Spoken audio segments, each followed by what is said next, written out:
Chief Minister.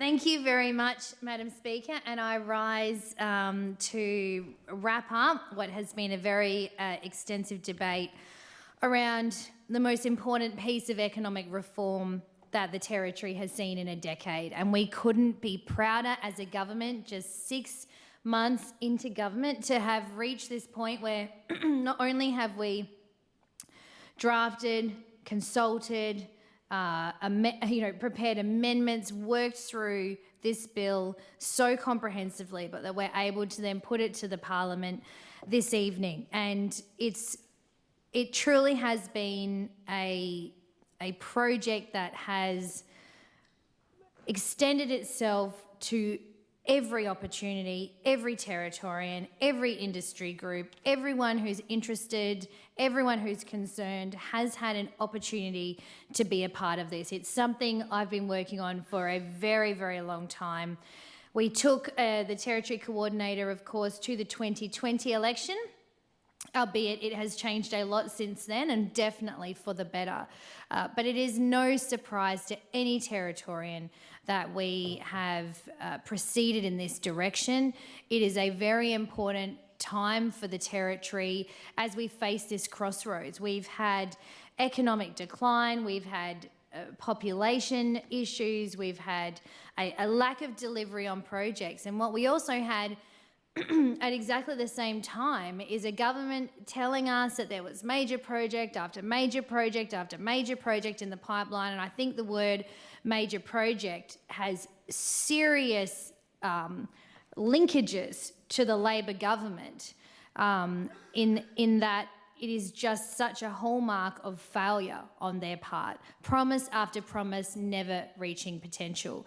And the Territory went from a can-do territory, a place where the fire was lit in people's bellies, to achieve.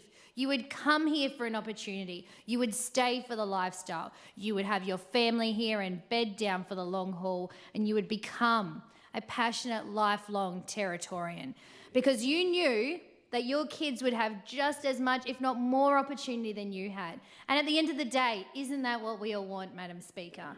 To lay a life and a foundation for our children to have better opportunities, better access to services, better lifestyle than what we had. And that's pretty hard. I'm a born and bred Territory kid. I had a fantastic lifestyle growing up, Madam Speaker. We were fishing and hunting and not wearing shoes and running around, running amok, just absolute Territory kid to the core. And I want that for my children too, Madam Speaker. And I want them to know that they can go to school here and achieve great things at school.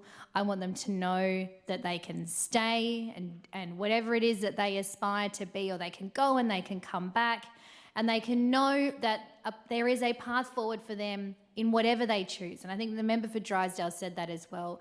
It's about having a future where kids have more than one opportunity, more than one thing that they have to pursue, where the world is open to them, and where you as a parent and as a community deliver them to the point where they have that chance to make up their own mind and forge their own future. And so the Territory Coordinator is an important part of that. It's a piece of that. It's not the only piece, but it is an important piece. And it signals off the back of so much failure, the need to do things differently. And the member for Fanny Bay said it very well. She said, if you're opposing this, what you're saying is you're accepting the status quo. And we are not accepting the status quo. That is exactly what we are not going to do. It's what we were elected to, in fact, defeat. It was to challenge what has been done time and time again and bring forward a different approach and try something new, try something different. Because if we continue to do the same thing over and over again, as I think the member for Brennan said, the Attorney General said, we'll get the same outcome. And we do not want anything from the last 8 years to be the same outcome going forward. So we have to try new things, and I get it. Change for some people is hard. Fear of the unknown can be hard. But this has been a well-worked through piece of work that has been consulted up and down the Territory. Not only did we do consultation with various groups, which included land councils and other organisations. We then went out to public consultation for months and months and months, not just over Christmas, as those opposite would have you believe. It was from Alice Springs to Nhulunbuy and everywhere in between. And people had the opportunity to write submissions. Then we had the scrutiny committee process, and I thank the scrutiny committee. It's a very exciting time. Not only is this a major piece of economic reform, a major part of our platform, but it was the first time the Legislative Scrutiny Committee came into operation, and so I thank them all very much for their hard work. Obviously, we are accepting some of the recommendations, and the Deputy Chief Minister highlighted that today. We accepted 8 in full, which was 7, 9, 11, 18, 19, 22, 23 and 25. 2 recommendations in part, which was 6 and 10. And we didn't accept 15 of the recommendations, which was 1 to 5, 8, 12 to 17, 20, 21 and 24. So, Madam Speaker, I thank all the members for speaking to this bill, and I, have heard loud and clear that many will be opposing it. Many have made proposed some amendments, and we will work through that diligently over however long it takes to support the process that will inevitably come. But make no mistake, with an $11 billion debt, with the economic failure we have, with the Territory having the worst performing economy in the nation, we have to do something different. And this morning, Madam Speaker, I launched our Rebuilding the Economy Economic Strategy 2025 to 28. And the Territory Coordinator, again, is a critical part of that. We know the Territory can be better. And whilst there was a lot of doom and gloom today, you would think we were actually talking about something different to what we are, Madam Speaker, such as the imagination getting away from those opposite. But at the end of the day, I thank those who've contributed, and when we must be getting that balance right. Now, the opposition leader of all people should know that this is off the back of economic failure. She was a senior minister in that previous government, the same minister in the same previous government that abolished legislative scrutiny committees in the first place, and then she's complained about it, even though we are the government that brought it back and she is from the government that scrapped it. We heard from the member for Mulga, who was concerned about consultation in the bush. And we certainly thank him for his contribution. Our consultation with land councils certainly happened very early on in those very initial stages. I know the Acting Territory Coordinator went out into Nhulunbuy and other areas, and certainly there has been much public debate around these issues. We've been very clear about the legislation that is in the schedule is the only legislation that the Territory Coordinator has any power over, and it's very clear what legislation is not part of that, which of course includes sacred sites, native title. All of those pieces of legislation are not in the schedule, which means they cannot attract the powers of the Territory Coordinator. The member for Gwadja, again, talked about the scrutiny committee process, and I think, fundamentally showed a misunderstanding of what this legislation does. The member for Nightcliff tended to use rather inflammatory language, if I could put it that way, but this is, and she talked about the need to balance lifestyle, and I couldn't agree more. And I think what members should have comfort in is the fact that the CLP government stands on 3 very clear pillars and commitments it took to the election and that it has made to Territorians. 1 is reducing crime, 1 is rebuilding the economy, which this one deals with, and the 3rd is restoring our beautiful, cherished lifestyle. The lifestyle I talked about just then that I had the privilege of growing up in, that we want for future generations. So these matters are front of mind for us in everything we do, because our entire prism and lens as a government is through those 3 key areas. The member for Daly and the member for Arafura also spoke, again, on one hand saying it will add more red tape, on the other hand saying that there's not enough process involved. I don't know that you can have it both ways, but again, there was a lot of talk about this all-powerful unelected official, which the irony is that Labor had 3 commissioners of whatever they used to do. You know, I mean, it's just nonsense that we're hearing from the other side, Madam Speaker. I'd like to thank my team who spoke, the Deputy Chief Minister, Member for Casuarina, Member for Fong Lim, the Treasurer, Member for Karama, Member for Drysdale, Member for Blaine, Attorney General, Member for Sanderson, and I can't even read my own writing. Anyway, thank you everyone who spoke. Minister for Lands Planning, everyone else who I genuinely don't know what that says. Anyway, it's getting late. So, Madam Speaker, you know, there's much work ahead of us, and so I just want to thank everyone, especially the hardworking public servants. Now, I've been told by those same hardworking public servants I'm absolutely not meant to name any of them, so I will try and adhere to that code, but I know there's a ton of you sitting in the back room and you're watching me speak right now, so thank you. I know it's been a big piece of work, long hours, a lot of travel, but it's been so engaging and inspiring working with you, nutting out the issues, making sure this is best practice, fit for purpose, cutting edge. We wanted it to be the most competitive. We went around the country and looked at how is everyone else doing this? How can ours be better? What's the edge for the territory?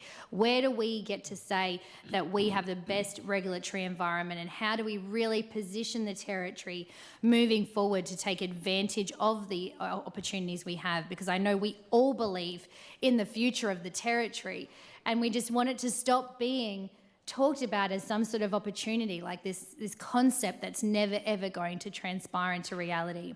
And so again, this huge piece of work that we commenced literally within a couple of days of forming government has now come to this point. And so I want to thank the team, you know, behind the Territory Coordinator, everyone who's had a role to play in this. Thank you so much. It's been wonderful, and I appreciate it all very much, as does the entire team.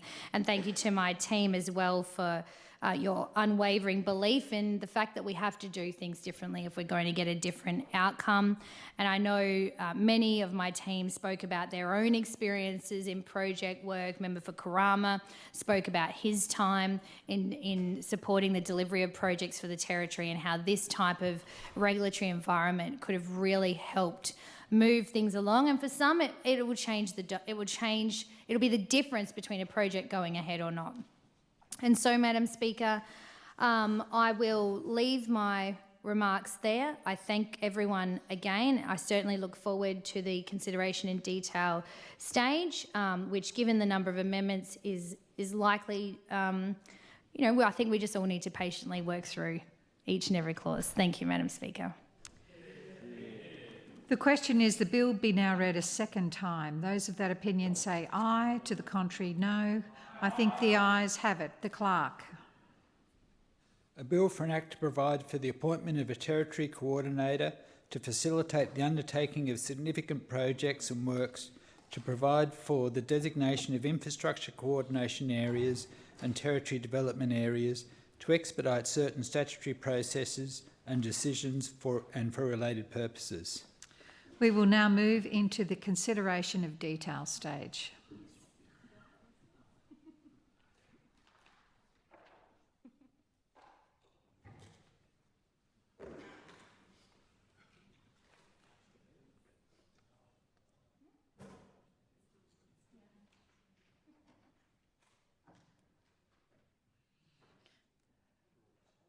Brian, you might want to take that's your glass.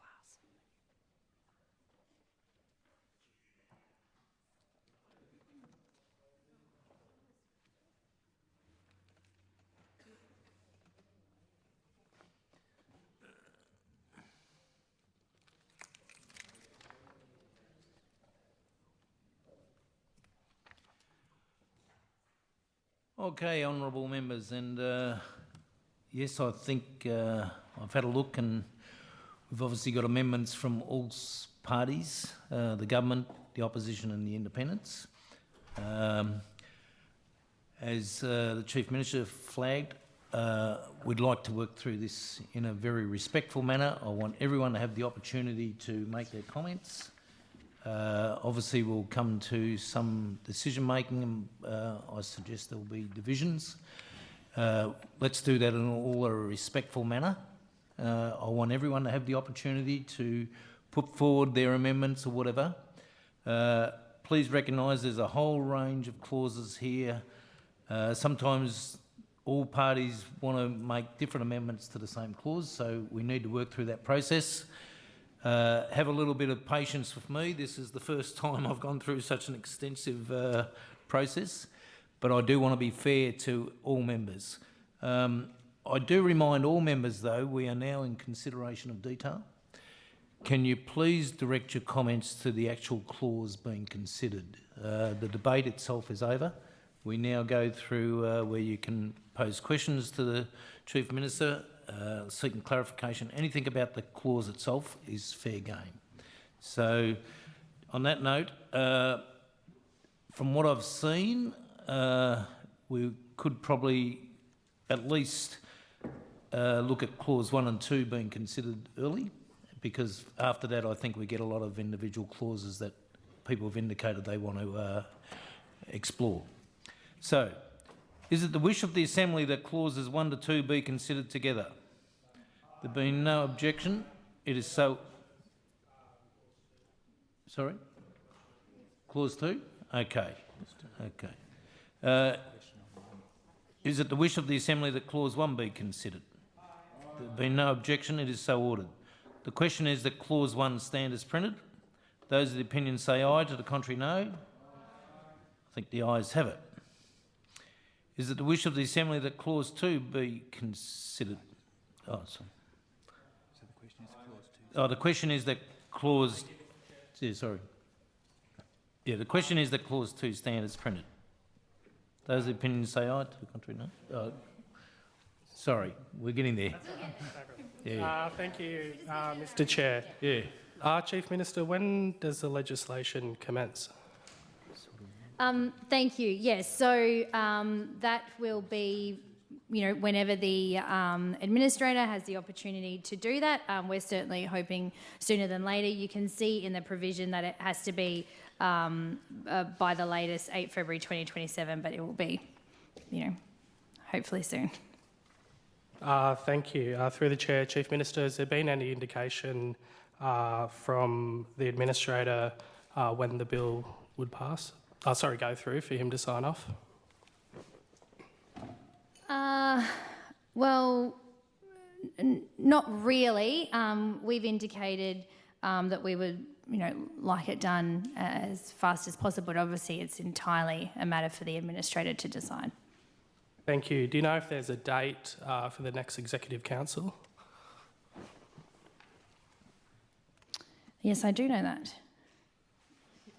And can you tell us that date, please, Chief Minister? Just trying to think if there's any reason why I wouldn't be able to. No, I believe it's Thursday morning. Yeah. Leader of the Opposition. Thank you, Mr. Chair. So, Chief Minister, is it the intention that the Executive Council would then provide the recommendation to His Honour the Administrator to sign off on this legislation should it pass tonight?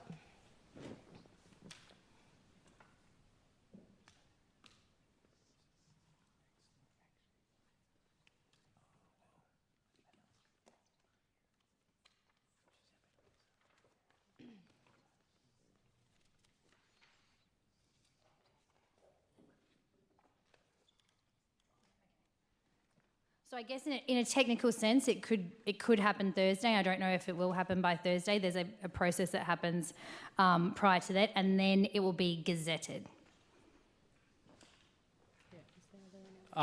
Thank you. Through the Chair, Chief Minister, are you able to outline that process before it gets to Executive Council?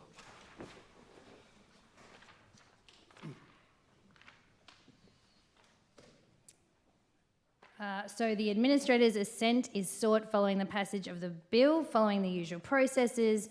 Clause 2 provides that the Act will commence on the day fixed by the Administrator by the Gazette notice. That occurs after the assent. I I've mentioned that if the bill does not commence before 8 February, it commences on that day. Once the bill receives assent, we will move swiftly to fix the commencement date by the Gazette notice, and the appointment of the Territory Coordinator and the regulations cannot be made until the Act commences. No further questions? So would there be any reason for the delay for the bill to get to the Administrator by Thursday, or to the Executive Council, sorry? It's a matter for the Assembly. They send it over to the Administrator's office. So I've answered the question. Okay. The question is that clause 2 stand as printed. Those of the opinion say aye, to the contrary no. I think the ayes have it. The question is that clause 3 stands as printed. Leader of the Opposition. Thank you, Mr Deputy Speaker. I move Amendment 1 to Schedule 017 OPP to Clause 3 to omit the definition of exemption notice. And we're doing this, Mr Chair, and to the Chief Minister, around the definitions of affected person and the reviewable decision. So we believe that this will provide Territorians with the opportunity for a mechanism for merits review. Mr Deputy Chair, we know that the Scrutiny Committee, which has provided its committee report around the definition within this bill and has provided its recommendation. So we're wanting to make sure that from the government-led Scrutiny Committee that this is a recommendation that is adopted. Thank you. Are there any other speakers?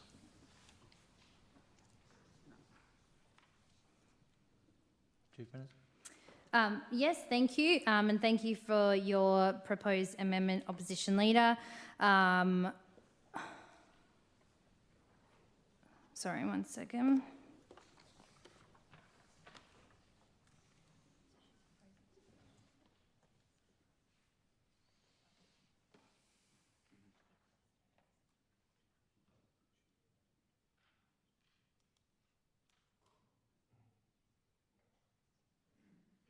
Sorry, Opposition Leader, just to clarify, this is your Clause 3 amendment proposes to delete the exemption notice.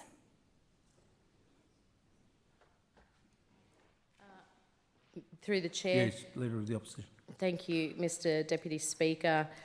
Looking at the amendment that's before the House on behalf of the Opposition, Chief Minister, our amendment's part of our changes to remove the exemption notice powers from this bill. It also inserts the definitions for affected person and reviewable decision, as I've mentioned, in order to help implement changes that can introduce a merits review mechanism to be able to provide Territorians with the knowledge and to be rest assured that there is a process of review. Thank you for clarifying that, Opposition Leader, and we won't be supporting your proposed amendment. Okay. No further question? The question is that the amendment be agreed to. Those of the opinion say aye, to the contrary no. Aye. I think the noes have it. Division? Ring the bells.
Result of the division, there were 6 ayes, 17 against. The amendment is defeated.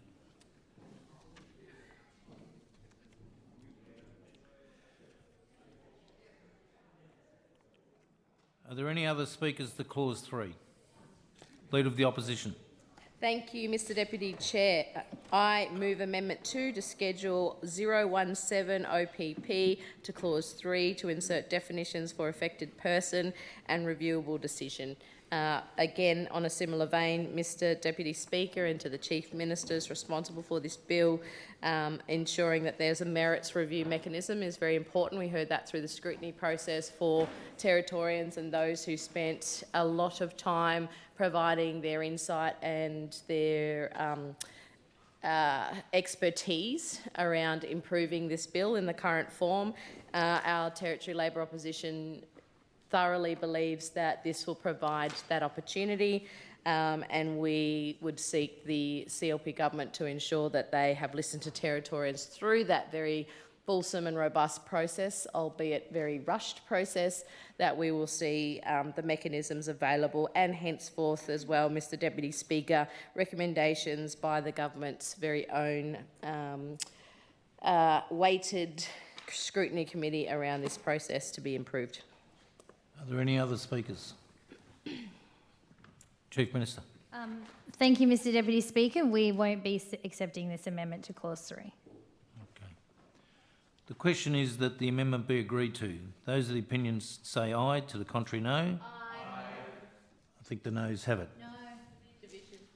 Division called. Ring the bells.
There's 7 ayes, 17 noes. The amendment's defeated.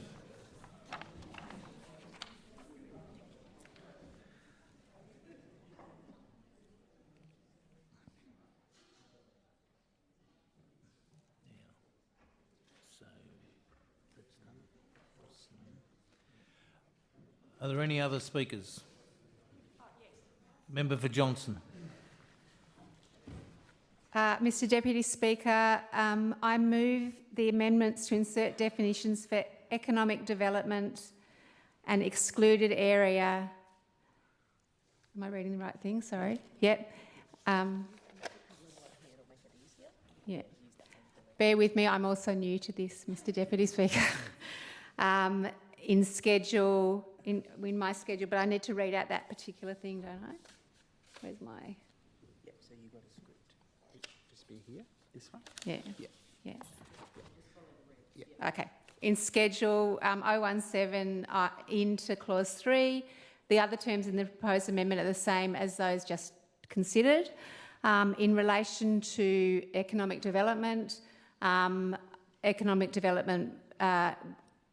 definition will be economic development includes programs, policies, projects and developments that aim to improve the economic wellbeing and quality of life for a community. I'll just talk quickly to this. The Scrutiny Committee made a recommendation in relation to this, and I refer to the comments in the report. The committee noted that they were not satisfied regarding the lack of definition of economic development and considered that it would be beneficial if the term was specifically defined in the legislation. The committee sought clarification of the definition of economic development from the Department of Chief Minister and Cabinet during the Scrutiny Committee process and were advised as follows, and I quote, "The definition of economic development technically means what it generally means. Economic development is not defined in the bill.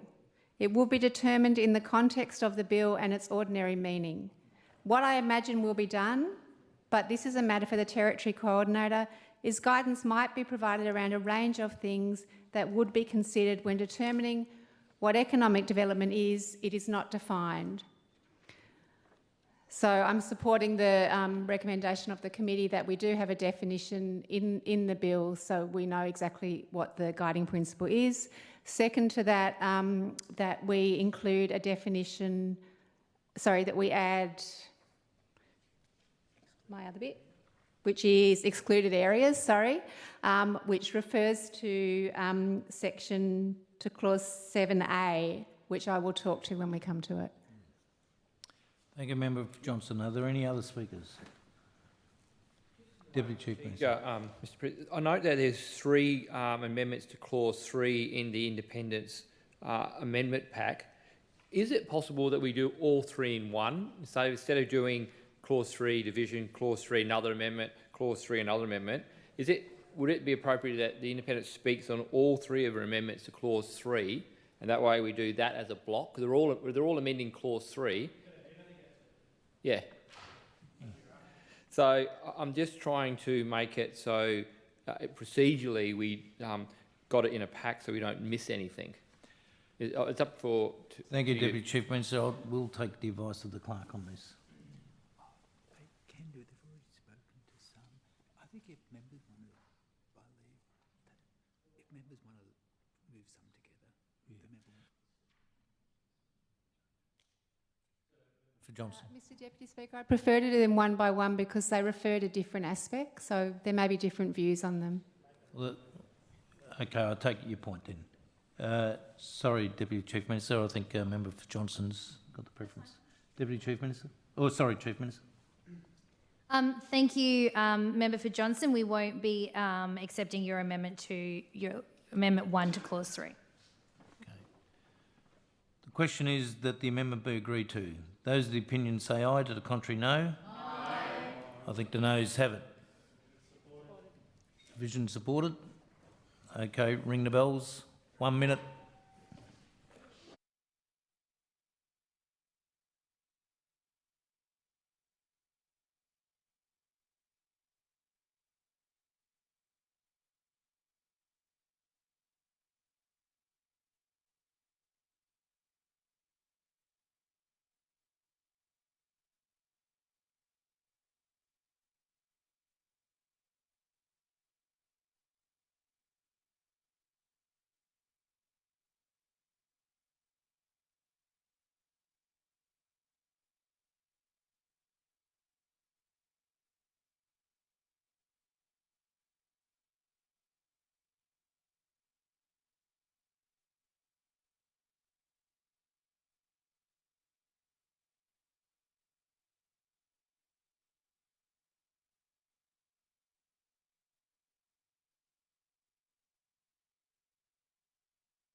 7 ayes, 17 noes. The amendment is defeated.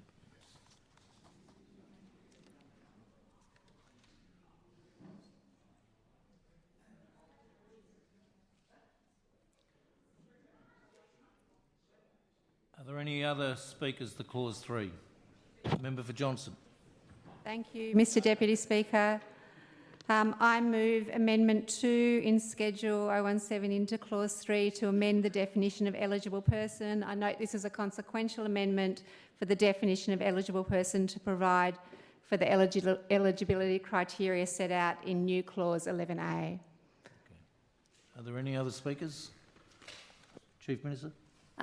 Thank you, Member for Johnson. We won't be accepting amendment, or we won't be making amendment 2 to clause 3. The question is that the amendment be agreed to. Those of the opinion say aye, to the contrary no. Aye. I think the noes have it. Okay. Are there any other speakers to clause 3?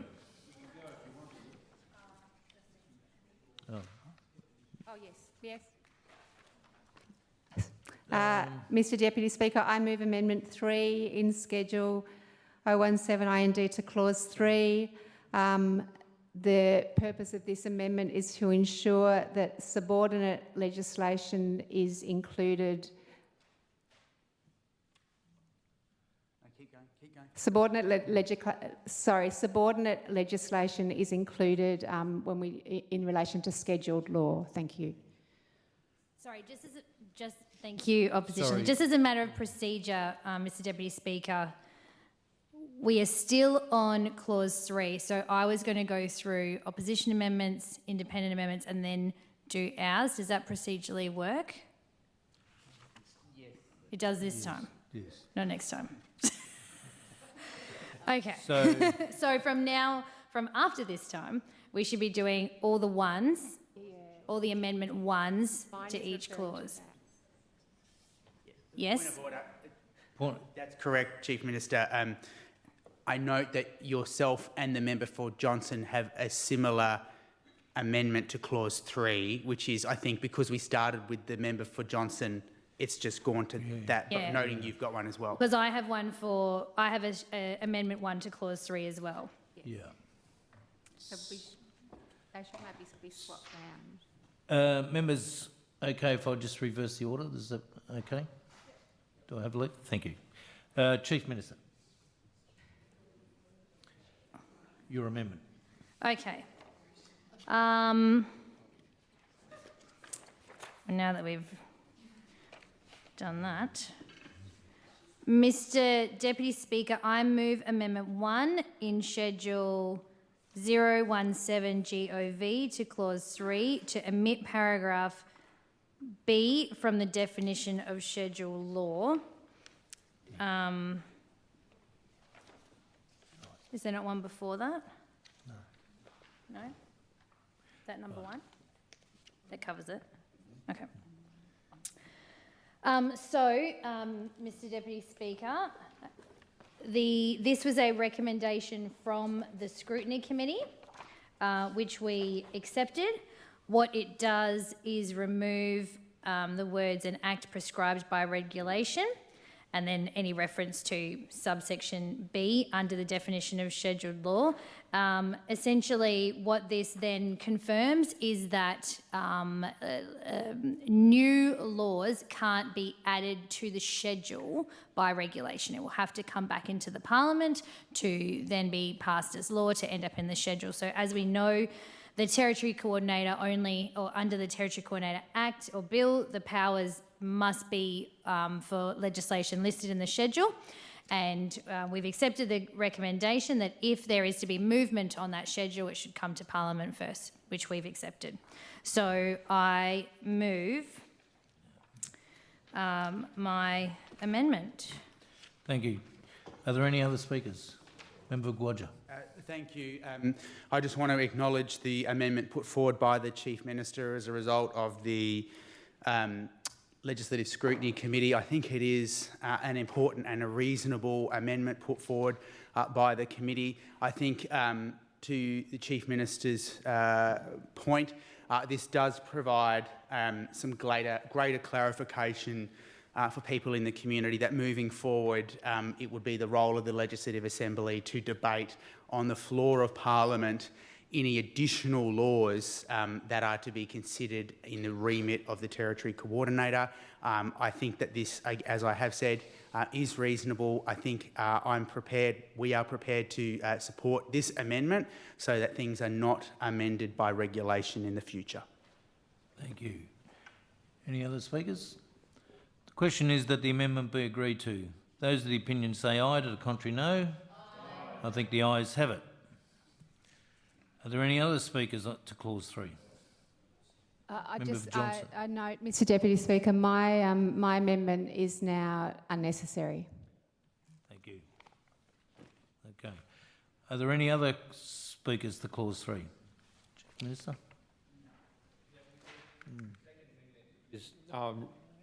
In schedule law, I'm meeting C, so number 2 in NT Gov. We've done number 1, which is paragraph B.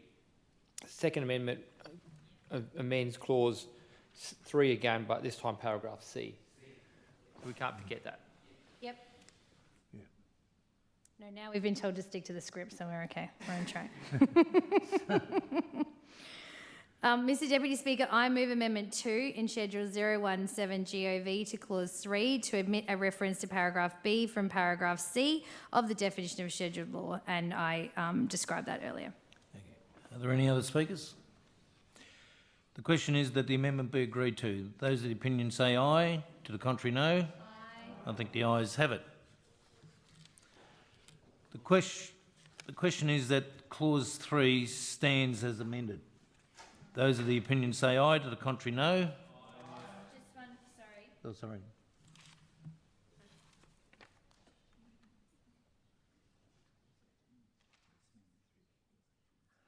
Yeah. All good? Yes. Okay.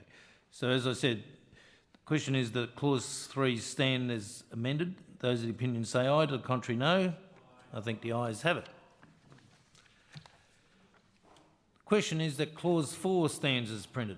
Are there any speakers? Member for Johnson. Thank you, Mr Deputy Speaker. Mr Deputy Speaker, I move Amendment 4 in Schedule 017 IND to Clause 4 to insert new paragraph E, that is to insert public sector investment. Clause 4 provides that a project or development is of economic significance to the Territory or a region of the Territory if it facilitates private sector investment, job creation, population growth, development or advancement of an industry. The committee considered this and suggested that this list should also include public sector investment and agreed also that the meaning of economic significance should be amended to incorporate the potential for public sector investment. But this amendment speaks specifically to inserting public sector investment into Clause 4. Thank you, Member for Johnson. Are there any other speakers? Yes, Deputy Speaker. Member for Nightcliff. I just rise to support this amendment and also would like to know if this amendment is not supported by government, can we get a reason why not? Are there any other speakers? Chief Minister? Yes, thank you. And the government will not be supporting Amendment 4 to Clause 4D. And part of the reason for that is because it relates to public sector investment. Now, obviously, public sector investment is important, but this is about really stimulating and supporting private sector investment. And the definition of economic significance is used to make decisions about significant projects or territory development areas, which is specifically designed to facilitate private sector investment. So obviously if it's public sector investment, the territory is undertaking that own process themselves. It doesn't really require that level of oversight, I suppose you could say, as would private sector investment, which is what the entire bill is about supporting. Okay. The question is that the amendment be agreed to. Those of the opinion say aye, to the contrary no. Aye. I think the noes have it. Division. Supported. Division, ring the bells.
Ayes, 17 noes. The amendment is defeated.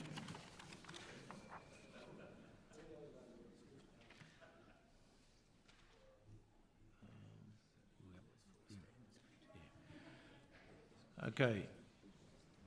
The question is that clause 4 stand as printed. Those of the opinion say aye, to the contrary no. No.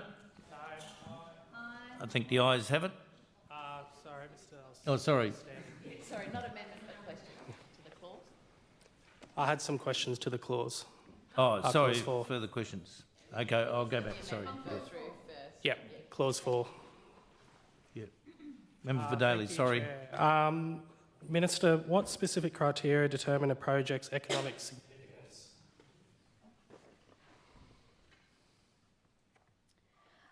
Thank you, Member for Daly. So clause 4 is the meaning of economic significance. So that's exactly what clause 4 does.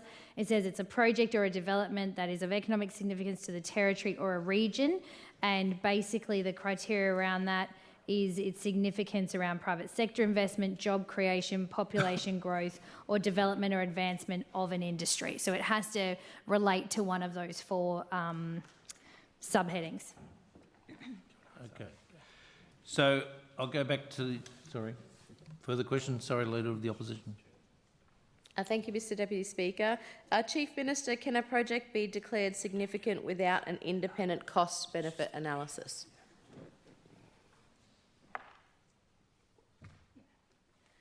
Yes, it can. Member for Daly. Thank you, Chair. Chief Minister, just back to the determining a project's economic significance, just in regards to, so we've like with a mining project or private development, how would that be classified without an independent economic, I suppose, examination? So there will be an assessment, obviously. So not just any project will meet the threshold of being economically significant. So that's the work that the Territory Coordinator will obviously have to do, having regard to, of course, that primary principle, and then also making sure that it fits into one of those 4 categories. So it might, so for example, a project might become economically significant because it is an enormous job creator, which is 4B.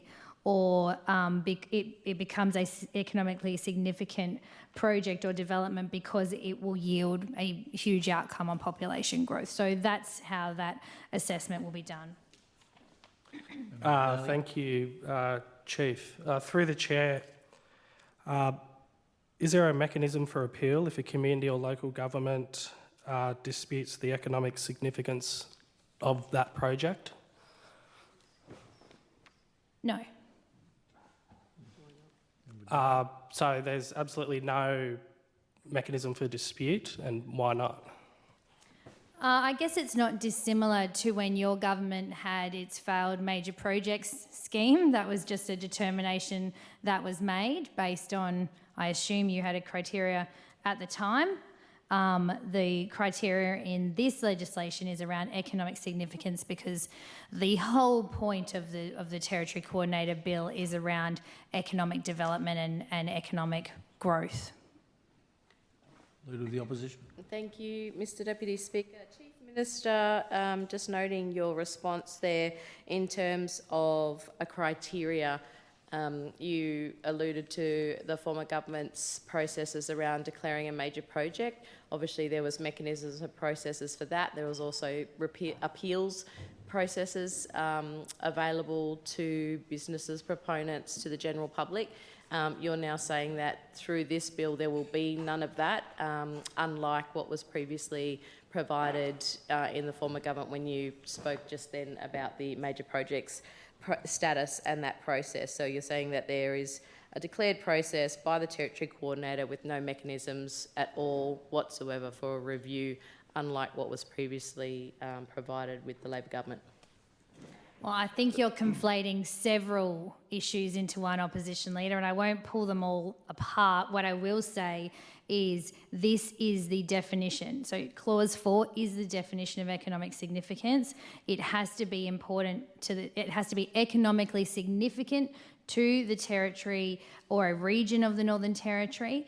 And it does that, it reaches that threshold if it facilitates any of the following, which is the private sector investment, the job creation, the population growth, and the development or advancement of an industry. You asked me specifically around Clause 4, whether there was an appeals process for someone who presumably was determined to be economically significant and they didn't want to be, or converse, that they wanted to be deemed economically significant and they weren't. And so my answer to that is no, there is no appeals process under Clause 4. Thank you, Chair. And Chief Minister, what guarantees exist to ensure that economic benefits from fast-track projects flow to Territorians rather than offshore corporations? Well, I don't think that's relevant to the clause. Yeah, I do remind people, can we just stick to the clause, please? Of course it's relevant to the clause. Leave it to the opposition. Thank you, Mr Deputy Speaker. I think it is a valid question, Chief Minister. We're talking about, as to the clause, the economic significance of the territory or of a region. So economic significance in the territory versus who is the beneficiary of that economic project. We just want reassurance that if all of these processes are then short-circuited, loopholed, pipeline tracked, whatever, that they will actually benefit Northern Territory as opposed to an offshore company. Well, but thank you, Opposition Leader. By the very definition, it has to benefit the territory. So it has to be economically significant to the territory or a region in the territory because it creates jobs in the territory, for example, population growth in the territory, the development or advancement of an industry in the territory. So pick any large-scale mining project or any other project you can think of. If it Sorry. For the gallery, could you please remain quiet, please? Yeah, they give them a warning and then they're out, I reckon. Screwed.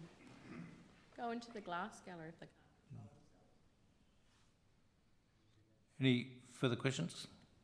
Okay, the question is that Clause 4 stand as printed. Those of the opinion say aye, to the contrary no. Aye. Member Daly. Thank you, Chair. Does the definition consider long-term economic, social and environmental sustainabilities? Sorry, I missed that. Sustainability. Yeah, that was a question. Yeah. Sorry, say it again. Oh, I'll repeat. That's all right, Chief. Does the definition consider long-term economic, social and environmental stability? So this is the definition of economic significance. And so under this definition, it is strictly looking at what is economic significance. And again, I go back to my earlier point around those four subheadings. Thank you, Chief Minister. Through the Chair, what safeguards exist to ensure that private sector interests do not disproportionately influence economic significant determinations? Talking about the definition of economic significance, and the question asked is not relevant to that particular clause. It is relevant. The Chief Minister was just about to get on her feet to answer it before she was rudely interrupted by the Deputy Chief Minister. I'll allow the question this time, please. I'll allow the question. Chief Minister. Sorry, I didn't actually quite understand what you're getting at in your question. If you could repeat it or rephrase it. Thank you. So what safeguards exist to ensure that private sector interests do not disproportionately influence economic significance determinations? Well, the reality is the entire bill is designed to support growth in private sector investment. So, for example, I think it's in the last 10 years, It's something like private sector investment in the territory has only grown by about 33% compared to over 100% of public sector investment. And so that's what we're trying to balance out by its very nature. So this clause is around the meaning of economic significance, and it sets out what economic significance looks like. Thank you, that's all. Right, I'll go again. The question is that clause 4 stand as printed. Those of the opinion say aye, to the contrary no. Aye. I think the ayes have it. Is it the wish of the Assembly that clauses 5 to 7 be considered together? There being no objection, it is so ordered.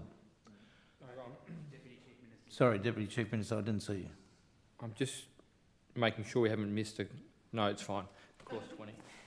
You okay? We're going to 7. So, I'll do it again. Is it the wish of the Assembly that clauses 5 to 7 be considered together? There being no objection, it is so ordered. The question is that clauses 5 to 7 stand as printed. Those of that opinion say aye, to the contrary no. Aye. I think the ayes have it.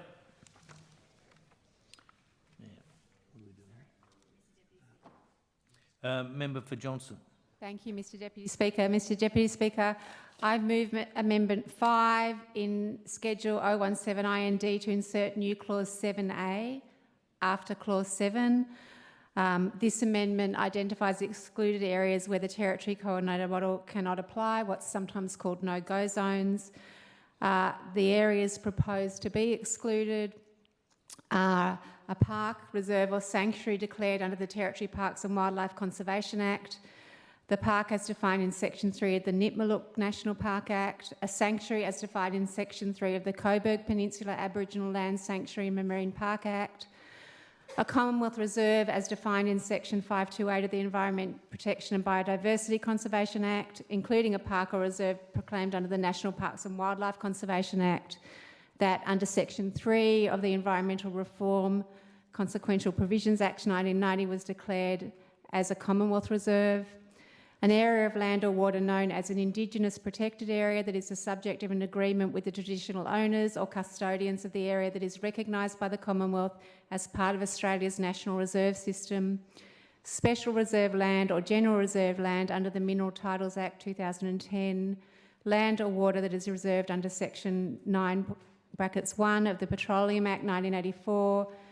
an area of land or water declared under subsection 2.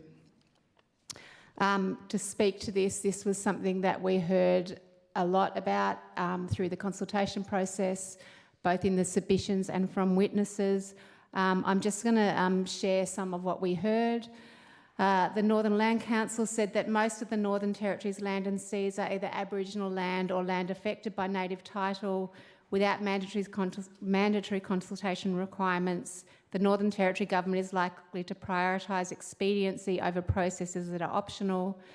There is risk to the land rights of traditional owners which could lead to irreversible damage of their economic, social and spiritual well-being.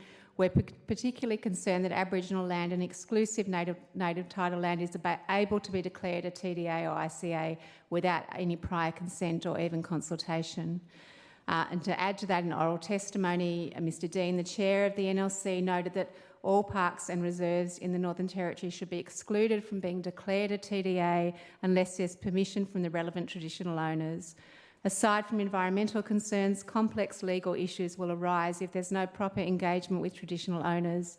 There are state parks and reserves that are jointly managed pursuant to ILUAs between the Northern Territory Government and traditional owners and under the Northern Territory Parks legislation, hence why our position around TDAs and ICAs has been taken. The Central Land Council said that they strongly object to the Minister having a unilateral power and discretion to designate any area of Aboriginal land as a TDA, particularly without the free, prior and informed consent of traditional owners in accordance with the Land Rights Act. The same considerations apply to areas where exclusive native title has been determined to exist. TDAs should not be established in environmentally important areas such as national parks, reserves and protected environmental areas. In oral testimony, Ms Pedder, protected area managers of Keep Top Hens Coast Healthy noted that the bill does not exclude any areas from being potential development zones. Everything is on the line.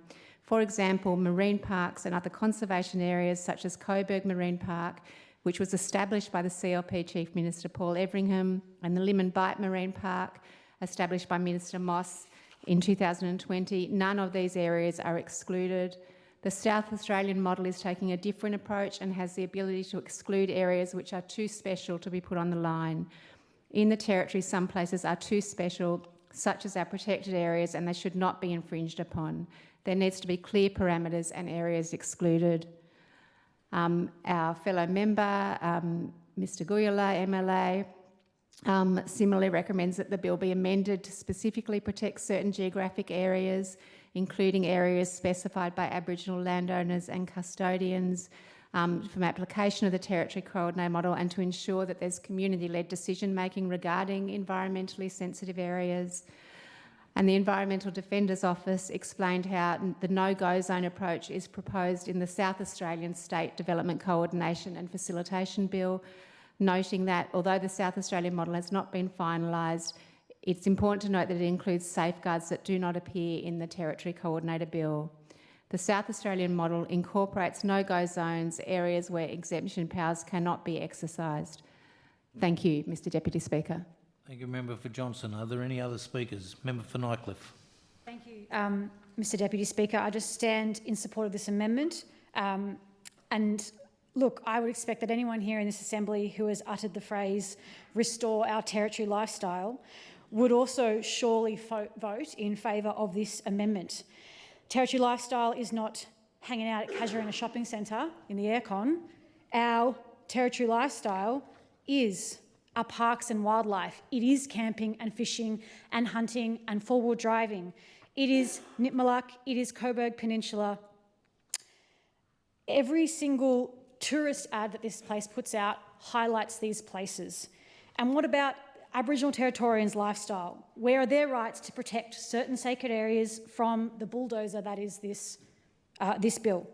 This is why land councils have spoken against this bill. This is why our tourism industry made submissions.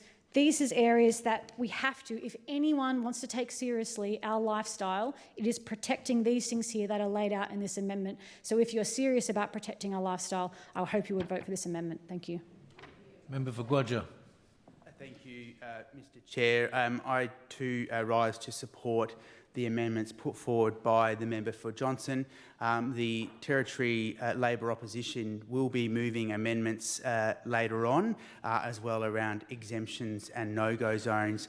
We think that what is put forward by the member for Johnson is reasonable. It does reflect the oral testimony that was given by a number of key witnesses to the Legislative Scrutiny Committee. I think when we do reflect on the intention of the bill and the comments made by the government around protecting and looking after the Territory lifestyle, environmental protections and no-go zones should be part of that lifestyle. I want to just highlight a component the member for Johnson has raised, and that is a number of Northern Territory parks are subject to what is called an ILUA, an Indigenous Land Use Agreement. That is, that they are jointly managed with Aboriginal Territorians. No-go zones is an important aspect because it absolutely would enshrine in the legislation and give confidence to Aboriginal people who haven't been able to have a thorough consultation of this bill, know that they cannot enter that particular area, that particular area of the Territory can be safeguarded. As we heard, the Territory has two wonderful marine parks and reserves. There are a number of wildlife parks, Indigenous protected areas, another key aspect of the Northern Territory's social and environmental fabric that absolutely needs to be protected. So we will be supporting the member for Johnson's amendments. We think, again, they are reasonable. They are reflective of 94% of the submissions that were presented to the Legislative Scrutiny Committee, which talked about the need to have areas in the Act that are exempt to ensure that Aboriginal people have certainty that this activity won't happen, that tour operators operating businesses, local tourism businesses in parks have got certainty that economic development opportunity is not going to happen in a Territory Wildlife Park at the cost of a local tourism operator, and certainly that areas of land that are currently declared as Indigenous protected areas have that certainty and longevity well into the future. So we do support the amendment. We will be moving further amendments tonight as well around exemptions and no-go zones. Thank you, Member Finocchiaro. Are there any other speakers? Chief Minister. Thank you very much, Mr Deputy Speaker. The government will not be accepting Amendment 5 after Clause 7. Just to give clarity to everyone, and absolutely, you know, our beautiful natural environments, you know, going to Litchfield on the weekend, all of these things are exactly what we are keen to preserve and in fact enhance for future generations. And so particularly our tourism industry, for example, I mean, we have 5 very clear pillars of our economy. I just launched our economic strategy today, and tourism is one of our 5 focus areas. So you can rest assured that we wouldn't be doing anything to jeopardise those opportunities in the Territory. Why we can't accept this recommendation is because if a infrastructure coordination area or a Territory development area needs to be looked at, then that enables those plans to be developed, to enter onto that land for those plans to be developed. So that's why it's important. I just remind members that nothing in the Territory Coordinator Bill impacts on the rights contained in Commonwealth legislation, and it certainly doesn't change any of the rules around access to Aboriginal land or any of those other rights of entry. Member Finocchiaro. Thank you, and thank you, Chief Minister, for the response. Just seeking an understanding, could there not be a provision where a TDA or an ICP is declared, but there is a portion of that declaration that is shaded that highlights that that is a national park or a park reserve that indicates that that is a no-go zone, or is that the intention of the department to do that process anyway? I just seek some clarification on that.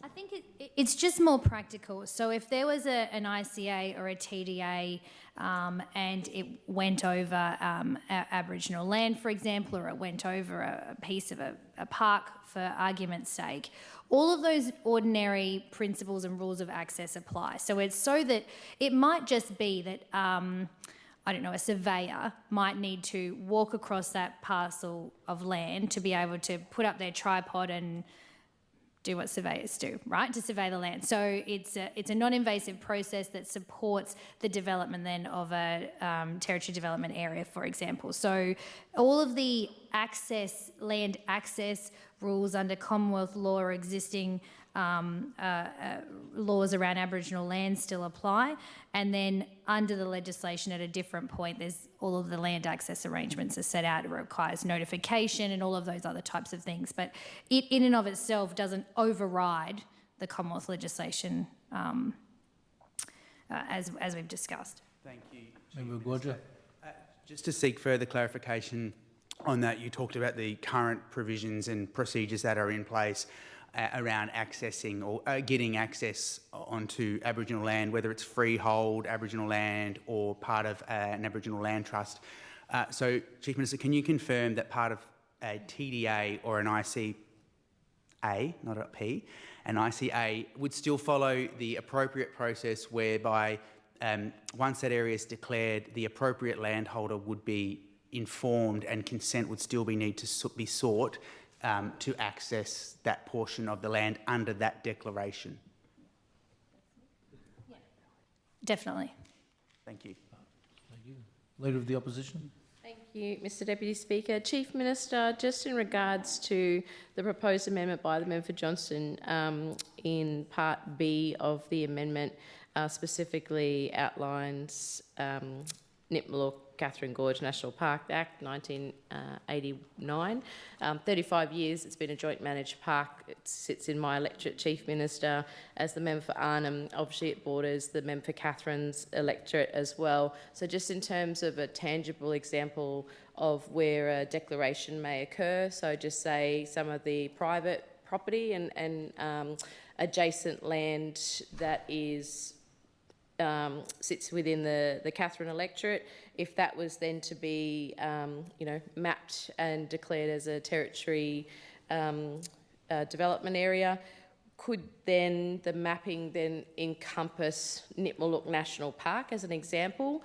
I think to the point for the member Johnson with the proposed amendment, could that mean that without prior notice, the territory coordinator could encompass the Nitmiluk National Park, a jointly managed park with Jowan and Northern Territory Government, as well as perhaps private property, but not necessarily go and speak to the land owners on the Nitmiluk side?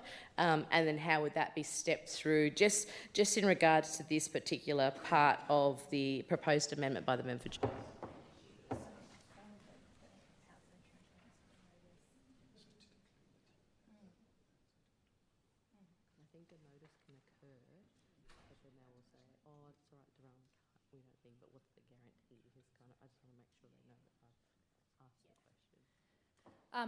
Yes, is the short answer, opposition leader. So that prior notice has to happen. That's enshrined in the legislation, and of course, if it exists in any of those other acts, then that's the process that has to be followed. Thank you, Chief Minister. And can I just ask a follow-up question, Deputy Speaker, on that? If the prior notice is provided, not permission sought, but prior notice is provided on the Nitmiluk National Park side as a joint managed park, are there guarantees for the landowners and the joint management of that park that part of the TDA, oh, so many acronyms, TDA, yep, of the TDA has a guarantee that there would be no development on there unless there was that prior and predetermined consent, as opposed to a notice or a declaration by the territory coordinator? Getting it out of my brain, because in my head I can see the map. In my head I can see the map. Because this part is the private property and that side is the national park. It's literally an invisible boundary. So if they circle the map and then they get that bit. So the TDA could declare the road is the boundary. Yes. Yeah. And what guarantee would Jowan say, no, we don't want to be in that TDA because we've got our own economic plan? Yes, they do. Yeah. And they've got their own board.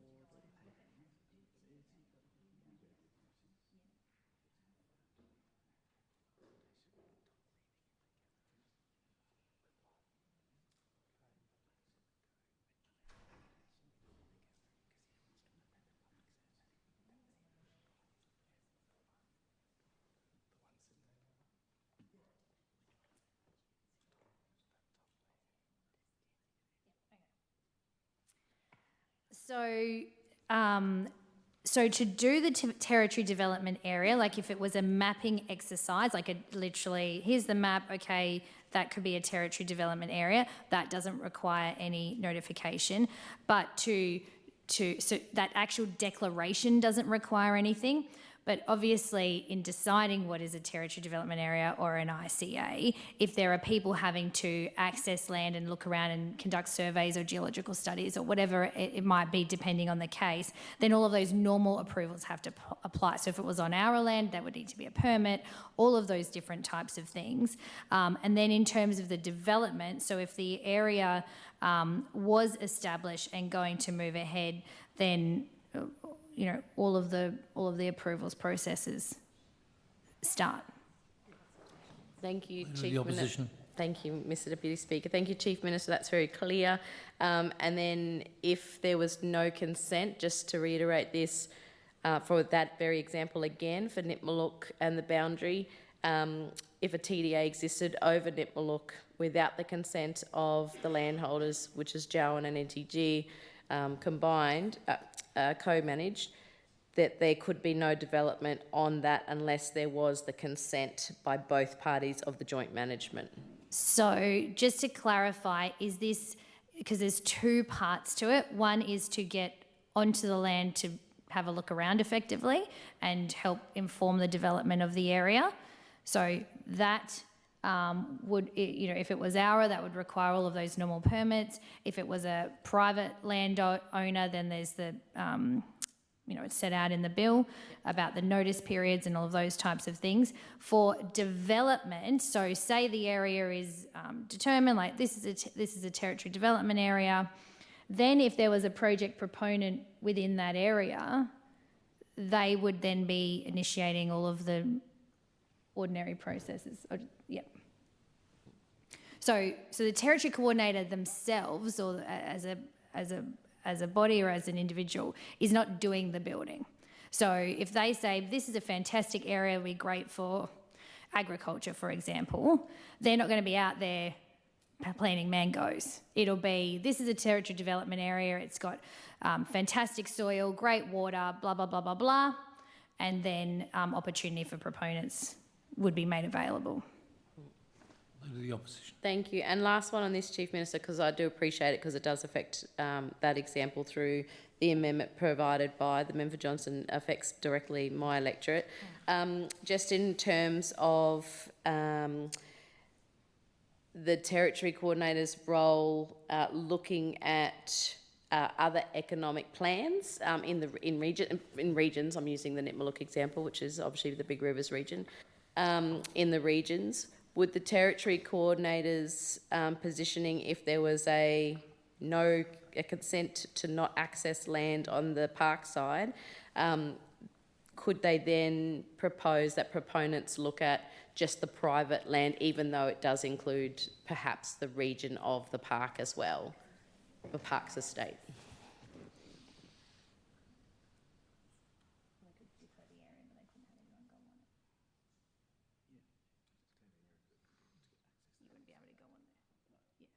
So it could be, so to use your example, it could end up part of the territory development area, but if there was no consent, then you can't go on it. So it might just be on the map.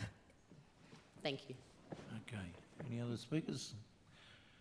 The question is that the amendment be agreed to. Those of the opinion say aye, to the contrary no. Aye. I think the noes have it. Division called. Ring the bells.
Division, 7 ayes, 17 noes. The amendment's defeated.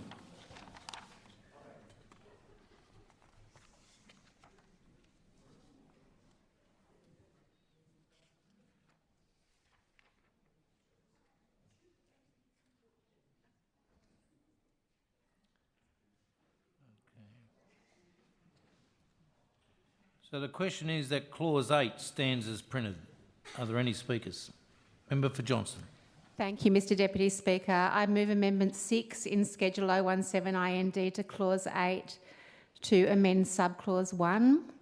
The purpose of this clause is to, in the definition, omit the primary objective of driving. I'll just give the clause in front of me. In A, the primary objective of driving economic development, and replacing that with practising sustainable economic development.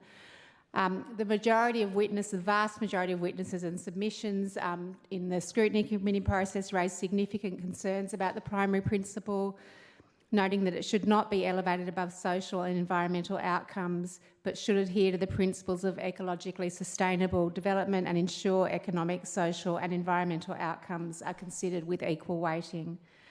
Given this, I propose that the primary principle be amended to ensure that driving economic development adheres to the principles of ecologically sustainable development. Thank you, Mr Deputy Speaker. Thank you, Member for Johnson. Are there any other speakers? Chief Minister. Thank you very much, Mr Deputy Speaker. Thank you, Member for Johnson. We won't be accepting that amendment. It's very, very clear as part of the primary principle that the first point is to make sure it has that economic benefit to the territory, and then there also must be that consideration of the social and environmental outcomes. It's very deliberately done in that way. They must be balanced when considering the potential social and environmental outcomes, of course, and they might be many and varied depending on the type of project, but the initial starting point around the primary objective of driving economic development is the actual point of the primary principle. Member for Quadra. Thank you, Mr Chair. Sorry. I think I just wanted to speak to the amendment put forward by the member for Johnson. I think, again, this was given by numerous individuals during their oral testimony to the Legislative Scrutiny Committee, and I think it does raise concern. Some of that oral testimony really highlighted that currently it seems like it is mutually exclusive and doesn't provide for a basis for economic development and sustainability to go in tandem together. I think the motion put forward by the member for Johnson highlights that we get that the intent of the government's bill before us is around economic development, but it shouldn't come at sustainable development. It should highlight the need to do the two together, and I think that would address a number of key concerns of Territorians and organisations who are concerned that this bill is only addressing an economic narrative, not socially economic and ecological sustainability. Thank you. Chief Minister. Thank you very much, Member for Goja, and I understand the proposition you're making. At the end of the day, the primary principle is to be taken into consideration when exercising those key powers. So I know there is a tendency to believe that this is all-encompassing, but the reality is it isn't. So there is a schedule at the back, which are the only pieces of legislation the Territory Coordinator can use those key powers in. When the key powers are being used, what the Territory Coordinator or indeed the Minister has to turn their mind to is the primary objective. So the first stop is it driving economic development for the Territory or a region in the Territory? Then they look to B and have to consider that potential social environmental outcome. So it's not that it's ignoring anything, it's just the overarching principle of this bill is that economic growth story that we desperately need in the Territory. It's the whole point of the legislation. And so in our view, we've struck the right balance with that primary principle. Member for Johnson. Thank you. A follow-up question to that. Just to clarify, does that mean that the primary objective of driving economic development will override any potential social and environmental negative impacts of this bill?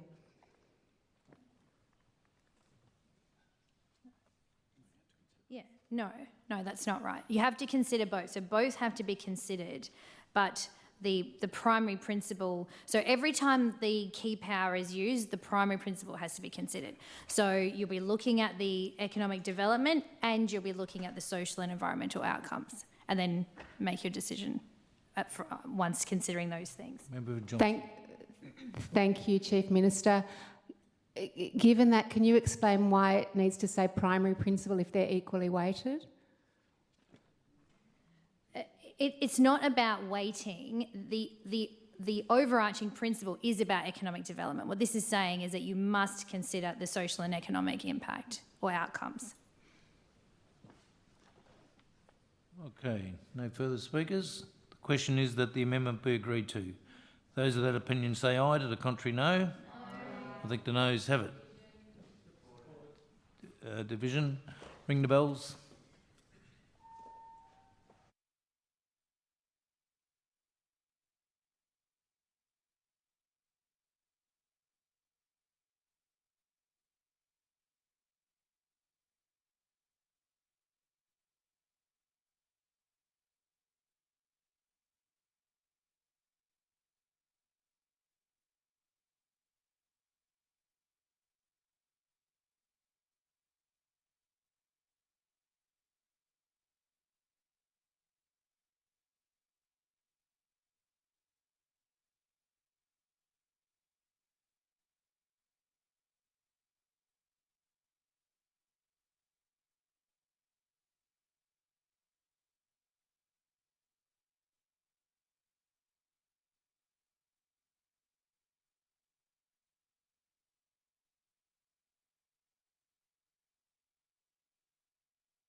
Noes, the amendment's been defeated.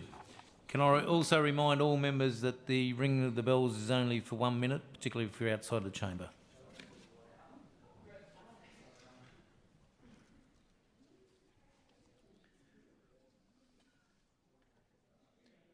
Are there any other speakers to Clause 8? Member for Johnson. Thank you, Mr Deputy Speaker. I move Amendment 7 in Schedule 017 IND to Clause 8 to amend Subclause 2. So currently this reads, somewhere where I'll find it, sorry, when exercising a power performing a function under any other act, as mentioned in subsection 1, the Territory Coordinator or Minister must also have regard to the relevant objects, principles or considerations under the other act. The Act goes on to say, the clause goes on to say, but to the extent of any inconsistency with the considerations in subsection 1, the considerations in subsection 1 prevail. My amendment proposes that we remove all words from but to prevail. The primary principle in this bill grants it a level of authority that may conflict with the objectives, principles or considerations established by other legislation, and such a conflict risks undermining the objectives of existing laws within the Territory, and it introduces a significant degree of regulatory uncertainty. And this uncertainty poses risks not only to the public's confidence in the bill, but also to the Territory's attractiveness to potential investors who may be deterred by the lack of clarity. Existing regulatory frameworks often require decision makers to balance a range of objectives and considerations which the powers conferred by this bill could potentially override. Therefore, I'm proposing to amend this bill to remove this uncertainty. That's it. Thank you. Thank you. Are there any other speakers? Chief Minister. Thank you very much, Member for Johnston. The government won't be accepting your amendment to this clause. Again, it's just reinforcing the very deliberate way in which the legislation is structured around that primary principle when exercising those key powers. And so what subsection 2 actually does is create clarity around so first it says that the Territory Coordinator or Minister has to have regard to the objects, principles and considerations of that other legislation, which is very important. And where there is an inconsistency, then we revert back to that primary principle. So it actually is very clearly stepping through what needs to happen to give the certainty that we're so desperate to secure in our regulatory environment here in the Territory. The question is that the amendment be agreed to. Those of the opinion say aye, to the contrary no. Aye. I think the noes have it. Division. Ring the bells.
Seventeen noes. The amendment's been defeated.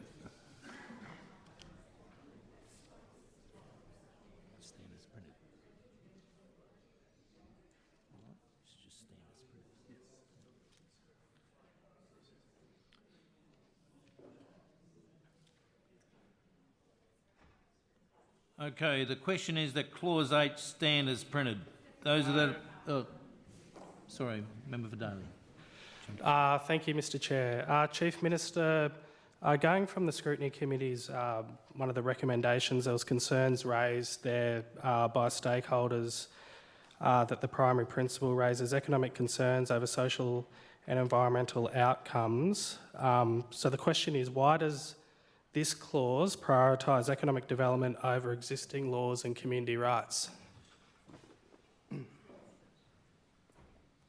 I think that's a mischaracterisation, if I can put it that way. So this is about having an overarching principle to make sure that both the Territory Coordinator and the Minister, when they're exercising their powers, that they're doing it in a structured way.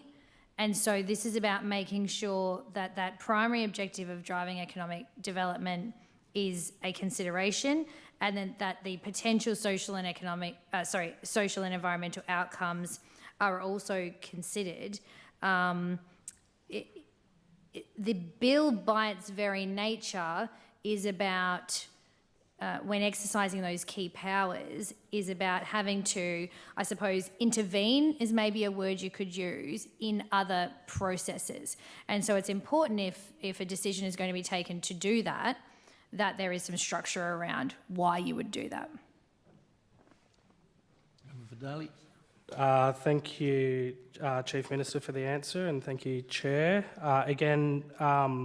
So Chief Minister, how does this principle interact with native title protections, environmental protections, and local governance framework?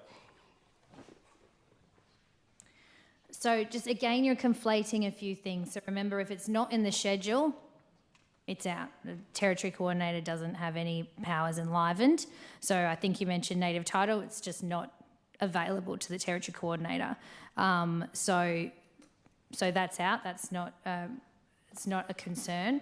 And what were the other two you mentioned? The other two, environmental protections and local government. Yeah.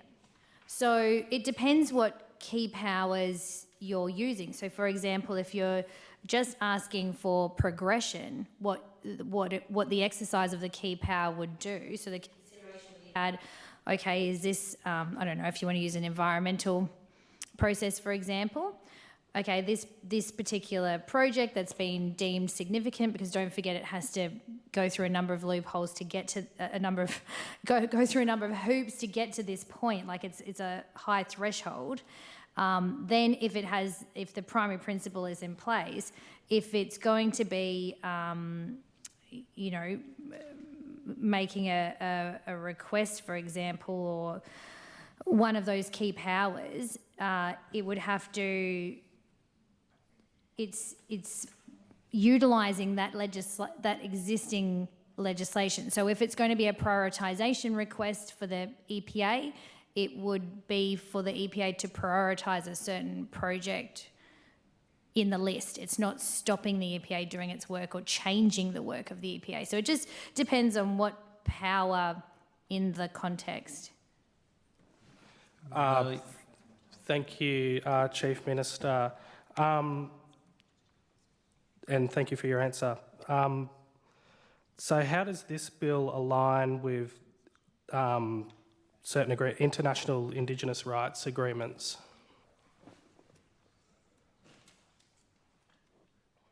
Well, so for example, like the Declaration of Rights of Indigenous Peoples. Yeah, so what this legislation does is make sure that the Territory Coordinator only has powers on bills that are in the schedule. You'll see in the schedule that there's nothing in there around Aboriginal land rights, sacred sites, anything like that. And ultimately, it also can't override Commonwealth legislation. So those are your protections. Vidali. Thank you, Chief. Thank you, Chair. Why does this clause override consideration in other acts rather than being required to align with them? So I just explained that with the member for Johnston. So I assume you're mainly referencing subsection 2. So it's if the Territory Coordinator or the Minister are performing a power or a function, then they have to have the consideration of whatever that legislation is at the time, so whatever the relevant objects, principles or considerations are under that other act, and where there's inconsistency, then they revert back to this. It provides clarity, certainty and a pathway forward. Okay. Any further questions? Not from me, Chair. Okay. The question is that Clause 8 stand as printed. Those of that opinion say aye, to the contrary no. Aye. I think the ayes have it. Is it the wish of the Assembly that clauses 9 to 10 be considered together? There being no objection, it is so ordered. The question that clauses 9 to 10 stand as printed. Those of the opinion say aye, to the contrary no. Aye. I think the ayes have it. The question is that clause 11 stands as printed. Are there any speakers? Mr Deputy Speaker, thank you. Member for Johnston. Mr Deputy Speaker, I move Amendment 8 in Schedule 017 IND to Clause 11 to omit existing Clause 11 and insert new Clause 11. This is in relation to the appointment of the Territory Coordinator.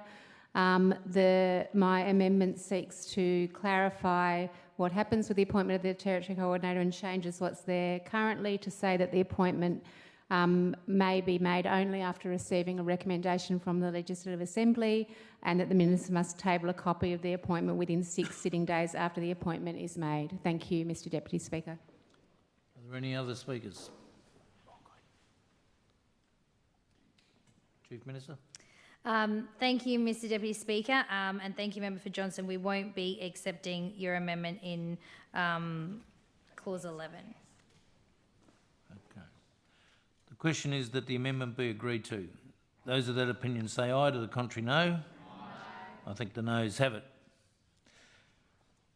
The question is that clause 11 stand as printed. Those of that opinion say aye. To the contrary, no. I think the ayes have it. Oh, after they... Okay. Member for Johnson. Thank you, Mr Deputy Speaker. I move Amendment 9 in Schedule 017 IND after Clause 11 to insert new Clause 11A. This is in relation to the eligibility of the Territory Coordinator. I note that this was a recommendation of the Scrutiny Committee and it's impossible actually to understand if this why the government has not accepted this recommendation. I can't see any reason why possible reason there could be for not having stringent eligibility criteria for appointing this individual with vast powers. The committee said, given the functions and powers of the Territory Coordinator, the committee is of the view that the appointment provisions should mirror those for other statutory officers, such as the Auditor-General, Ombudsman, Electoral Commissioner and the Independent Commissioner Against Corruption, in the interest of transparency and accountability and to ensure an appropriate level of parliamentary oversight. The committee considers that the appointment provisions for the Territory Coordinator should align with the legislative requirements pertaining to other statutory officers in the Northern Territory.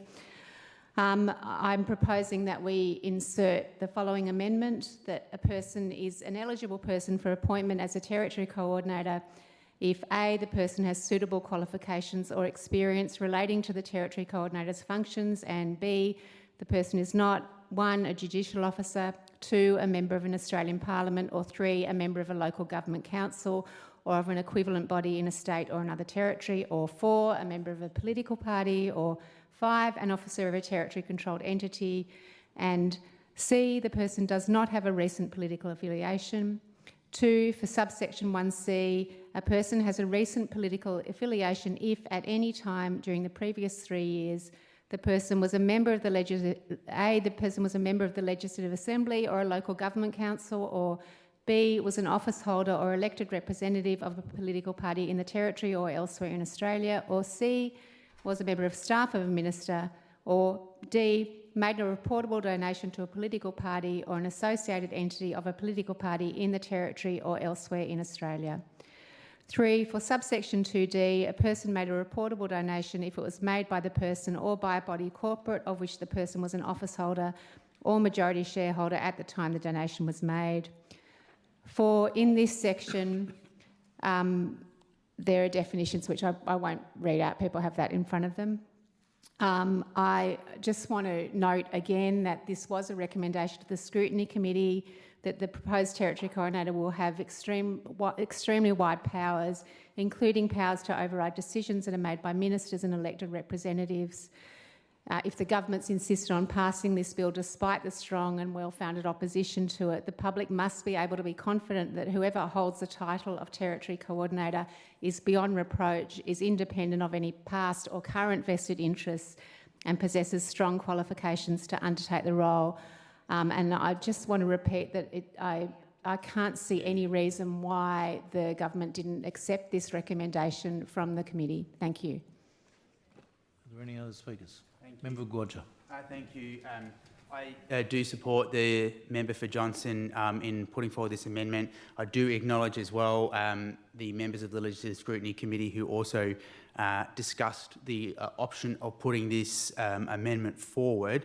I agree with the member for Johnson. I don't, I guess, understand what is prohibiting the government from agreeing to this important amendment. I think it does provide some certainty to Territorians around a number of key elements. One, around the appointment. It should be in line with, as the member for Johnson has said, an Ombudsman, an Electoral Commissioner, Children's Commissioner, Anti-Discrimination Commissioner, the ICAC Commissioner, all important roles that people need to have the certainty that there is not a political affiliation, that there has not been made donations made to political parties, or that there is membership that could create a perceived potential or real conflict in the Territory Coordinator's functions or roles. So I think it is particularly important. I think, as we have heard as well, the Territory is a small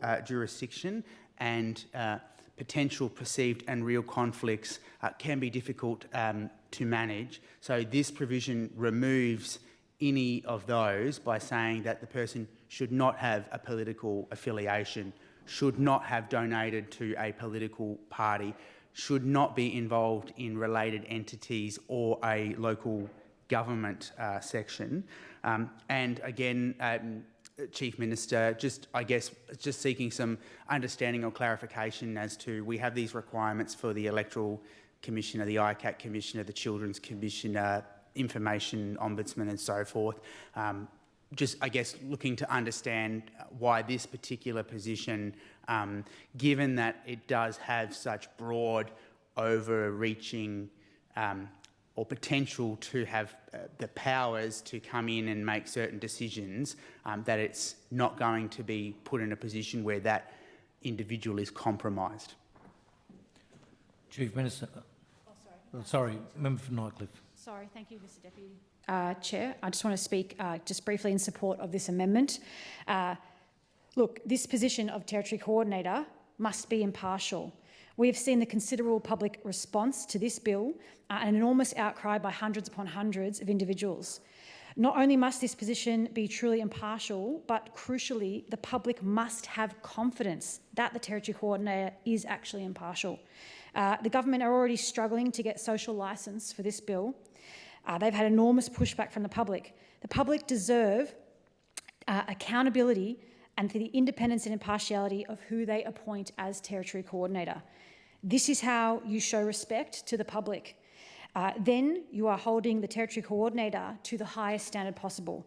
We have such a problem here in the Northern Territory with corporate vested interests infecting political parties and political decisions. We must ensure true impartiality of this incredibly powerful position. I just want to remind all the members of the opposite side that you can vote how you want. And if you want this bill to have integrity, vote for this amendment. And I'd also like to know, if they're not voting for it, why not? Thank you. Any further questions? Chief Minister. Thank you, everyone, for your contributions. The government will not be accepting the amendment, and I'll explain why. And again, there's a lot of conflating of multiple issues here. Firstly, and I think Member for Johnson, you said that the Territory Coordinator has the power to override ministers. They do not. In terms of conflicts management, there is conflict management processes in the Act. And I think all three of you made the very argument around why we're not accepting the amendment is because all of the people you talked about who this section would apply to are integrity commissioners. They have integrity functions. That's why the eligibility is written the way that you've proposed. So, for example, ours aligns with the very similar legislation in both Queensland and South Australia, to make sure it's the best person for the job, and other statutory appointments such as the chairperson of the Planning Commission here in the Northern Territory and the Development Consent Authority are done more aligned with how we've got it in the bill. Thank you. Member for Gwadja. Thank you, Chief Minister. I just seek some further clarification. Should the Territory Coordinator not have integrity? What is stopping us from putting in the legislation tonight that this person should not have a political affiliation? What is stopping us from saying that they shouldn't have donated to a political party? Is it because, has the government already lined up a coordinator who either was a CLP candidate or has made a donation? I'm not even going to dignify your ridiculous drivel with an answer. I've made it very clear that the Electoral Commissioner, the ICAC Commissioner, they are integrity commissioners. I correct the members opposite. The Children's Commissioner does not have that same criteria, and this is much more in line with the chairperson of the Planning Commission or the DCA in terms of the statutory functions that they have. Of course, there are provisions around conflicts and integrity and all of those other things, and I think you're just being rather pathetic. Member Gwadja. So, Chief Minister, can you confirm under this legislation tonight there is nothing prohibiting the government from appointing someone to be the Territory Coordinator who has been, I'm not saying CLP, but has been a Member of Parliament previously, has been a candidate previously, or has made a political donation previously? I'm just asking for clarification. Under what is being proposed tonight from the government, there is nothing that would stop a person who has done one of those three things. I'll say it again and I'll say it for the last time. The proposed amendment is eligibility criteria for an integrity commissioner type function. The criteria proposed in the Territory Coordinator legislation is for someone who understands the economy and is the best person for the job. And ultimately, those processes are properly set out in the legislation, and it is not suitable to have the criteria, or it's not suitable or necessary to have an integrity commissioner level criteria for the Territory Coordinator function, and that is a decision that has been made by the government. Member for Johnson. Thank you, Chief Minister. Can you explain which things in this list would be inappropriate to consider in terms of appointment of the Territory Coordinator? I've answered this question. So just to clarify, anything on this list you think it will be appropriate for the Territory Coordinator to be eligible if they were any of these things? Chief Minister, I've you've answered the question. several times. Is the answer yes, Chief Minister? Member for Johnson, I think the Chief Minister has said she's answered the question. So my question was that any of these things could apply to the Yes. Yeah. Can we move on? Any further questions? Member for Nycliffe. Sorry, no, I would like some clarification. Does that mean that a potential Territory Coordinator could have any of these? Yes. Member for Barkly. Standing Order 158. This is getting repetitious at the moment. Same question after same question. The Chief Minister's answered the question. Yes, look, I do take the point. We've asked this a number of times. The Chief Minister's given you the same answer every time. Is there a new question about this? Thank you, Mr. Deputy Speaker. Chief Minister, can you explain what the process was for making the decision to remove this? We, even on the Scrutiny Committee, weren't privy to whatever submissions have been given to the government in relation to the draft bill and the new bill. I'm just interested in what submissions were given in terms of removing this provision from the draft bill of the Act. Thank you. Deputy Chief Minister. Inquiry is not relevant to this particular clause. Look, I'll allow this question to stand, please. Go on, Chief Minister. Thank you for your question, Member for Johnson. So I can't speak to a specific submission, but what I will say is we conducted a lot of our own research and canvassed broadly right across the Northern Territory. I think in my summary, in my concluding remarks, I talked about us being very conscious to make sure that ours was best practice, fit for purpose, had a competitive edge on the other, like legislation in other jurisdictions. So by simplifying the eligibility criteria to very similar requirements as in Queensland for their Coordinator General, and as what is proposed in South Australia. Again, South Australia, theirs is in the infant stages, a little bit behind us, so theirs is very similar as well. So that's the policy decision we took. Thank you. Member Gwadja. Thank you. And I first want to start by, I acknowledge the Chief Minister has highlighted the amendments and the government won't be supporting those. I just wanted to ask Chief Minister, in Clause 11, the appointment of a Territory Coordinator, Section 2 says a person is eligible. An eligible person is a person who has suitable qualifications or experience relating to the coordinator's functions.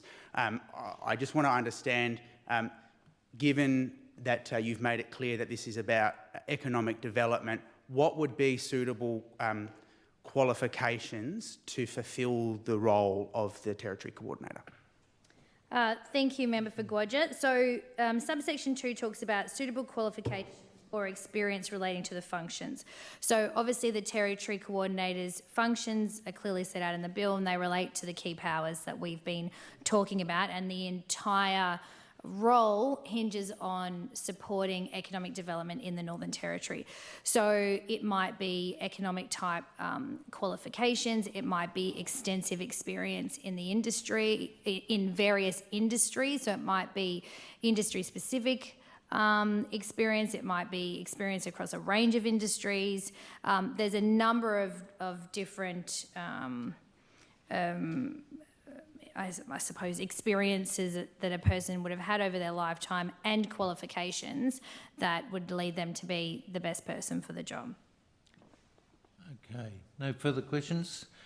The question is that the amendment be agreed to. Those of that opinion say aye, to the contrary no. Aye. I think the noes have it. Ring the bells. Division called.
Ayes and 17 noes. The noes have it.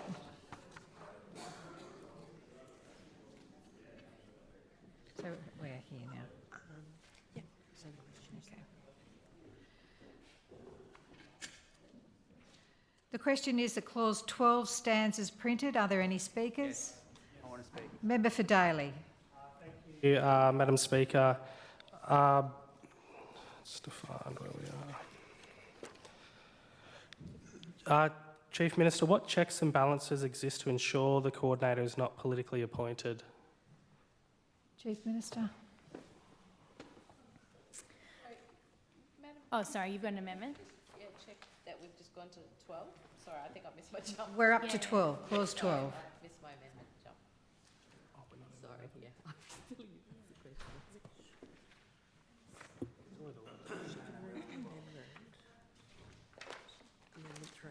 Okay, Leader of Opposition, you can Amendment 3? you can move Amendment 3.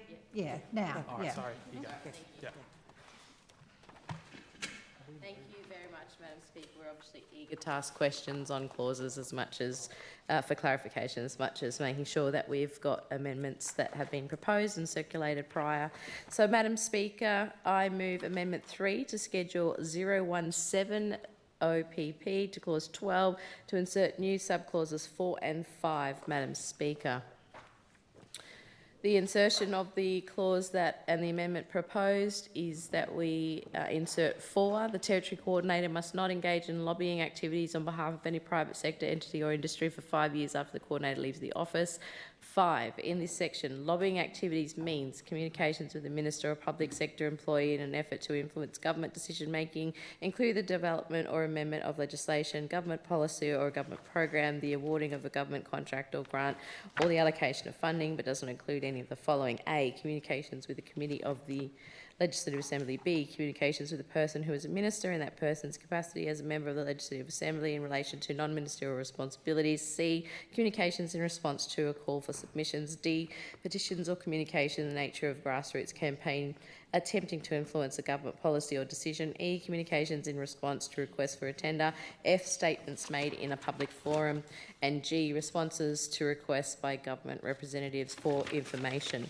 Madam Speaker, we're moving this amendment to ban lobbying for the Territory Coordinator for 5 years and have included all the definitions of lobbying. Are there any speakers? Yes. Member for Nightcliff. Thank you, Madam Speaker. I just want to rise to speak in support of this amendment. Look, the lobbyist register implemented recently by the government it's as limp as wet lettuce. The CLP's lobbyist register has given the public no confidence in this government's ability to manage lobbyists and vested corporate interests in our parliament. Once again, this government has no social licence for this bill. If they want to earn the public's trust, we need to show integrity, be accountable, and operate to the highest standard. This amendment here is a completely practical and indeed vital amendment to ensure the integrity of the Territory Coordinator role. I think it would speak volumes for those opposite to vote against it, and indeed if they do vote against it, I would be incredibly curious as to why that would be. Thank you. Chief Minister. Thank you very much, Madam Speaker, and the government will not be supporting this amendment. Are there any speakers? Member for Nightcliff. I would like to know the reason why. Thank you. Yes. Chief Minister. Thank you very much, Member for Nightcliff. Again, very similar to previous. It's the terms and conditions of the appointment are very clearly set out, and it's the policy decision we've made. Member for Nightcliff. I'm so sorry, just to clarify, that means you think it's appropriate for the Territory Coordinator to continue to be a lobbyist after their role is finished? Point of order, 155 not relevant to the clause. That's exactly the clause. Member for Daly. I was going to speak to the point of order, Madam Speaker. Sure. I believe the question by the member for Nightcliff is completely relevant to this clause. Well, it's up to the Chief Minister. You're okay? Okay, the question is that the amendment be agreed to if there's no further debate. Aye. That of the opinion say aye, to the contrary no. I think the noes have it. Division. Division supported, yes. You don't need support.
Six ayes and 17 noes. The noes have it.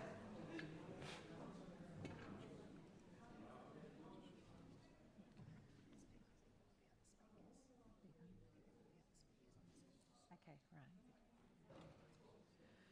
The question is that clause 12 stands as printed. No. I've got questions. Okay. Member for Gwadja. Thank you, Madam Speaker. Chief Minister, in relation to clause 12, the terms and conditions, I just seek some clarification on section 1. Subject to this part, the Territory Coordinator holds office for the period not exceeding 5 years specified in the appointment and is eligible for reappointment. Chief Minister, just seeking this is it a period prescribed or the intention that you could have a commissioner or coordinator who is appointed for, say, 4 years, then has an option of 4 years and then can continue to have options of that long? Or is it that they are appointed for a period of 4 years and they only get another option for an additional 4 years or prescribed term? Chief Minister.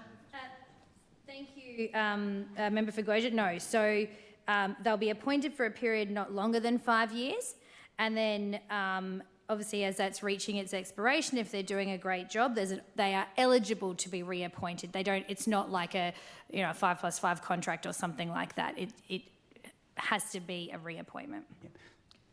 Thank you, Chief Minister. And it wouldn't be, for instance, where we've had other appointments where they're only offered two full terms of the term that's offered. So just an example of this could be we could have a Territory Coordinator who might be doing a great job and they could be there for 10 years because each review it's deemed that they're okay. It's not that they're only allowed to do an 8-year term. Yep. Okay. Yeah, that's exactly right. Thank you. Any other questions? Is it the wish of the Assembly? Oh, sorry. The question is that clause 12 stands as printed. Those of the opinion say aye, to the contrary no. Aye. I think the ayes have it. Is it the wish of the Assembly that clauses 13 to 17 be considered together? There being no objection, it is so ordered. The question is that clauses 13 to 17 stand as printed. Those of that opinion say aye, to the contrary no. I think the ayes have it. The question is that clause 18 stands as printed. Are there any speakers? Chief Minister. Yes. Sorry. You went very fast there, Madam Speaker. We're scurrying. Madam Speaker, I move Amendment 3 in Schedule 017 GOV to Clause 18 to amend Subclause 1. Thank you, Madam Speaker. So, where are we? Clause 18 here. So, this was a scrutiny committee amendment that we accepted.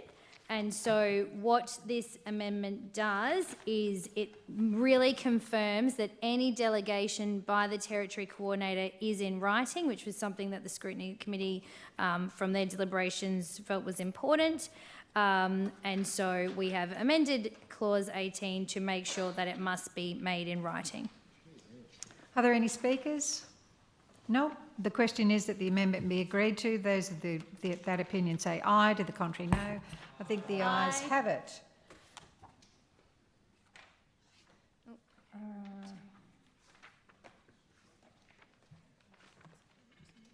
Move on.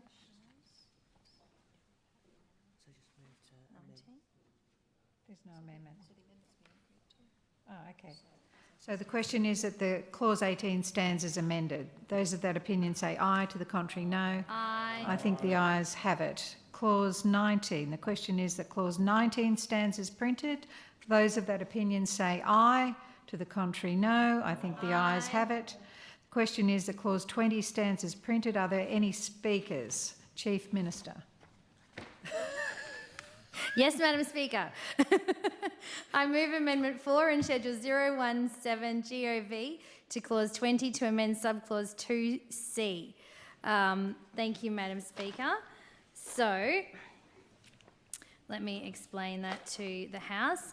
Again, this was a Scrutiny Committee recommendation, and what the amendment does is in 22C, amends that clause so that it says undertake public consultation, and it deletes the word regarding a proposed ICP or proposed TDA plan.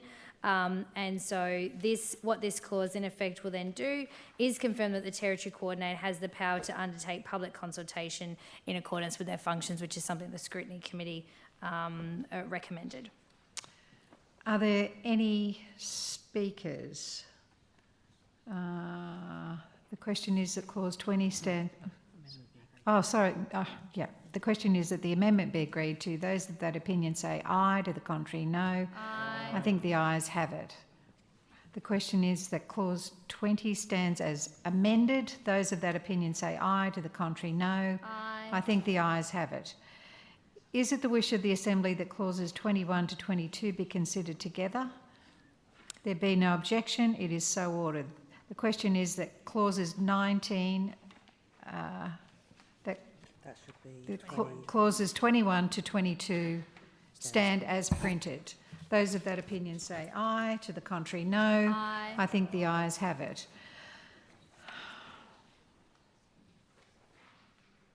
There's a new clause. Sorry? Yep. Opposition Leader. Thank you, Madam Speaker. Madam Speaker, I move Amendment 4 in Schedule 017 OPP to insert clauses 22A and 22B after clause 22 in Part 2. Madam Speaker, this amendment proposes the insertion of the following subsections. 22A, conflicts of interest. If the Territory Coordinator becomes aware of the Coordinator or if the Territory Coordinator becomes aware that the Coordinator has or may have a direct or indirect pecuniary interest in a matter to be considered by the Coordinator under this Act, the Coordinator, A, must publicly declare as soon as possible on the Territory Coordinator or agency website the nature of the interest or possible interest, and B, must not exercise any powers or perform any functions under this Act in relation to the matter. 22B, public disclosure of certain meetings. If the Territory Coordinator holds or attends a meeting with a representative of a private sector entity, the Coordinator must, within 5 days after the meeting takes place, publicly disclose on the Territory Coordinator or agency website, A, the time and date of the meeting, and B, each attendee of the meeting.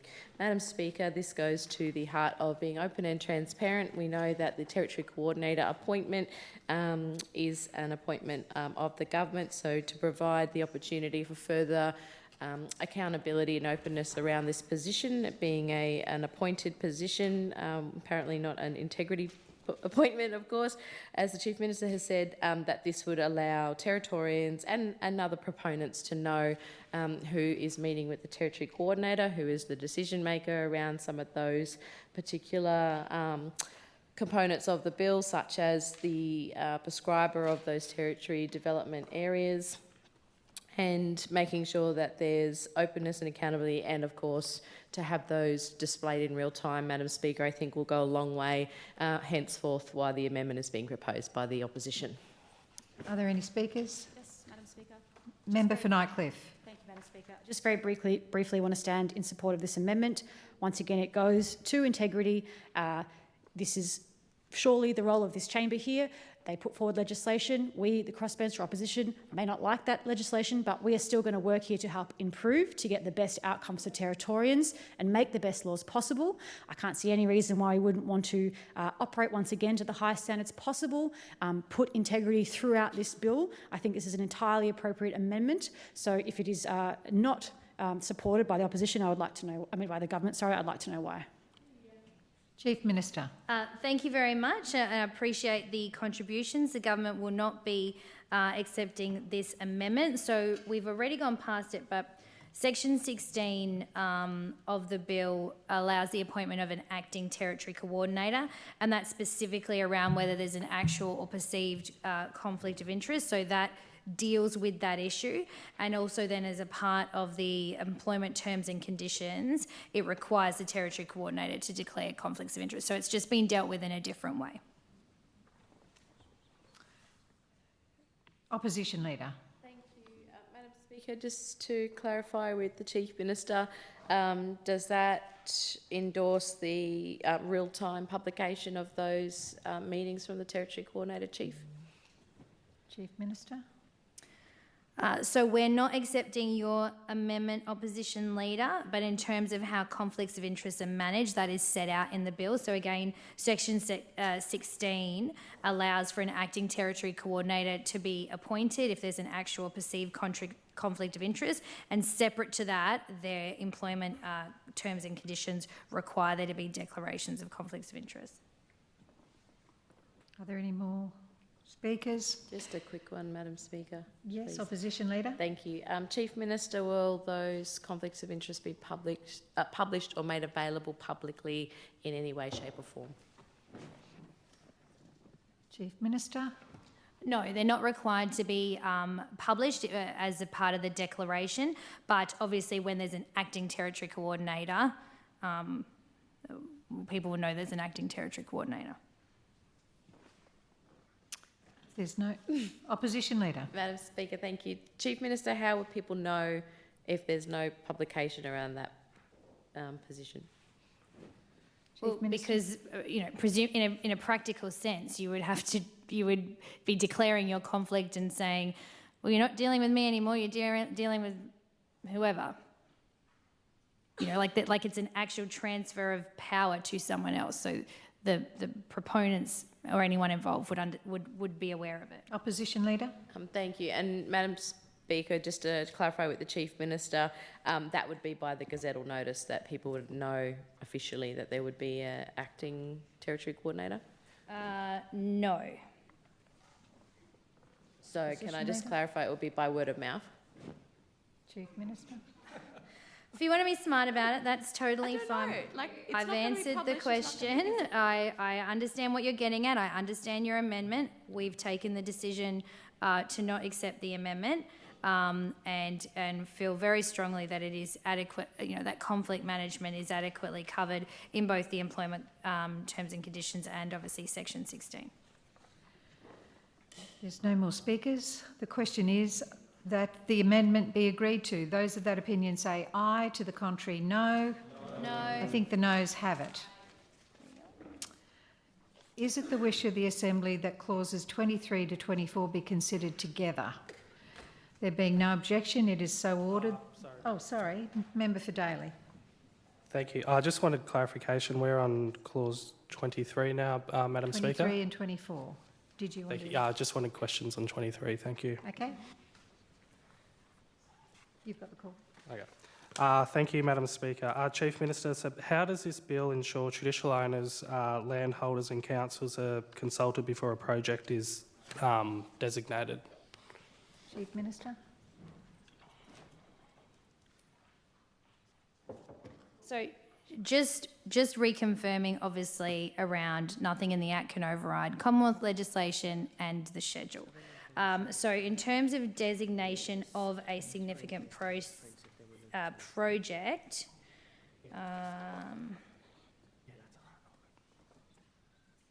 so the Minister has to have regard to the primary principle, obviously.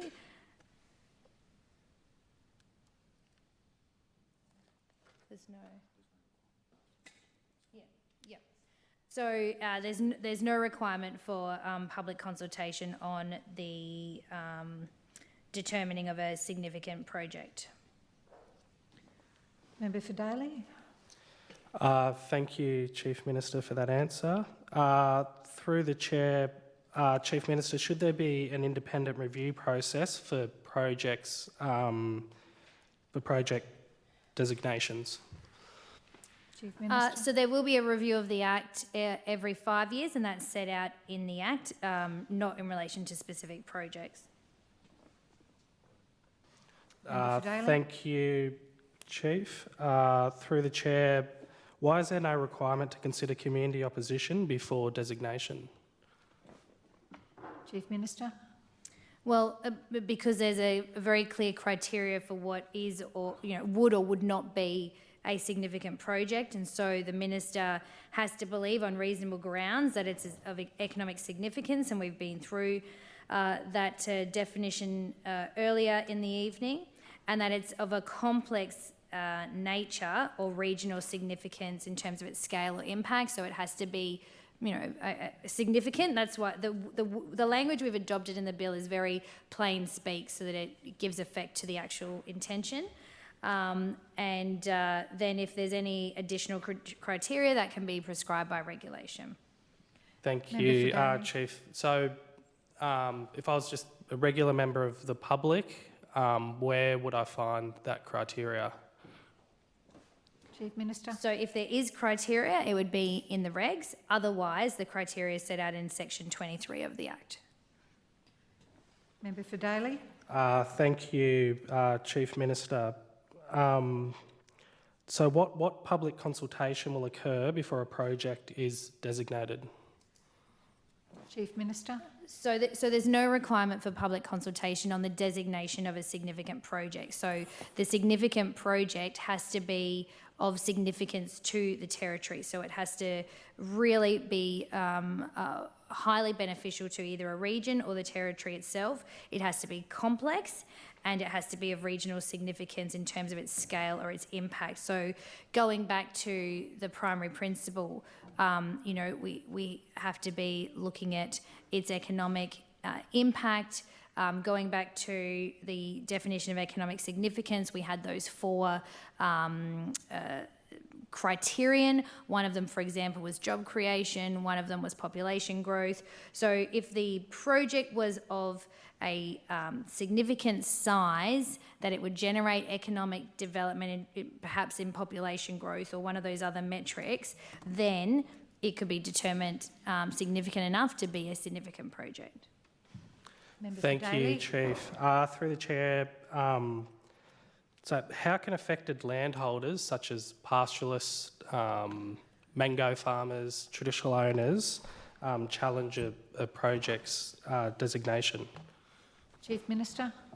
Well, you can't challenge a project's designation, but a project being designated means that the key powers are available to be used for that project. It doesn't give that project some sort of, the project itself still has to go through all of the processes. It's just where there's duplication in the process or where the process is going too slow. So, for example, a project A has been designated as a significant project. They go off and go to the DCA, for example. That might be a process, or go to the EPA, or have to get a water licence, or whatever other regulatory approval they're seeking. If that approval was taking too long, for example, the territory coordinator could ask for it to be prioritised or exercise any of the other key powers. So it doesn't just magically mean the significant project happens. It just provides a pathway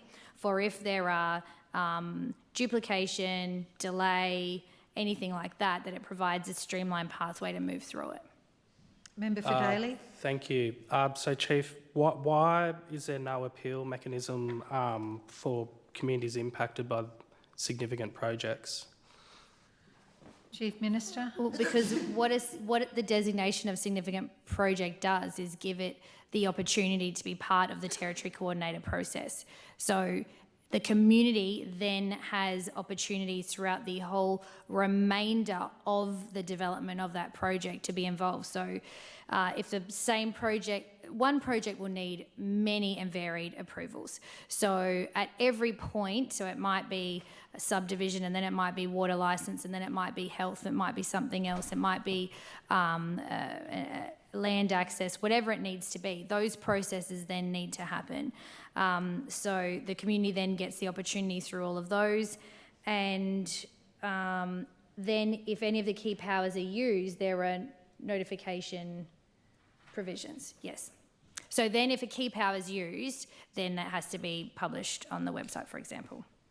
Okay, thank you. Member for Johnston.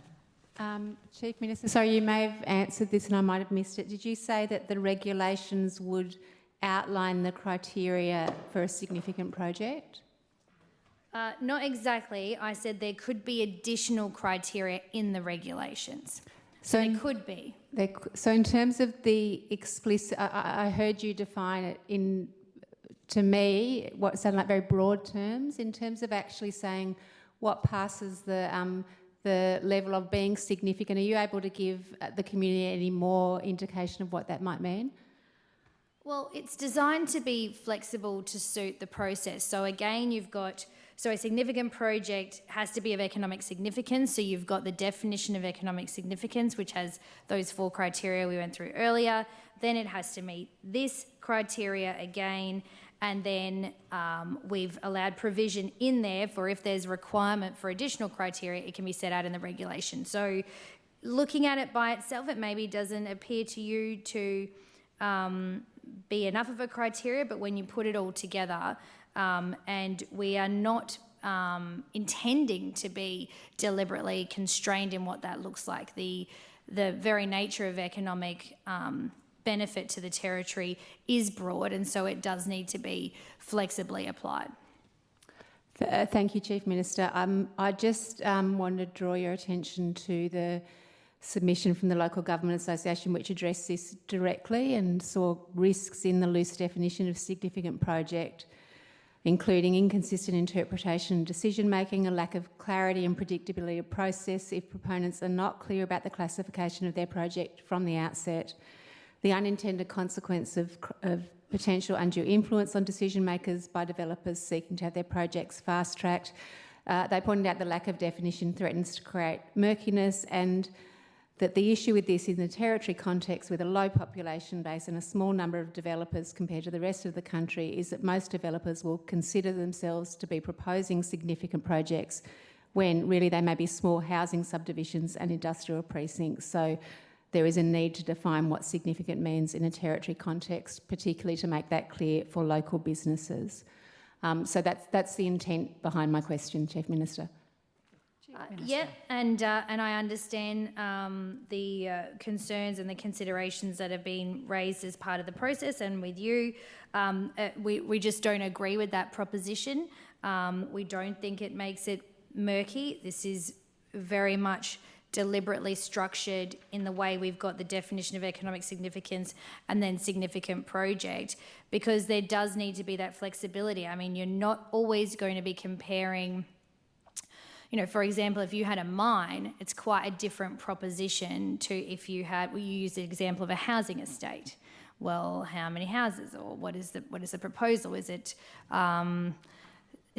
social housing, and therefore there's going to be access to population growth? Is it, you know, I mean, there's a number of considerations you would have. It really does depend on the nature of the project itself, and I can, comfortably say if a proponent hasn't got a clear plan about their project, it won't be achieving the threshold.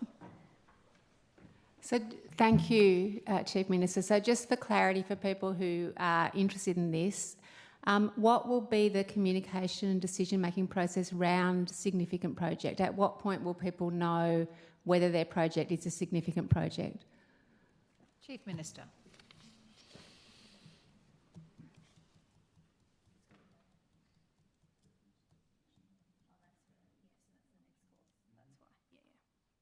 So that's actually clause 24. So we are getting to that. So there's notice provisions set out in 24. So 23 is the definition, if you'd like to call it that, or the criteria, and 24 is the notice of designation or revocation. Okay. The question is that clause 23 stand as printed. Those of that opinion say aye, to the contrary no. I think the ayes have it. So we'll go to clause 24. Is it the wish of the Assembly that clause 24 be stand as printed? Aye. Those of the opinion say aye, to the contrary no. I think the ayes have it. The question is that clause 25 stands as printed. Are there any speakers? Opposition Leader. Thank you, Madam Speaker. I move Amendment 5 to Schedule 017 OPP to Clause 25 to insert new subclause 1A. To insert the following clause, Madam Speaker, through the amendment 1A, the Minister must not declare any part of land or water under subsection 1 that is A, Aboriginal land, or B, land that is the subject of native title as defined in section 223 of the Native Title Act 1993 Commonwealth, or C, a park or reserve declared under section 12 of the Territory Parks and Wildlife Conservation Act 1976. Madam Speaker, as spoken about earlier by the member for Goytia, our team has put forward this particular amendment just again to provide that clarity, noting I anticipate the government won't agree to this amendment, but I do note that the Chief Minister has already said that all land related to Commonwealth legislation is off the table. So just appreciating that if the amendment is not going to be agreed to, that we have that reassurance from the Chief Minister and the government. Are there any other speakers? Yep. Yes, member for Johnston. Thank you, Madam Speaker. Well, actually, my amendment is subsequent to this, so I'll sit down and move it after, I think. Member yes, sorry. for Gwaja? Sorry. Thank you, Madam Speaker. Again, this amendment has come forward as a result of the Legislative Scrutiny Committee. Again, we heard from expert witnesses who gave oral testimony during that time around their concerns and around the need to have those areas declared, and that they are that the Minister must not declare any part of land or water under those sections. I think to the point, and just acknowledge that the Chief Minister has spoken about this previously as the motion brought forward by the member for Johnson as a whole around the definitions. This is in relation and going to the heart of particular clauses, but again, I think it's important just to highlight the position around these areas, given the complexities and given that this would provide certainty to many Aboriginal Territorians around any ongoing development that could or couldn't happen. Thank Chief you. Minister. So I just want to clarify. So it's that if there's our legislation can't override Commonwealth law. So if it was our land, it needs consent. It doesn't mean that people can't have the benefit of the Territory Coordinator, but it requires those consents. The Territory Coordinator can't override the Commonwealth law. So I just wanted to clarify that point. So just going to your amendment, Opposition Leader. So there's actually a reason why. Well, we're obviously not accepting it for all the reasons I've stated earlier. But I've got a good example for you of why you might not want to go ahead with this either. So essentially, it stops Aboriginal people on their land being able to consent to activity. So using the mining and Gove, for example. So when the Gove lease ends, your proposed amendment would prevent the Gumatj from working with the Territory Coordinator to realise their economic aspirations for the land. So that's just an unintended consequence probably of your proposed amendment. In any event, we're not accepting it as I've outlined previously. Opposition Leader. Thank you, Madam Speaker. Thank you very much, Chief Minister. Thank you for that tangible and practical example. Chief Minister, in my understanding of the Aboriginal Land Rights Act, they would still require free and prior consent of traditional owners. So in the case of the example that was provided just then, that if, for example, Gumatj wanted activity on their land that was around economic development, as long as the traditional owners provided consent, then the Territory Coordinator role could then still kick in because it's Aboriginal land, but it has free and prior consent to any decision or proposed notice by the Territory Coordinator. Chief Minister. Yeah, so that's what would happen under our legislation. Yours doesn't do that. So pretend your amendment doesn't exist. My answer to your question is yes. Yeah, but your amendment doesn't do that. Thank you, Madam Speaker, through the Chair, to the Chief Minister. But regardless, the Aboriginal Land Rights Act would still require, and through the amendment that we have proposed around the Native Title Act, Aboriginal Territorians who are considered traditional owners would still be able to provide consent on Aboriginal land, regardless if the Territory Coordinator position existed or not. So they still have that right to do so right now. Member for Nelson. The minister must not declare any land or water that is Aboriginal land. So if you just read that bit by itself, if you're an Aboriginal owner and you want and you consent by free consent, you can't get the minister to help you. You can't bring this to legislation.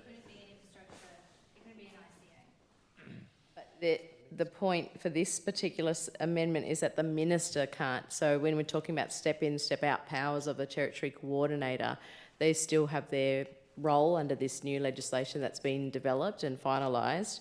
So the territory coordinator position, this specifically means that if a minister was then going to jump over any regulation or processes, that it protects that out of, as opposed to what's separately being proposed through the territory coordinator role or position appointment. A minister can't overstep their power then, because a minister would not be able to override Commonwealth legislation in this instant. So it's the double protection essentially by this amendment being proposed. Chief Minister. I understand. I definitely understand what you're trying to achieve, but it doesn't achieve it, because even if you go through all of those consents and say the TO is like, yep, let's do this, we're keen for whatever it might be, and all of those processes happen, this still says the minister must not, so it can't. Even with the consent, that's what yours does, whereas ours allows that to happen with consent.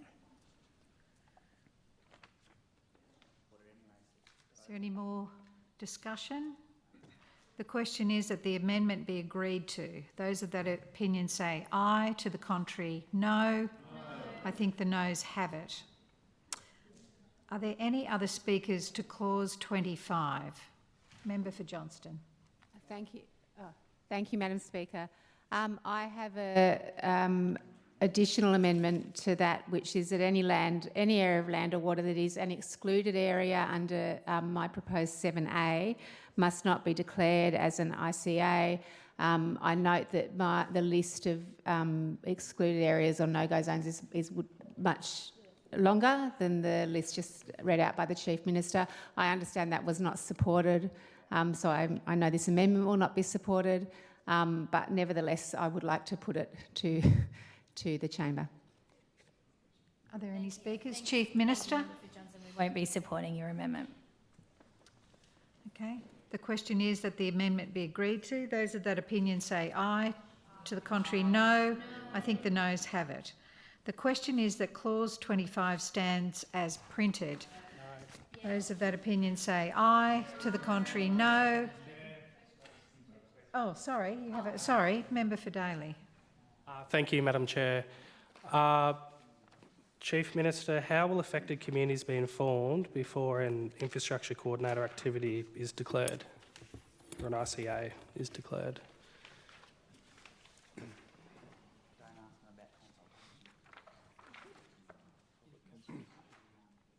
It's a bit ahead, it's not in that clause. I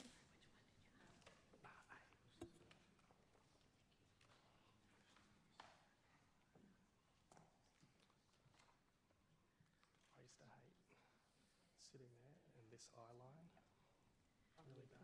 So it's similar to earlier. If it's an ICA, there doesn't need to be any consultation, but when it then moves to be an ICP, that's when all of that kicks in, which is just a couple of clauses ahead. 27. Member for Daly. Thank you. So between the process of an ICA to a sorry, what did you say? I missed Yeah, so the infrastructure coordinated area can be declared much like a significant project. There's very similar requirements in both. So no requirement to consult or anything like that. But then if you were going to create the infrastructure coordination plan, then that requires different consultation, which is, 28 and 29. So you just got to skip ahead a little bit for that. 29 is quite literally titled public consultation. Yeah. All right, Member thank for you. Daly. So will landholders be compensated for infrastructure developments impacting their land? Pastoralists, mango farmers, for example. So that's not part of this clause, Member for Daly. Any more questions? Comments? Sorry, what was it? Yeah, it's definitely not Chief part of that Minister. clause. I'm not sure I understand the question, Member for Daly, but you know, you can't just walk onto someone's land and build a mango farm. Like you have to you'd have to lease the land off them, or you'd have to buy the land off them, or you know, there's all sorts of processes that would have to happen. Member for Daly? Thank you. So what safeguards ensure public infrastructure isn't built primarily for private corporate benefit? I think you asked me a similar question to this earlier. So this is about investigating an infrastructure coordination area.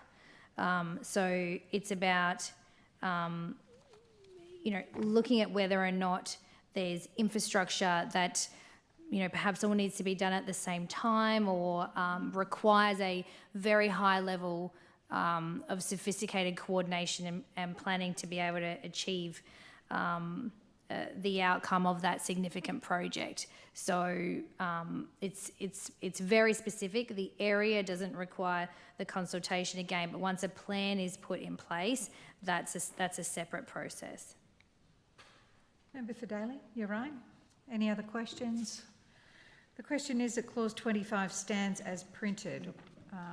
Those of that opinion say aye. To the contrary, no. I think the ayes have it. The question is that clause 26 stands as printed.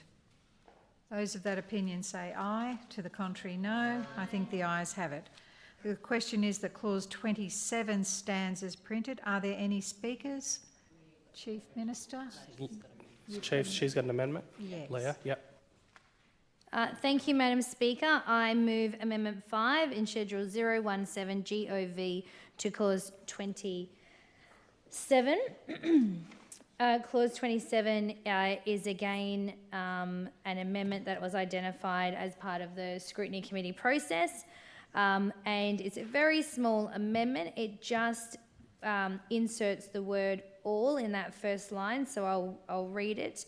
An infrastructure coordination plan, an ICP, is a plan relating to a significant project that does all of the following, and then, so that's the amendment, all, and then it has ABC. So it basically means a infrastructure coordination plan in relation to a significant process must do all of those things. It has to do A and B and C, not or. Are there any other speakers? Member for Gwadja. Thank you, Madam Chair. Is that what I call you when you're in the chair? Call me what you like. Well, don't encourage me. Madam Speaker or Madam Chair, this was a committee recommendation and I acknowledge that the government has accepted it. I think it's important to highlight that this change, whilst it looks small and technical in nature, it's really important to ensure that this change will make sure that all three are done together and not done in isolation. So I certainly will be supportive of the amendment.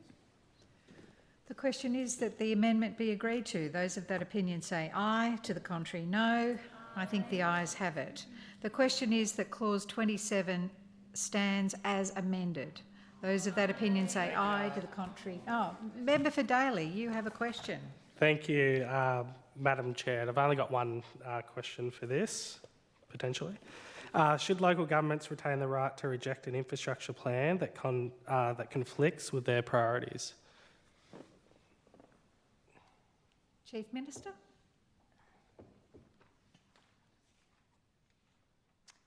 Say that again. Should a local government be able to reject an retain the right to reject an infrastructure plan that conflicts with their priorities? What does that even mean? I mean, an infrastructure coordination plan may then trigger. So, like, a local government might have their own master plan, for example. Okay.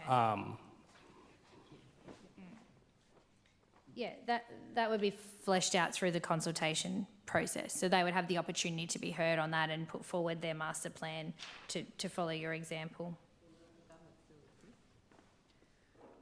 Any other questions?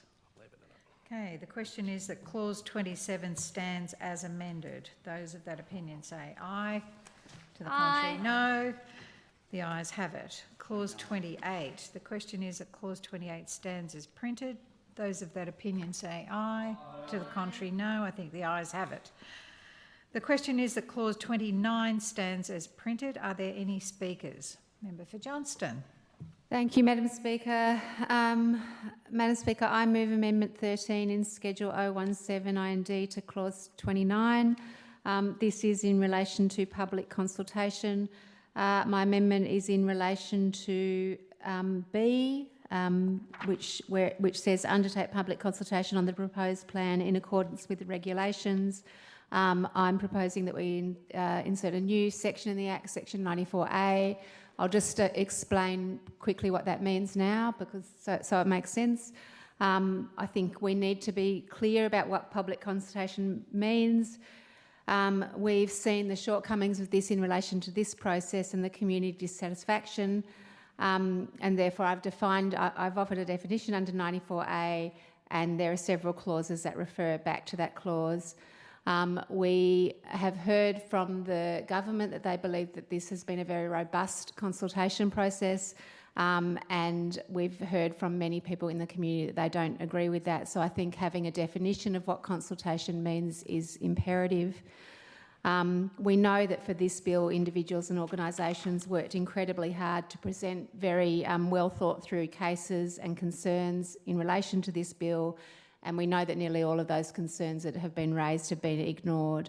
I remind the Chamber that it's our job to represent our constituents and communities, and neglecting those needs and issues that have been raised doesn't benefit us, doesn't benefit the communities we serve. I quoted this earlier, but the Northern Land Council spoke for many people when they said the Northern Land Council is disappointed that the vast majority of issues raised in their previous submission were either unaddressed or exacerbated by the bill's amendments, and the bill in its current form is now less protective of Aboriginal Territorians' rights than the draft bill was. I therefore think it's imperative that we have a very clear definition of what public consultation means, and I believe that should be part of the Act, not a regulation that we don't know what that's going to say. I can go through when we get to 94A exactly what those regulations might be. Thank you. Are there any speakers? Sorry, not regulation. Member for Gwadja. Thank you, Madam Speaker. Speaking to the amendment, supportive of it, I think it is important. I think, Chief Minister, it would be useful to get an understanding from yourself around the government that you lead, what you believe constitutes good consultation. We did hear from members of the committee that they had some issues or concerns around particular elements or areas of the territory that they didn't feel were consulted thoroughly.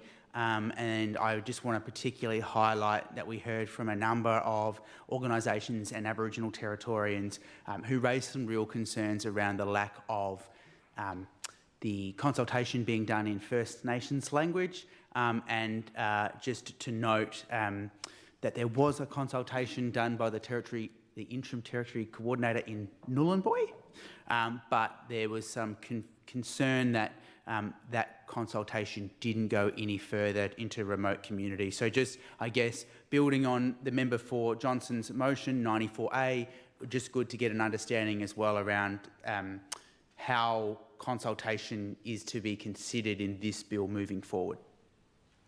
Chief Minister.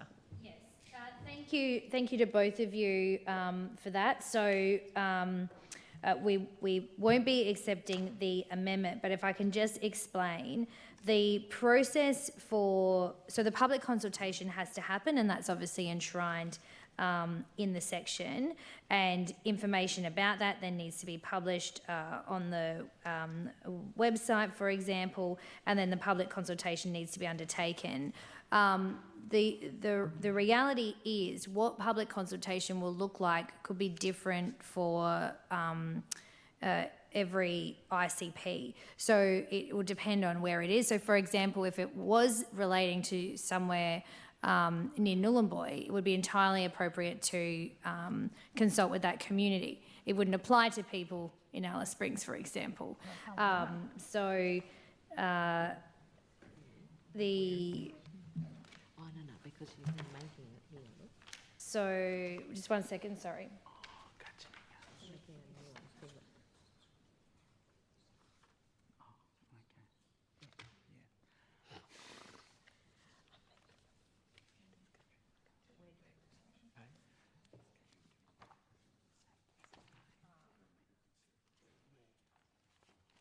Oh, yes.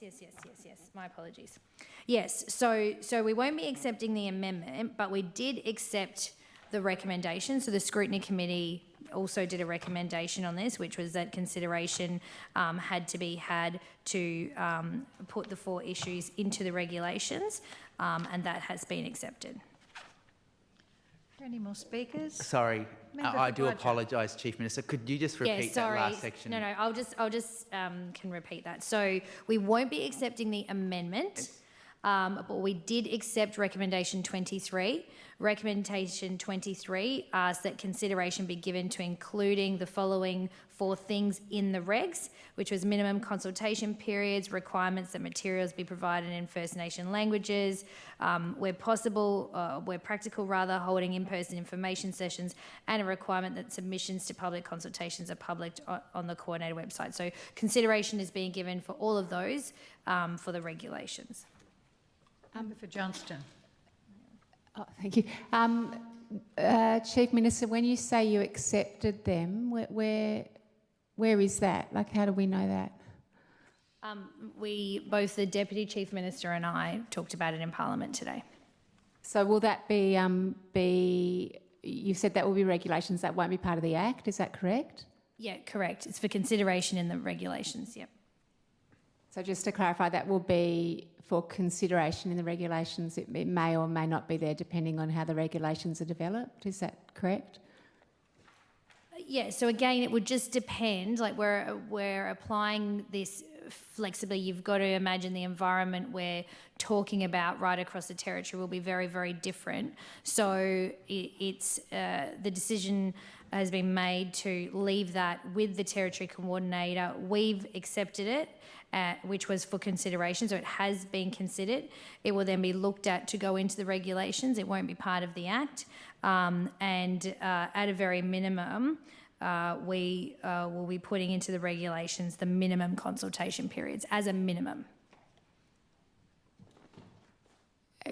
You're saying in this chamber that as a minimum that will definitely be in the regulations? Yes. And that's just in regards to timeframes? Yeah, sorry, so I'll say it differently. The regulations for the Territory Coordinator will outline minimum consultation periods, and the Territory Coordinator will have consideration to the other 4 items that were raised as part of Scrutiny Committee Recommendation 23. Thank you. Okay. The question is that the amendment be agreed to. Those of that opinion say aye. To the contrary, no. I think the noes have it. The question is that clause 29 stand as amended. As printed, sorry. Member for Daly. Thank you, Madam Chair. Chief Minister, so will there be public consultation? Is public consultation mandatory for all major project, all major infrastructure projects? Chief Minister. So this is for an infrastructure coordination plan, so there must be consultation on that. Any more questions? No, that's all right. Okay, so the question is that clause 29 stands as printed. Those of that opinion say aye. To the contrary, no. I think the ayes have it.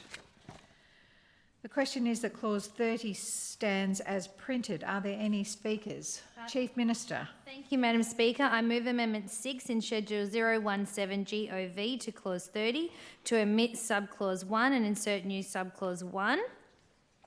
Again, this is an amendment from the Scrutiny Committee, and the amendment is as follows. It will reword Subclause 1 to say the Territory Coordinator must give to the Minister, and then it says the proposed ICP for the Minister's approval and a summary of any submissions received during the public consultation required by Section 29B. So what this amendment does is confirms that the Territory Coordinator will provide the Minister a summary of the submissions received during that public consultation process in relation to that proposed ICP. Are there any speakers? Member for Guadja. Thank you, Madam Speaker. Again, a very constructive recommendation put forward by the Legislative Scrutiny Committee. I thank the Chief Minister for acknowledging the importance of that. And again, I think it is important when providing, when the Territory Coordinator is providing the Minister, that they need to or must give them a summary of any submission received during the public consultation. It is an important opportunity during that time for the Minister then to consider the position of Territorians. No other speakers. The question is that the amendment be agreed to. Those of that opinion say aye. To the contrary, no. I think the ayes have it. Are there any other speakers to clause 30? No. The question is that clause 30 stands as amended. Those of that opinion say aye. To the contrary, no. I think the ayes have it. The question is that clause 31 stand as printed. Those of that opinion say aye. To the contrary, no. I think the ayes have it. The question is that clause 32 stands as printed. Are there any speakers? Chief Minister. Thank you, Madam Speaker. I move Amendment 7 in Schedule 017 GOV to Clause 32 to amend subclause 2B. And so, Madam Speaker, again, this is an amendment from the Scrutiny Committee. And what the amendment to this clause confirms is that the Territory Coordinator must also undertake public consultation on a proposed variation to an ICP if the Minister considers the variation would affect a material change to the ICP. So effectively what it does is subsection 2B, it inserts the words "or the Minister." So I can read it in full. The Territory Coordinator must A, stays the same, B, if the proposed variation would, in the opinion of the Coordinator or the Minister, affect a material change to the ICP, undertake public consultation on the proposed variation in accordance with the regulations. So if there's a variation and it's a material change, then public consultation on that variation would also need to happen. Are there any speakers? The question is that the amendment be agreed to. Those of that opinion say aye. To the contrary, no. I think the ayes have it. Are there any other speakers to clause 32? The question is that clause 32 stands as amended. Those of that opinion say aye. To the contrary, no. I think the ayes have it, even though no one said anything.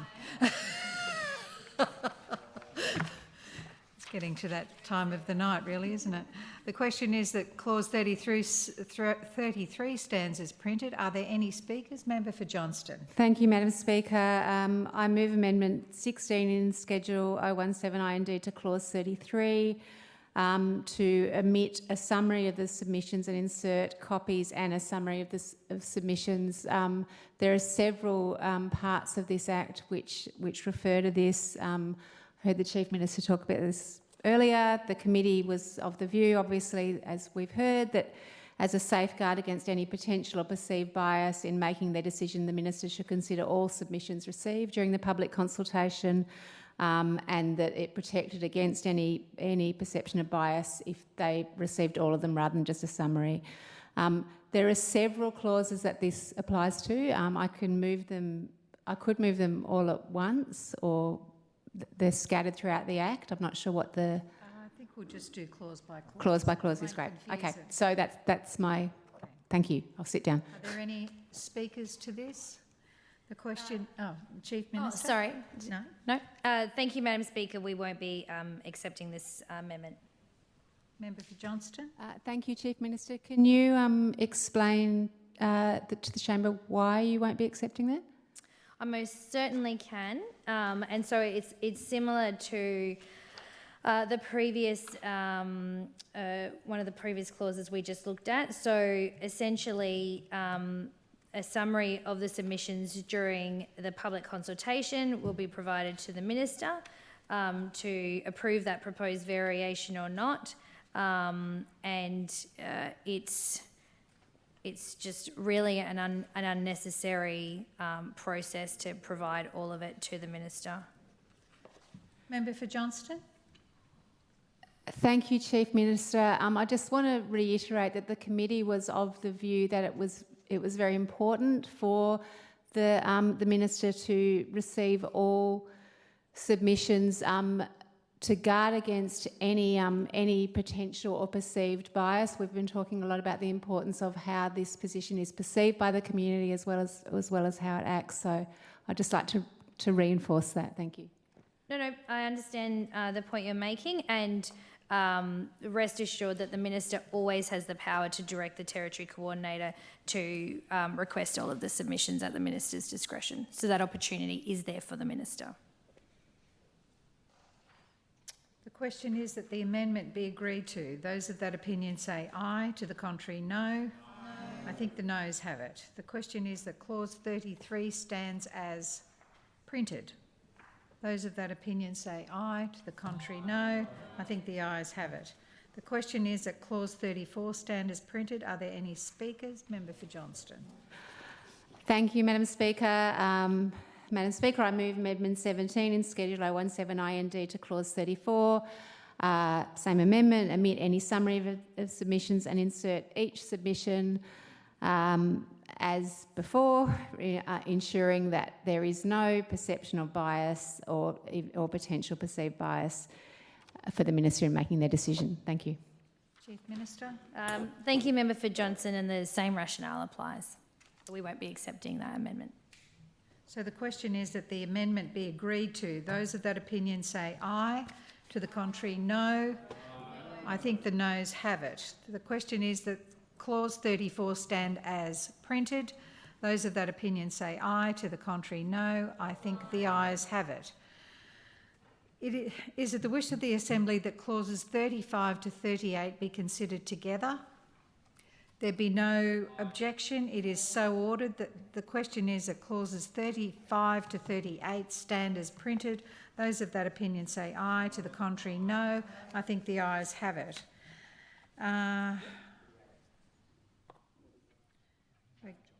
We're going to clause 39. Member for Johnston.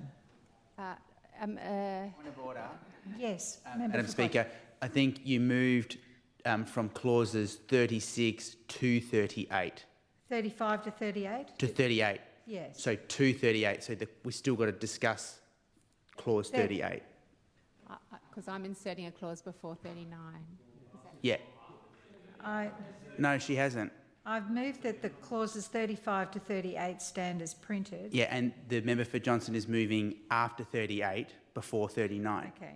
So after the Assembly Yes. agrees to clause 38 and before the Deputy Speaker moves on to the next clause, the member for Johnston has the call. Let's go for it. We've got it. Thank you, Madam Speaker.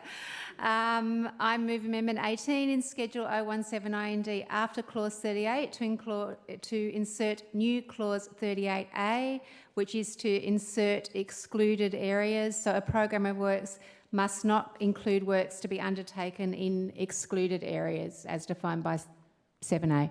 Thank you. Chief Minister.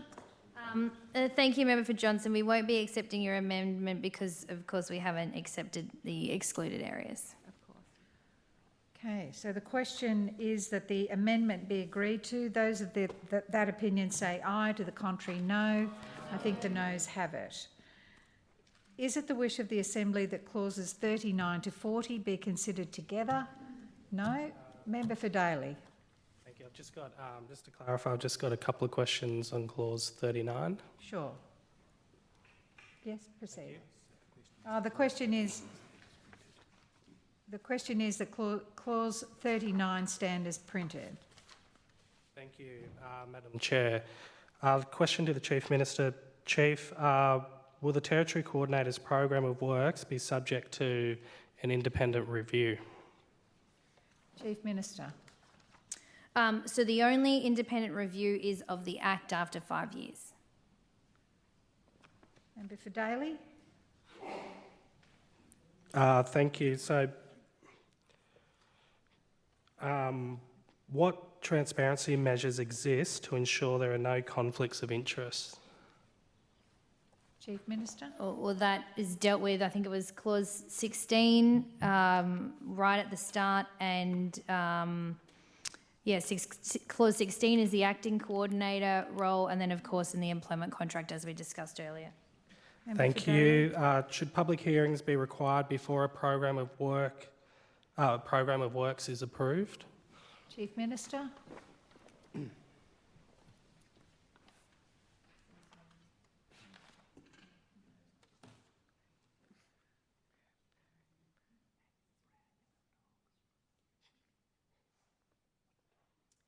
Yeah, so no, there is no consultation on program of works, and program of works will generally be public infrastructure. Member for Daly. Thank you. So will there be an independent oversight or audit requirements for the coordinator's work programs? Chief Minister. No, so this is program of works. It's different. It's a way. It's like a category, I suppose you could say. It's a type of, or a sequence of small projects that would need to happen to give effect. So it's things like utilities or other services and those types of things that are required. So if you have multiple services that need to go into an area, I think the example for this one is probably around like a big major housing development in a remote community perhaps, or something like that, where you then might have multiple services that need to be delivered as well. That would be something that would be envisaged by clause 39. Thank you, Chief. And last question, what mechanisms prevent political interference in project selection? Chief Minister. In political, say it again? What mechanisms prevent political interference in project selections? Well, there's a very clear criteria. We've talked about the criteria around economic significance, around significant project, around all of the key powers have got their own, I suppose, structure and criterion within the Act. So it has to meet those criteria, or it won't enliven any of the provisions. Member for Daly, any more questions? Okay, the question is that clause 39 stand as printed. Those of that opinion say aye, to the contrary no. I think the ayes have it. The question is that clause 40 stand as printed. Those of that opinion say aye, to the contrary no. I think the ayes have it. Okay, so 48. Member for Johnston. Thank you, Madam Speaker. You want to squeeze one in again? Madam Speaker, I move Amendment 19 in Schedule 017 IND after Clause 40 to insert new Clause 40A. So this is in relation to preparing a program of works. I'm proposing that we insert that after preparing a proposed program of works, the Territory Coordinator must A, publish the proposed program on the Territory Coordinator or agency website, and B, undertake public consultation on the proposed program in accordance with Section 94A. Thank you. Are there any speakers? Chief Minister? Member for Gwadja. Thank you, Madam Speaker. Speaking in support of the amendments put forward by the member for Johnson, again, we did hear in the entire committee deliberation, oral testimony, people really concerned moving forward around the Territory Coordinator legislation, around the need to have a thorough and comprehensive consideration and determinations of what public consultation was, and around how that information would be distributed and made available. And certainly people raised concerns around the process of which was to occur if public hearings were to be undertaken. So absolutely support the amendment put forward by the member. I think it represents a large number of community members who gave testimony at the hearing, and I think it's certainly worthwhile to acknowledge the Chief Minister will respond in a moment. She has previously stated around provisions that will be done, I believe, Chief Minister, in the regulations once they're developed. But again, I think this is a good mechanism to consider enshrining into the legislation. Chief Minister. Thank you very much to both of you for your questions. The government won't be accepting your amendment, Member for Johnston. And I just confirm, Member for Gwaja, there's no requirement for public consultation as part of that program and performance of works. It does require it. So if you look to 43 and A, it talks about there must be consultation with a public body, public entity, or a person who's been identified in the plan as responsible for the delivery. And then it says, and B, may consult with any other person the coordinator considers appropriate. So there is opportunity for consultation. Member for Johnston.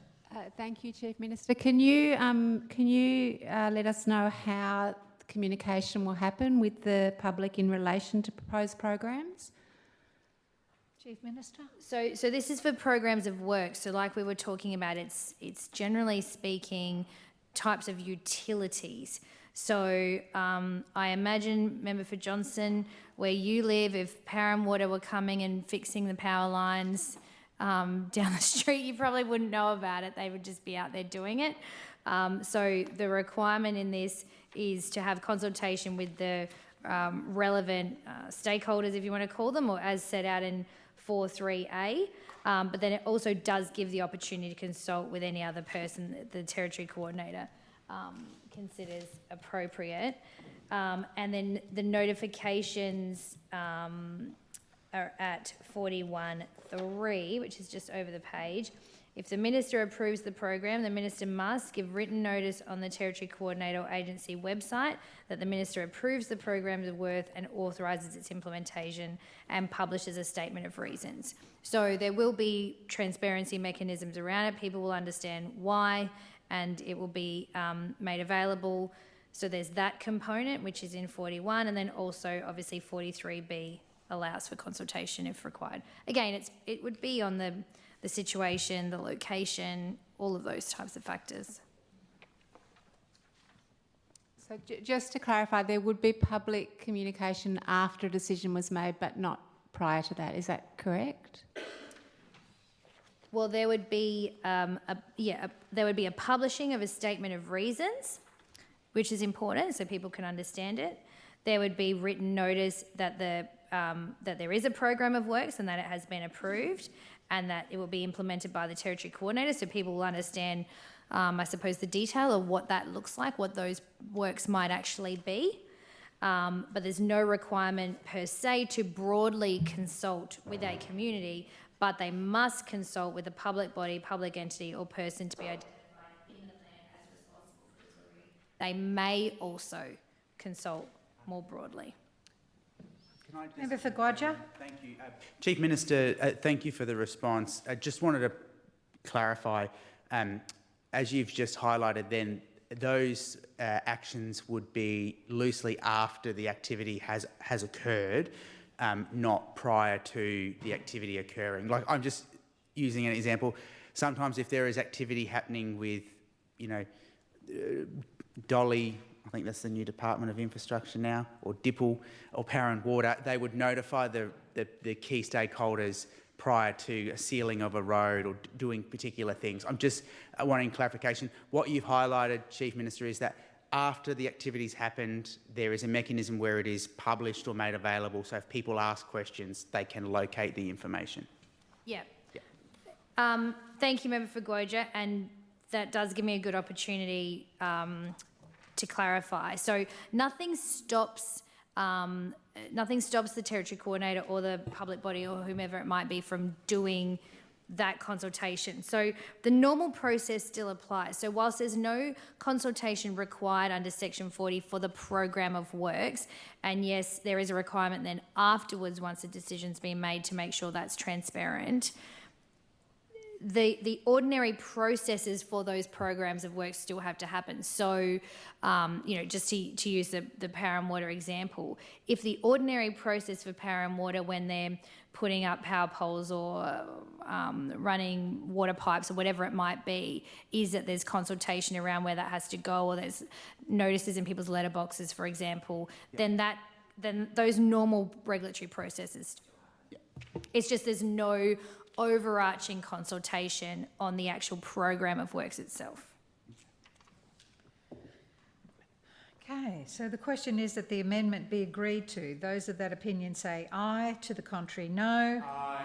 I think the noes have it. Division. And it's supported.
Seven ayes and 17 noes.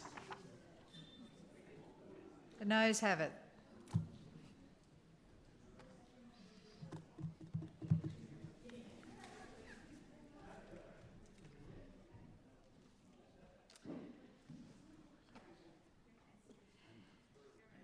Is it the wish of the Assembly that clauses 41 to 42 be considered together? There being no objection, it is so ordered. The question is that clauses 41 to 42 stand as printed.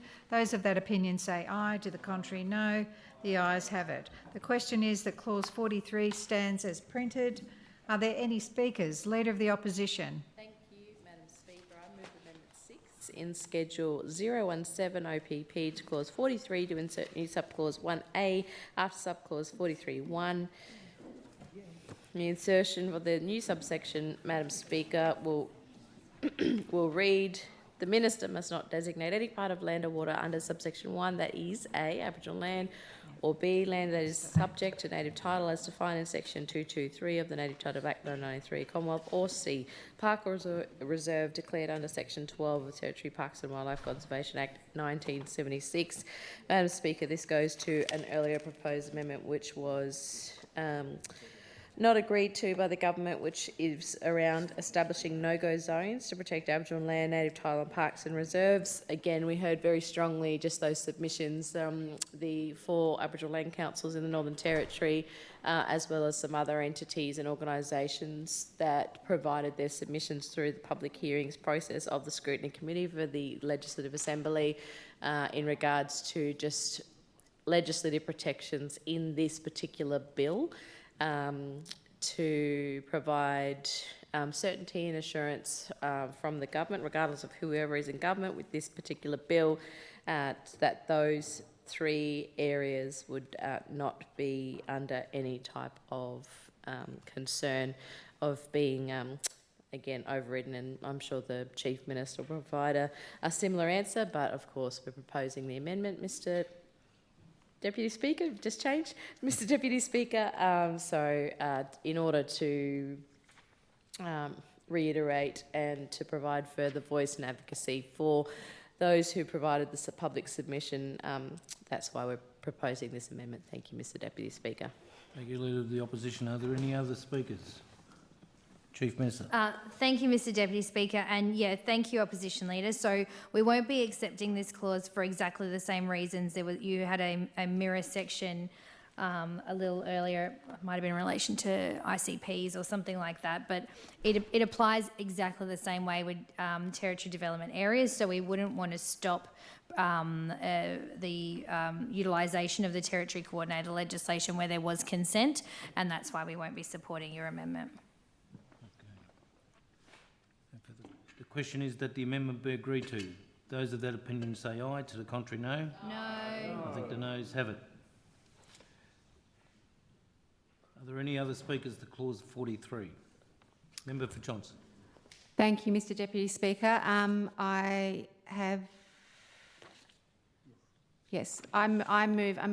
move Amendment 20 in Schedule 017 IND to amend subclause 43(1). The power under this clause has far-reaching consequences. Once an area of land or water is part of the TDA, powers under the bill can be used affecting that land and water, and this can be done without consent of traditional owners or native title right holders or interest holders. So the purpose of this amendment is to require the Minister to obtain consent of traditional owners and exclusive native title rights holders as well as other landowners, and that consultation should be required for non-exclusive possession type interests. So I'm proposing that we insert in 43 at 43(1), 1A, an area of land or water that is an excluded area must not be designated as a TDA. 1B, the Minister must not make a designation under this section unless A, all of the following have given written consent to the designation. 1, the registered owner of any estate in fee simple in the proposed TDA. 2, the traditional owners of any Aboriginal land in the proposed TDA. 3, any native title holders who hold native title rights and interests under the Native Title Act 1993, comprising rights of possession, occupation, use and enjoyment of land in the proposed TDA to the exclusion of all others. And B, that the Minister has consulted with the following. 1, any native title holders who hold native title rights and interests other than those mentioned in paragraph A. 3, in respect of land in the proposed TDA. And 2, a person who holds a lease from the Crown under the Crown Lands Act 1992 or Special Purposes Leases Act 1953 in respect of the land in the proposed TDA. The end. I was going to keep going. So just to summarise, the purpose of this amendment is to ensure, in particular, that any areas that are proposed to become a TDA cannot be done without consent of traditional owners, native title rights or interest holders and other people I've mentioned in the amendment. Thank you. Thank you, Member for Johnson. Are there any other speakers? Chief Minister. Thank you very much, Mr Deputy Speaker, and thank you to the member for Johnson. So we won't be accepting that amendment, and I can explain why. So for a designation of a territory development area, there is no requirement for consultation. So again, reflecting back on an earlier conversation we were having, that's sort of that mapping and designation process. So for example, it might be like Middle Arm, it's an area for a specific type of industry or purpose or whatever it might be. It could be agricultural land. But for the territory development area plan, that does require consultation. And then any activity within it triggers whatever the activity might be. So again, if it was our land, it would require consent. If it was private property or a cattle station, for example, then there are provisions in the Act around notification before entry on land and all of those things. So, so designation, no consultation. The Territory Development Area Plan does, and in any event, to do anything on that land, you then need to go through whatever the correct process is. No further questions? The question is that the amendment be agreed to. Those of the opinion say aye, to the contrary no. Aye. No, I think the noes have it. Are there any other speakers to clause 43? Leader of the opposition. You've done your amendment, so you just... Yeah. Thank you, Mr Deputy Speaker. In terms of the question to the Chief Minister for this clause, Chief Minister, why are parks, reserves and environmentally sensitive areas not automatically excluded from TDAs? Thank you, Opposition Leader. So it's similar, again, to a conversation we had earlier. So essentially, the territory development area is the area on the map that might be suitable for, development, suitable as a development area, and then within that comes the plan and then the activity. So there's sort of multiple layers to it. And there's also a requirement, for example, that there be a statement of reasons for that designation and other transparency mechanisms, including publishing the notice, etc. Leader of the opposition. Thank you, Deputy Speaker. Thank you, Chief Minister. In terms of the TDAs, is there going to be any requirement of such that would there would be a need for approval for environmental assessments for a TDA? Yeah, so all of the normal approvals processes would happen. But because it's a territory development area, so for argument's sake, if a proponent was moving through a regulatory process and that was taking an extraordinary amount of time, then it would allow the territory coordinator to use a key power. So it could be step in, it could be priority. Any of those would then be able to be enlivened or utilised by the territory coordinator, you could say, but it doesn't circumvent that process. It just depends which power the territory coordinator was using, because obviously there is exemption power as well, we deal with that slightly later on. But in short, I don't know. Does that answer your question?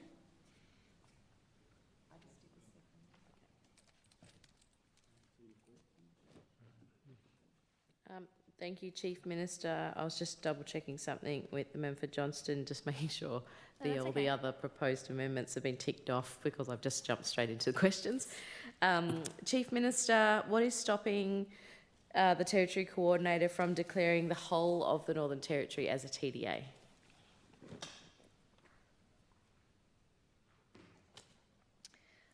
Well, that would means that the Territory Coordinator thinks very highly of the Territory.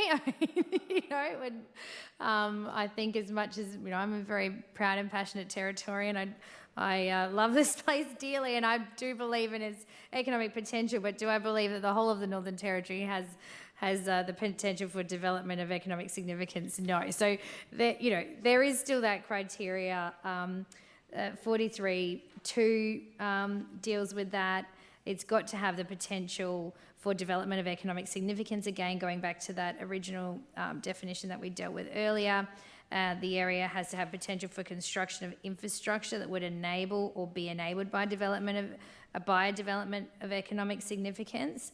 And then there may very well be additional criteria set out in the regulations. So there is still a framework to move through. Thank you, Chair. Thank you, Chief Minister. Could the Territory Coordinator declare a whole region, for example, Big Rivers, Barkly, Top End, East Arnhem, Central?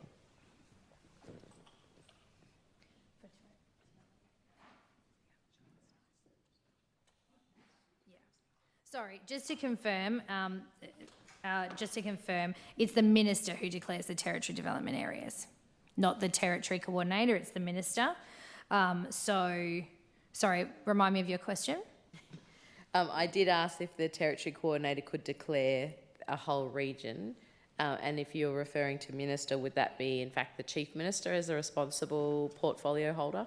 So it wouldn't be, because I am the chief minister and the responsible portfolio minister, yes, but no. So it is the so it is right now, but for the argument's sake, it is the Minister for Territory Coordinator who would be the responsible minister to designate the territory development area. Thank you. So just going back to the one before was, would the Territory Coordinator or the responsible minister be able to declare a whole region? I mean, when you say region, you're talking about the way we sort of traditionally Central, carve Barkly, up Big the territory. Rivers, East Arnhem and Top End, as well as obviously there's Darwin and Palmerston in there as well. No, I don't. What about the Barkly? The Barkly probably would be the only one that you maybe Big Rivers is all right too. No, Big Rivers is wonderful. No, so it's still got to have the adequate consideration, right? So we still have to, as the minister would still have to go through that process around there being economic significance, that there's potential for construction of infrastructure. So it's certainly not intended to just be wholesale chunks of the territory. Thank you, Chair. Thank you, Chief Minister. Would that go back to the 4 elements that was at the start of the bill? Yeah, because that's how you define economic significance. So you see in 43(2)(a), it says has a potential for development of economic significance. So then you would go back to those 4. Thank you. Are there any other speakers to clause 43? No? Okay. So the question is that clause 43 stands as printed. Those of the opinion say aye, to the contrary no. Aye. I think the ayes have it. The question is that clause 44 stands as printed. Are there any speakers? Member for Johnson. Thank you. I did see on my thing it says after speakers are exhausted. That might be now, perhaps.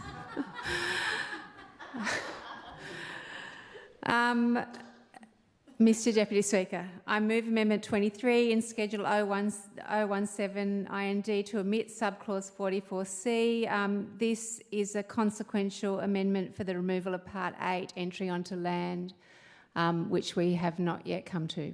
So that's what I'm moving. What the motion will say, what the amendment says is to omit B, under the current clause, engage a person to undertake investigations or studies or prepare reports required for the development of a proposed TDA plan. Thank you. Thank you, Member for Johnson. Are there any other speakers? Chief Minister. Thank you, Madam Speaker. Thank you, Member for Johnson. Government won't be accepting your amendment. The question is that the amendment be agreed to. Those of that opinion say aye, to the contrary no. I think the noes have it. The question is that clause 44 stands as printed. Oh, sorry, pardon. Thank you, Mr Leader Chair. of the Opposition. Thank you very much, Mr Chair. My question for the Chief Minister is around landholder objections. Where would that be held? Is it just the judicial process if somebody would like to object to a TDA?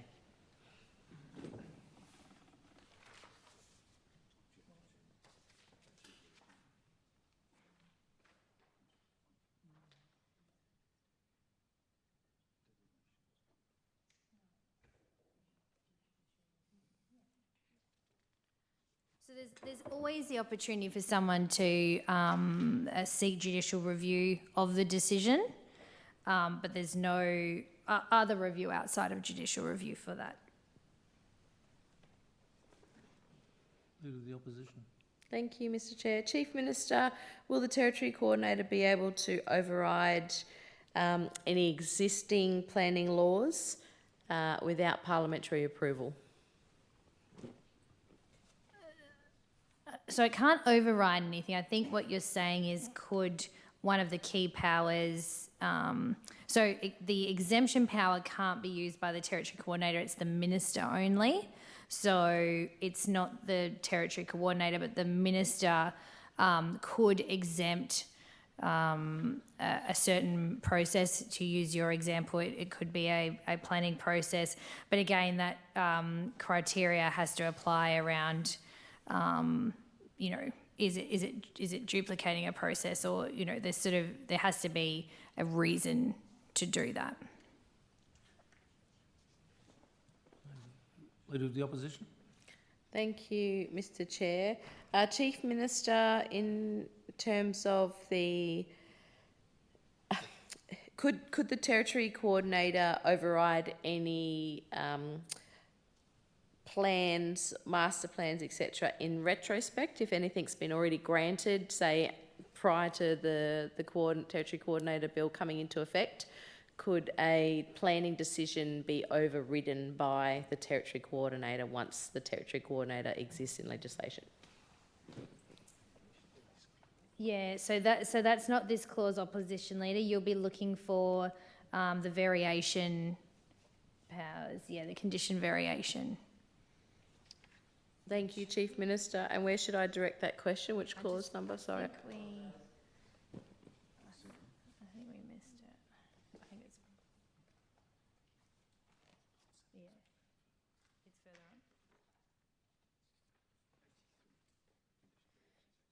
on. It is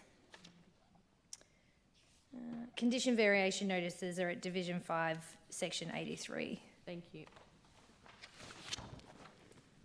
No further questions?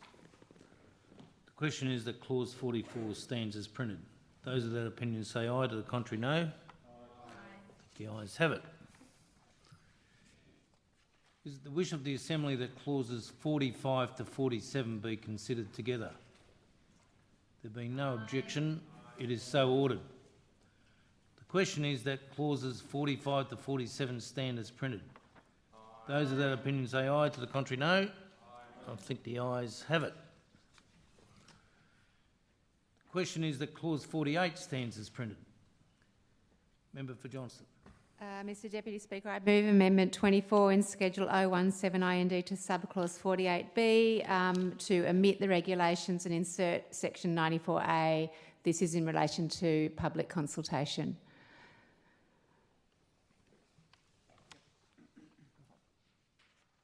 Are there any other speakers? Deputy Chief Minister. We're not going to accept the clause.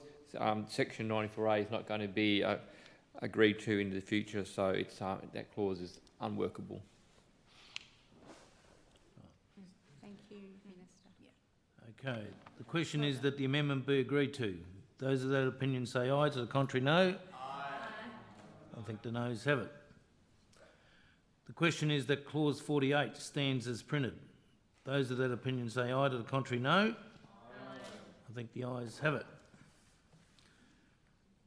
The question is that clause 49 stands as printed. Are there any speakers? Member for Johnston. Mr Deputy Speaker, I move Amendment 25 in Schedule 017 IND to amend subclause 49 to omit a summary of the submissions, insert both copies and a summary of the submissions to ensure that there is complete no possibility of any perception of bias in terms of the submissions that the Minister will receive from the Coordinator. Thank you, Member for Johnston. Are there any other speakers? Chief Minister. Thank you, Member for Johnston. So this is very similar to previously. We won't be accepting this one, and just to reinforce and remind again that the Minister can at any time request all of the submissions. The question is that the amendment be agreed to. Those opinions say aye, to the contrary no. Aye. I think the noes have it. The question is that clause 49 stand as printed. Those of that opinion say aye, to the contrary no. Aye. I think the ayes have it. The question is that clause 50 stand as printed. Member for Johnston. Mr Deputy Speaker, I move Amendment 26 in Schedule 017 IND to amend Clause 50 to omit the summary of submissions and insert each submission. I'll give the Chief Deputy Chief Minister. We won't accept that based on the same submission, is that the Minister can ask for those submissions if required when making that decision. Okay, are there any other speakers? Leader of the Opposition. Thank you, Mr. Chair, Chief Minister / Deputy Chief Minister. The Scrutiny Committee is of the view, the recommendation that the Scrutiny Committee provided was that they were of the view that the safeguard against any potential perceived bias in making the decision that the Minister should consider all submissions received during the public consultation. Therefore, the Scrutiny Committee recommended that Clause 50 be amended and it's something that we support, the work of the committee. There was, majority-led government committee members in the Scrutiny Committee. I find it very strange that the government would not accept the recommendations. Thank you. Deputy Chief Minister. Mr. Speaker, but we won't be accepting it. And like I said earlier, and like the Chief Minister said, when the Minister can make decisions in relation to that, the Minister can ask for those submissions, and the Minister is one who's going to be responsible, and of course the Minister is an elected official. Leader of the Opposition. Minister doesn't know to ask the question or is misinformed by the information they've received and then makes an error in decision making, which they haven't been provided all the right information. How is that safeguarded if a decision is made on the incorrect information? Well, ultimately that's for the Minister to make that decision, and the Minister is an elected official, and that Minister can ask for any information that they see fit. And your question is quite hypothetical because as you know, being a former minister, you make decisions all the time, and if you get the wrong information, that could happen. It certainly could, but it's unlikely because I think that the government departments and the Territory Coordinator do a great job, and any public servants listening right now, you do a great job, and we thank you for your support. The question is that the amendment be agreed to. Those of that opinion say aye, to the contrary no. I think the noes have it. The question is that clause 50 stands as printed. Those of that opinion say aye, to the contrary no. Aye. I think the ayes have it. Is it the wish of the Assembly that clauses 51 to 54 be considered together? There being no objection, it is so ordered. The question is that clauses 51 to 54 stand as printed. Those of that opinion say aye, to the contrary no. Aye. I think the ayes have it. The question is that clause 55 stands as printed. Are there any speakers? Sorry? Oh, Chief Minister. That's me. Everyone's like, Chief. I'm like, You talking to me? Mr Deputy Speaker, I move Amendment 8 in Schedule 017 GOV to Clause 55 to amend Subclause 2B. So, Clause 55 is variation of a TDA plan, and this amendment again came from the Scrutiny Committee. It's very similar to an amendment we made earlier where we insert the words or the Minister. So Clause 2B will read, if the proposed variation would, in the opinion of the Coordinator or the Minister, affect a material change, so it is the same. And basically what this then does is confirms that the Territory Coordinator must also undertake public consultation on a proposed variation to a TDA plan if the Minister considers that the variation would affect a material change to the TDA plan. Are there any other speakers? Okay. The question is that the amendment be agreed to. Those of that opinion say aye, to the contrary no. Aye. I think the ayes have it. Are there any other speakers to Clause 55? Right. The question is that Clause 55 stands as amended. Those of that opinion say aye, to the contrary no. Aye. I think the ayes have it. The question is that Clause 56 stands as printed. Are there any speakers? Member for Johnson. Mr Deputy Speaker, I have the same amendment for Clause 56 and Clause 57, which is, and perhaps I can move them together, which is to omit, I don't know if I can, maybe, to once again omit a summary of the submissions and insert both copies and a summary of the submissions. Can we just do them one at a time, thanks? Okay, all right. So I move Amendment 28 in Schedule 017 IND to amend subclause 56B to omit a summary of the submissions, insert copies and a summary of the submissions, once again on the recommendation of the Scrutiny Committee.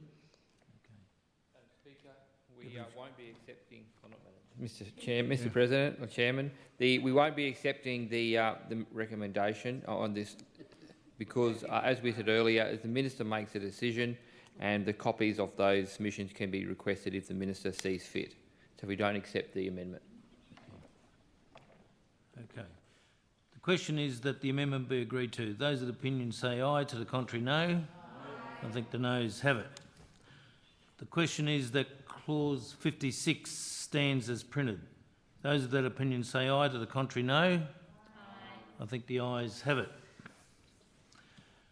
Question is that clause 57 stands as printed. Are there any speakers? Member for Johnson. Mr Deputy Speaker, I move Amendment 29 in Schedule 017 IND to amend clause 57 to omit a summary of the submissions, insert copies and a summary of the submissions. Are there any other speakers? Deputy Chief Minister. We won't be accepting the amendment based on the same words I said earlier, that the Minister can make the decision and the Minister can request to see all those submissions if the Minister sees fit. The question is that the amendment be agreed to. Those of that opinion say aye. To the contrary, no. Aye. I think the noes have it.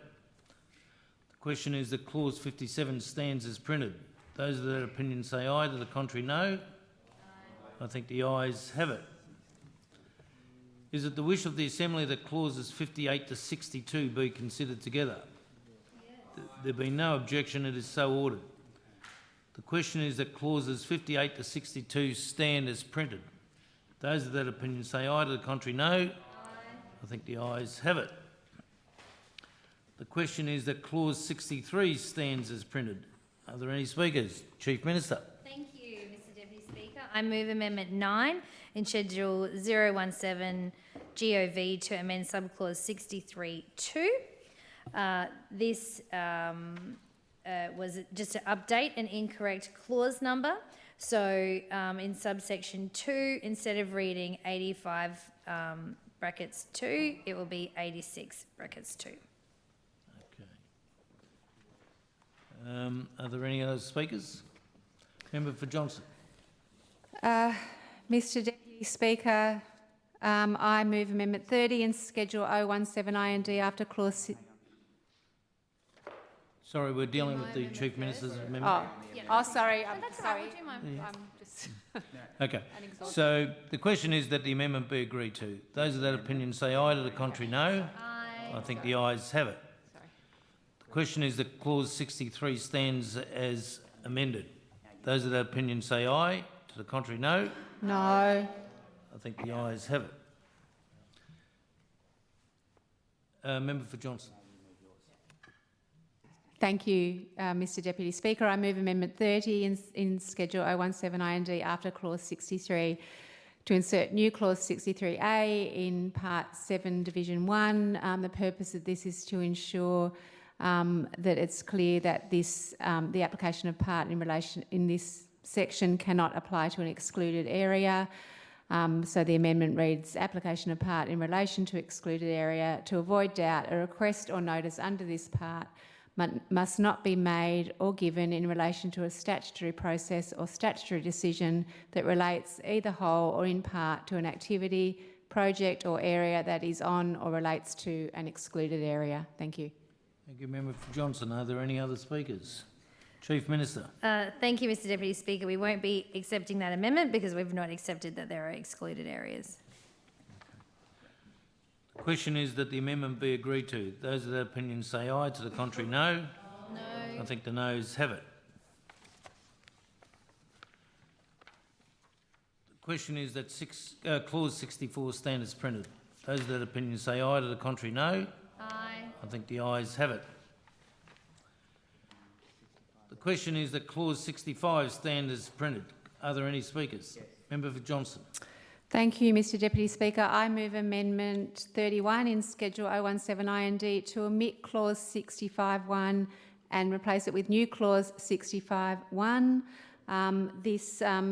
this is in relation to progression-related requests. This clause allows the Territory Coordinator to make a progression request that a statutory process be completed within a set period of time. We heard during the scrutiny committee process that statutory deadlines already exist for much of the statutory processes that this power could be used in relation to. This bill creates unnecessary complexity by imposing potentially arbitrary deadlines using this power. This also risks diluting the quality of the assessment processes. I'm therefore proposing the following amendment, that we insert 1, subject to subsection 2 and section 7, the Territory Coordinator may, by written notice, a progression-related request given to the responsible entity for a statutory process, request the entity to pause or to continue to undertake the process in relation to a significant project, a works project, an IC activity or a TD activity for the period specified in the request. Thank you, Member Johnson. Are there any other speakers? Chief Minister. Thank you, Mr Deputy Speaker. We won't be accepting, we won't be adopting your amendment, Member for Johnston. Currently, it requires the Territory Coordinator to give notice to start, complete, pause or continue, and your amendment would remove start or complete, which just would entirely change the operation of the clause and the Act, which we don't accept. Thank you, Chief Minister. The question is that the amendment be agreed to. Those of that opinion say aye, to the contrary no. No. Aye. I think the noes have it. Are there any other speakers on clause 65? Not till 70. Okay. The question is that clause 65 stand as printed. Those of that opinion say aye, to the contrary no. I think the ayes have it. Is it the wish of the Assembly that clauses 66 to 67 be considered together? There being no objection, it is so ordered. The question is that clauses 66 to 67 stand as printed. Those of that opinion say aye, to the contrary no. Aye. I think the ayes have it. Is it the wish of the Assembly that clauses 68 to 69 be considered together? Member for Daly. Thank you. Just to clarify, I've just got a few questions on clause 68. We're just at that, Deputy Chair. Yep, that's right, 68. Thank you. Thank you. Through the Chair, Chief Minister, what criteria determine when the Territory Coordinator can override regulatory bodies?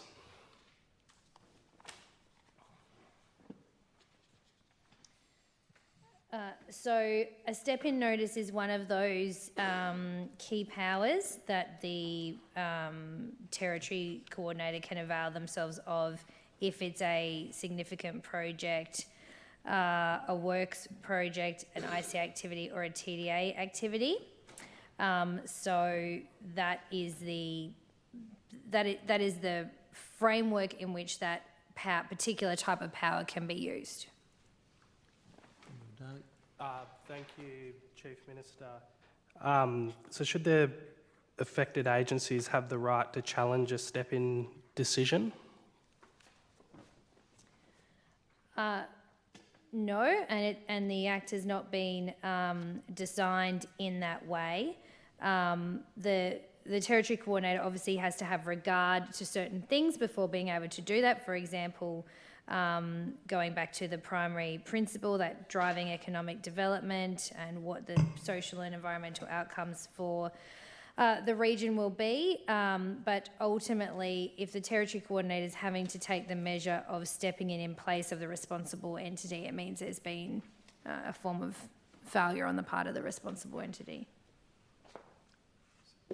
Member Daly. Sorry, and further to that, yep. It's just sort of your question sort of spread out across a number of sections, but 70. So moving forward, but answering the same question, Section 70 requires there to be consultation with that responsible entity. So you asked, so they would have to obviously be talking to them about what's going on, what's happening here, why aren't things progressing, etc., and consult with them about it. Thank you. So is there any kind of set out criteria around that? So, for example, just thinking through if there's any environmental protections to go through the territory coordinator wants to override, like is there an actual process for that? For the territory coordinator to override that certain agency? So the criteria is set out in that section.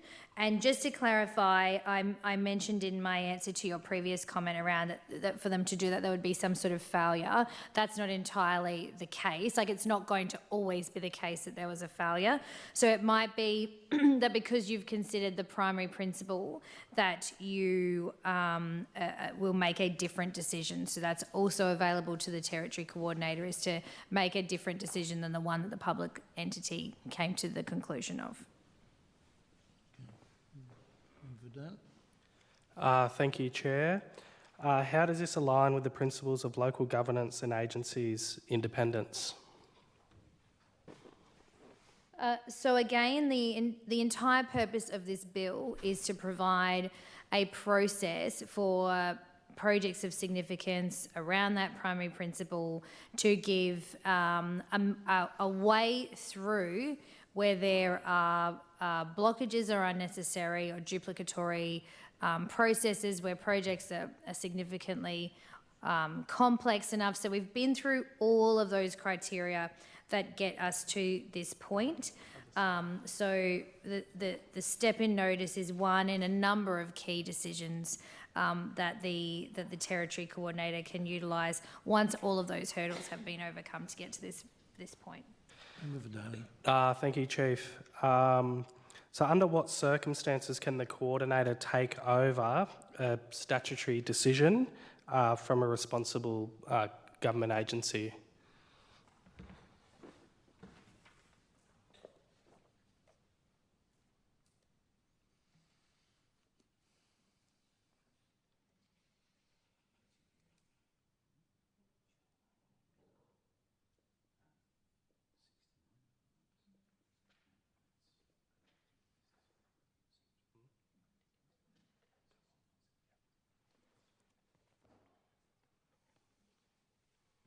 So a few things have to happen. It obviously has to be a piece of legislation that's in the schedule to start with.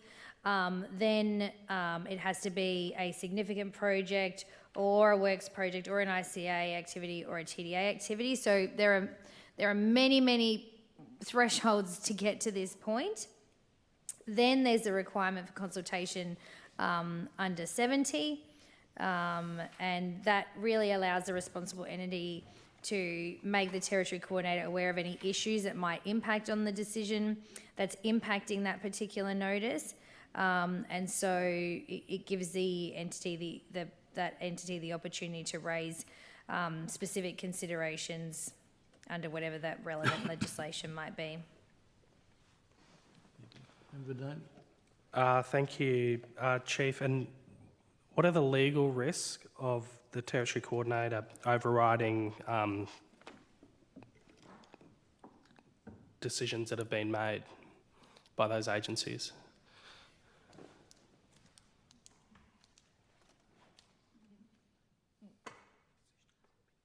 That's right. Yeah. So we're on step in. So step in means that the decision hasn't been made. So they're stepping into the role of the decision maker. So, I don't know, pick any statutory decision maker or any of the other regulatory frameworks you'd have to go through depending on the type of project. It's the territory coordinator consulting on why something might be happening a particular way, and then if they take on that responsibility as if they were the original decision maker, then they're the ones who are going to go through the process of making the decision in consultation with the entity that would normally make the decision. So is there any legal risk to that? Well, it's a power in this act, so as long as the process is followed properly, then it's allowable under this legislation. Leader of the Opposition. Thank you, Chair. Minister, if there was a legal challenge through that judicial process that we spoke about earlier on in the CID, is it therefore reasonable to assume that there could be a delay on a project if someone then goes through that judicial process to stop, challenge, override a decision or a possible decision by the Territory Coordinator? Just playing out your example in this situation, it would be the public entity that's being stepped in on would have to be the ones to go through that process. I mean, it's just... Thank you, Minister. So then that could also create delays because the legal process obviously has to then be concluded or resolved or agreed to in some way, shape or form to then allow the process to be either cleared or resolved when it comes to a final decision if it's challenged legally. I think Opposition Leader, and I've been extremely indulgent around hypotheticals, but that is too much of a hypothetical for me to be able to give you an answer on. Thank you, Chief Minister, and I appreciate your indulgence. I know that everybody has different angles. To put it more bluntly, if a legal challenge is enacted, then no further decision could be made by the Territory Coordinator until that legal challenge is concluded. Depends what the legal challenge is and what the court order is. If there's an injunction stopping someone from doing something, well, the court order would be injunction. But if there's no injunction and the court order allows work to continue, well, work to continue. So we are playing hypothetical, and the answer is really depends what the court orders. So the answer would be yes if there was a court injunction. As per anyone making a decision, if there's a court, the Supreme Court overrides. Yep. Okay. Thank you. Any further? Member for Daly. Thank you, Chair. Is there a requirement for the Coordinator to issue a public justification before stepping in?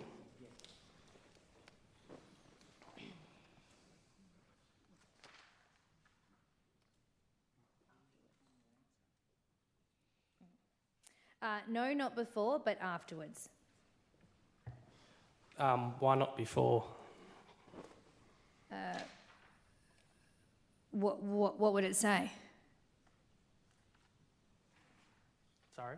Well, what would the notice say if it was before? I'm just encouraging you to play that out. As in, is there a criteria? So obviously the Territory Coordinator is knowingly going to step in, so would there be a notice be given then?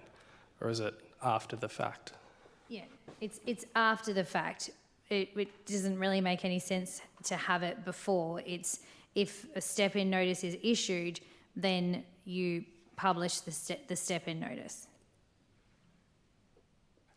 Okay. No further questions?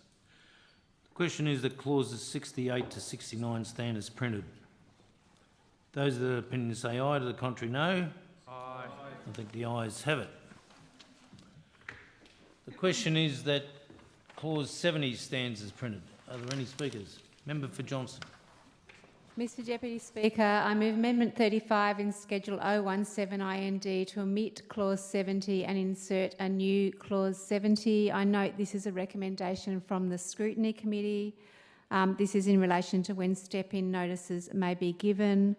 I do want to note that I oppose Clause 70 altogether, but I'm moving this amendment to minimise the harm I see it will do if the clause, when the bill passes. The amendment says that the Territory Coordinator may only give a step-in notice for a statutory decision or statutory process if the responsible entity for the decision or process agrees to the step-in notice. Just for some background on that in relation to what the Scrutiny Committee heard and what our report said, we heard that the drafting of this section makes it unclear whether or not conditions imposed by the Coordinator to promote the primary principle must also be permissible under the relevant law. I'm just making sure I'm reading the right thing here.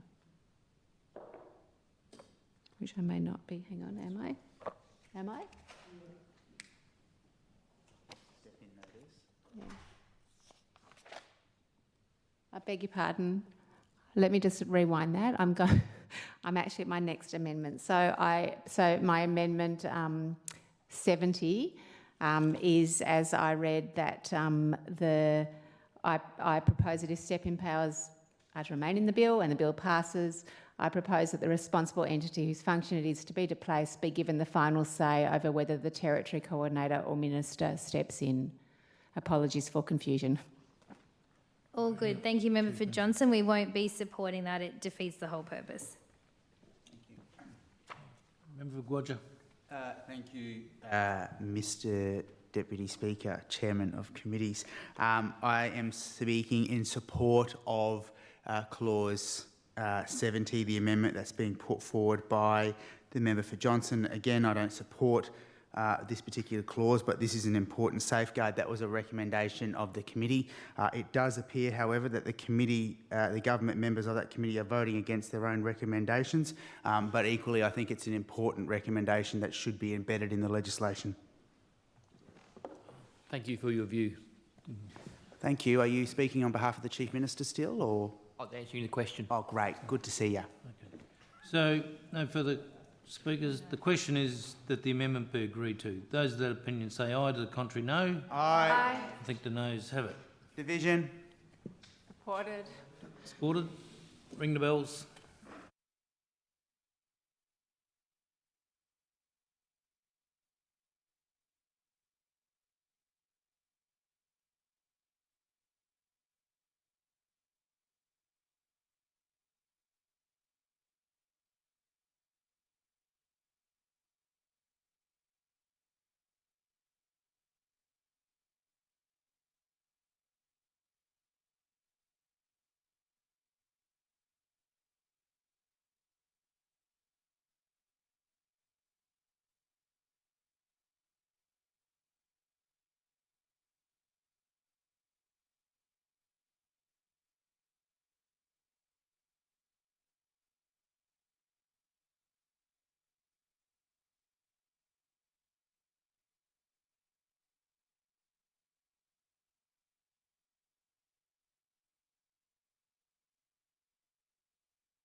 The result of the division, ayes 6, noes 17.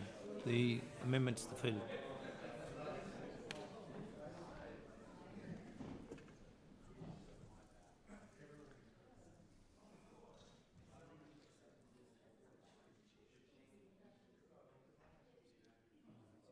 Okay. The question is, Member for Daly. Oh, sorry, you were standing. You were standing. Okay, no further speakers. The question is that... I just want to correct the record there on 70. There is no recommendation from the Scrutiny Committee on 70, so the member for Guadja's comments... No, my apologies. I'm referring to 73. I do acknowledge that. But I will acknowledge that the committee have voted against all their recommendations, every other recommendation. Okay. The question is that clause 70 stands as printed. Those Is that the real opinion Chief say aye, to Minister the making contrary, a no. comment? I think the ayes have it. Is it the wish of the Assembly that clauses 71 to 72 be considered together? Yes. There being no objection, it is so ordered. The Question is that clauses 71 to 72 stand as printed. Yes. Those of that opinion say aye, to the contrary no. Aye. I think the ayes have it. The question is that clause 73 stands as printed. Are there any speakers? Member for Johnson. Thank you, Mr Deputy Speaker. Mr Deputy Speaker, I move Amendment 39 in Schedule 017 IND to omit subclause 73(2). This actually is, I got confused last time, this is a recommendation of the committee. The recommendation is that we omit, let me just go to the, on subsection 2, we omit principle, the committee, I'm definitely an exhausted speaker. The committee recommends that clause 73(2) be amended to clarify that unless an exemption notice has been issued in relation to the making of a statutory decision, the Territory Coordinator may only impose conditions the Coordinator considers necessary or desirable to promote the primary principle if they are consistent with the law under which the Coordinator is making a statutory decision. And I started to quote from this earlier in terms of what the committee heard from during our process. So there was concern raised that the drafting of this section makes it unclear whether or not conditions imposed by the Coordinator to promote the primary principle must also be permissible under the relevant law. The use of the word also here implies that the Territory Coordinator will be able to impose conditions outside of the law which they are exercising their step-in powers over, so long as those conditions promote an extremely broad and subjective definition of economic development. Concerns were also raised by this by Professor Alderson in his advice to the committee. So the committee's response to that and recommendation was the response was to avoid any doubt as to the intended operation of this clause. The committee is of the view that it should be amended to clarify that the relevant law for the statutory decision still applies unless an exemption notice has been issued. And so therefore the amendment that I read out earlier reflects the recommendation from the committee. Thank you. Are there any other speakers? Thank you, Chief Mr Minister. Deputy Speaker. And Member for Johnson, we won't be accepting that recommendation because, again, it defeats the purpose and intention of that clause. Question is that the amendment be agreed to. Those of that opinion say aye, to the contrary no. Aye. I think the noes have it. Division. Supported. Division. Ring the bells.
Ayes 6, noes 17. The amendment's been defeated.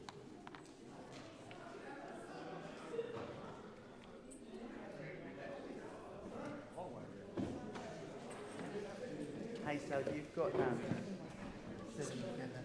No, we're right here. The Chief Minister's got 88. I've got 78 in between. Okay. 78? The question is that clause 73 stands as printed. Those of that opinion say aye, to the contrary no. Aye. I think the ayes have it. Is it the wish of the Assembly that clauses 74 to 76 be considered together? Aye. There being no objection, it is so ordered. The question is that clauses 74 to 76 stand as printed. Those of that opinion say aye, to the contrary no. I think the ayes have it. The question is that clause 77 stands as printed. Are there any speakers? Leader of the Opposition. Thank you, Mr Deputy Speaker. I move Amendment 7 to Schedule 107 OPP to Clause 77 to insert new subclause 3 to read 3. An exemption notice cannot be given if it would solely or primarily benefit a private corporation. Mr Deputy Speaker, the reason for our proposed amendment is to ensure that the authority to issue exemption notices, the reason for our amendment is to address the conflicts of interest by creating a prohibition of exemption notices that solely benefit private corporations. Again, the feedback from the process of public scrutiny, Mr Deputy Speaker, to try and provide another layer of accountability and scrutiny for the Territory Coordinator role and position, to provide comfort for Territorians that there is an avenue that essentially blocks, stops, prevents the influence of a private corporation on any decision-making that a Territory Coordinator may decide to grant. Thank you. Are there any other speakers? Chief Minister. Thank you, Madam Speaker. Thank you, Opposition Leader. We won't be accepting that amendment, and essentially what you're saying is it would then remove significant projects, and that's a huge part of the bill for obvious reasons. And just a reminder that exemption notices can only be issued by the Minister, not the Territory Coordinator. The question is that the amendment be agreed to. Those of that opinion say aye, to the contrary no. Aye. I think the noes have it. The question is that clause 77 stand as printed. Those of that opinion say aye, to the contrary no. I think the ayes have it.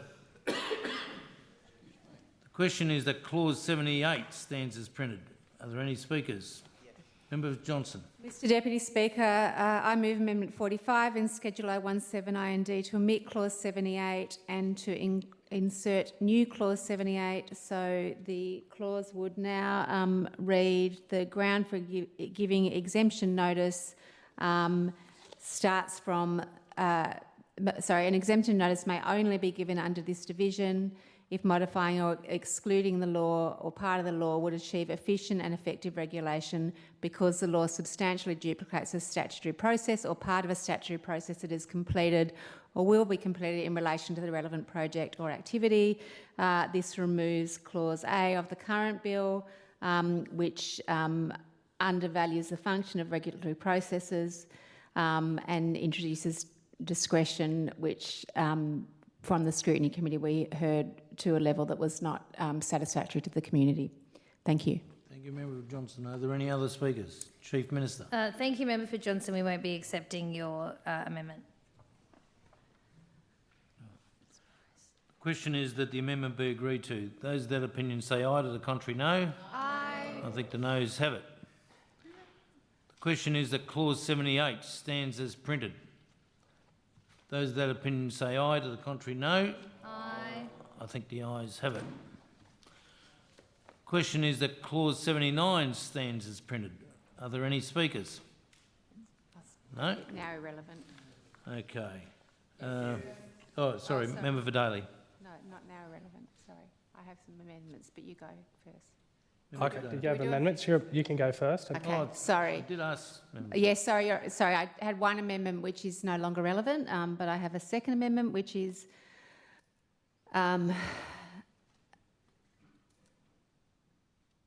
sorry, I have two more amendments. I move Amendment 48 in Schedule 017 IND to amend Clause 79(2)(b), omit may from this and insert must, so that to say that consultation should be compulsory, not discretionary. Are there any other speakers?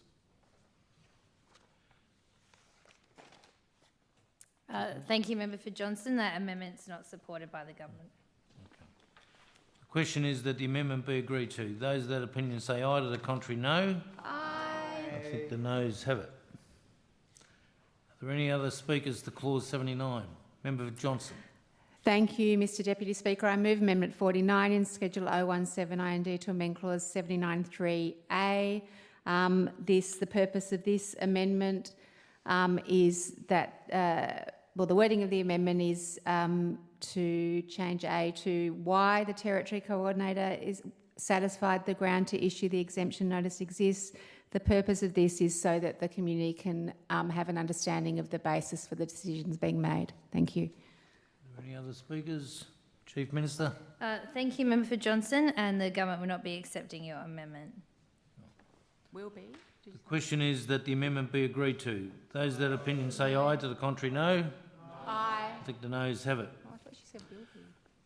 The question is that clause 79 stands as printed. Those of that opinion say... Oh, sorry, Member for Daly. Thank you, Mr Chair.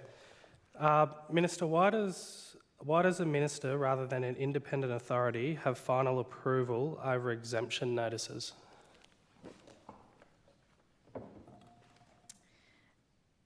Because in the legislation, it would be the Territory Coordinator or it would be the Minister, and given the ability to exempt legislation or processes, bringing it to the Minister gives it, an additional layer of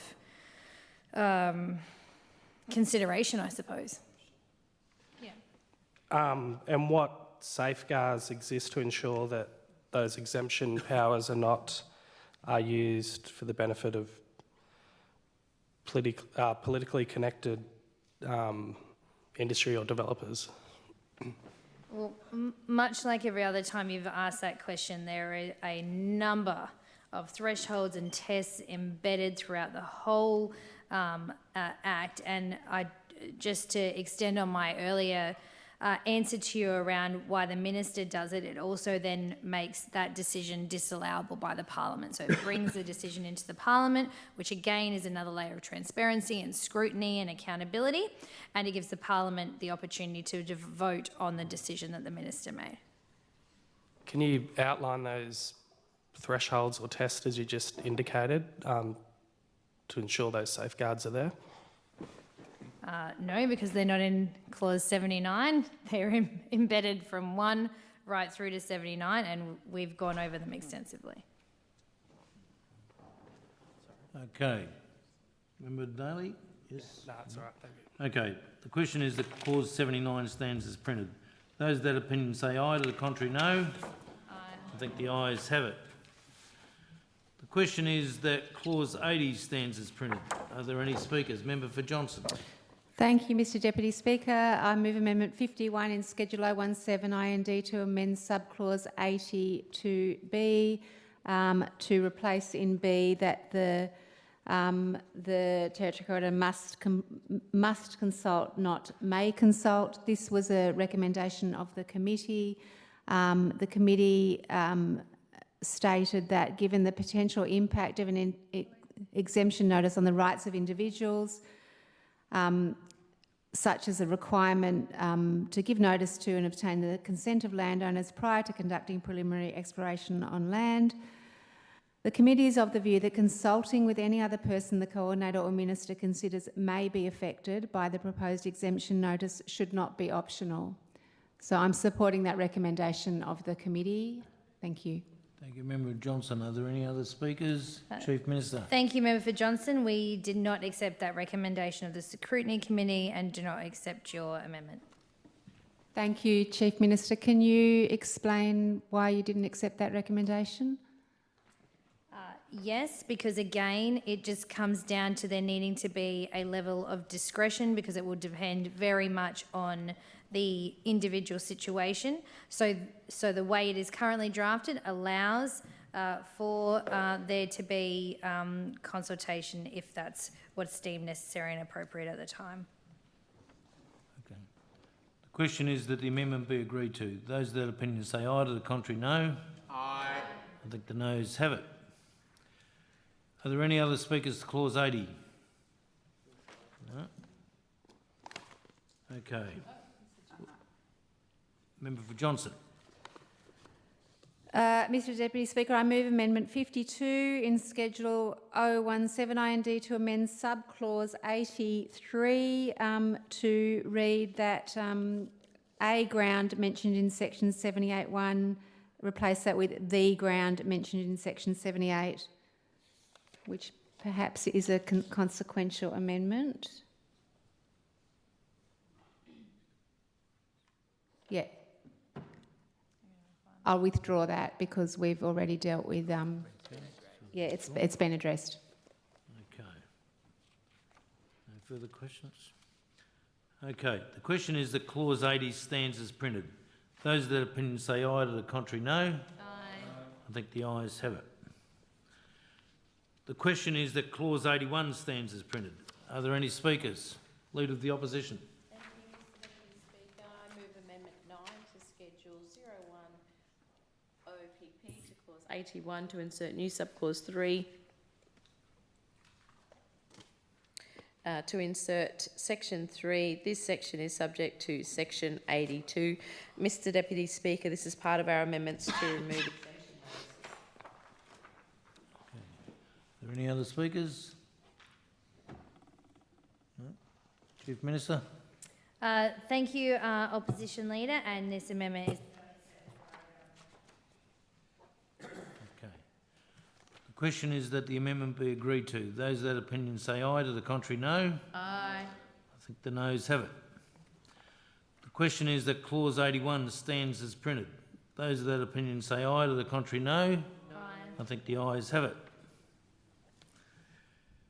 The question is that clause 82 stands as printed. Are there any speakers? Leader of the opposition. Thank you, Mr Deputy Speaker. I move Amendment 11 in Schedule 017 OPP to clause 82, Part 1.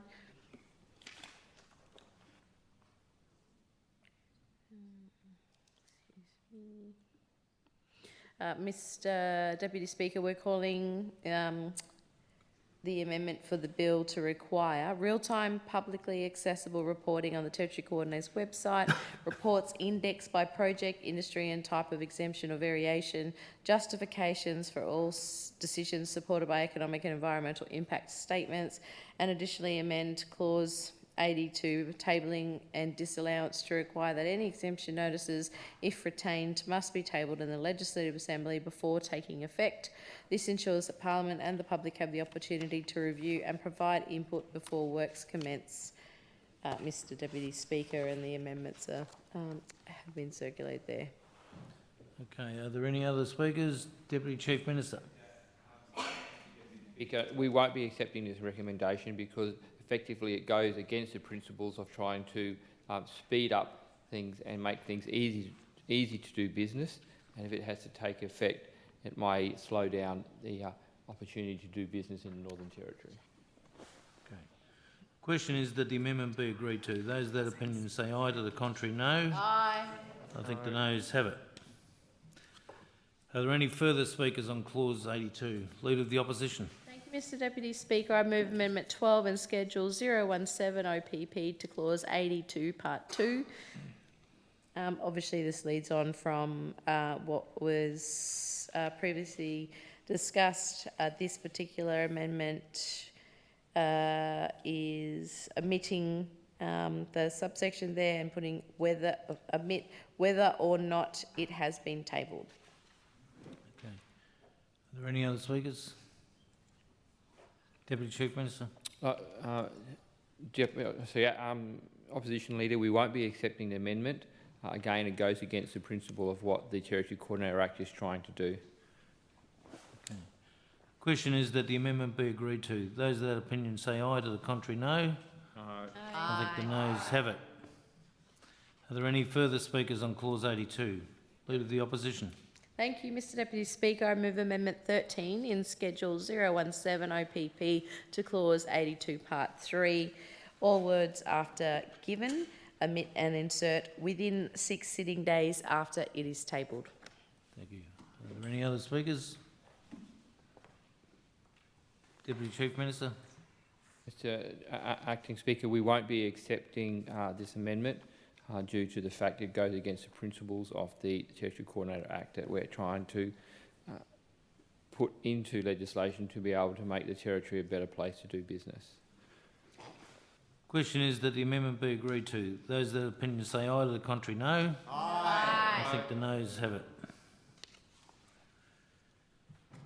Are there any further speakers on clause 82?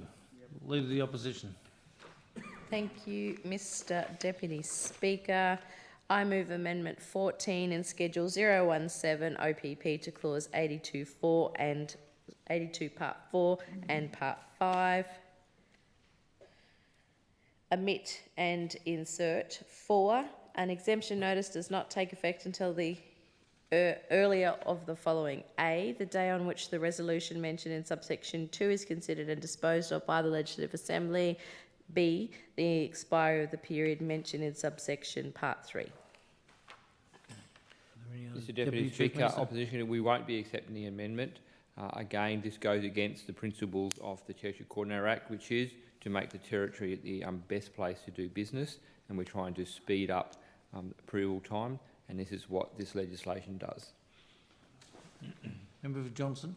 Thank you, Mr Deputy Leader, or I've got a total, sorry.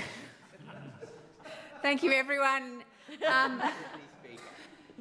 Thank you, Mr Deputy Speaker. Thank you, Chief Minister. Thank you, Deputy Chief Minister.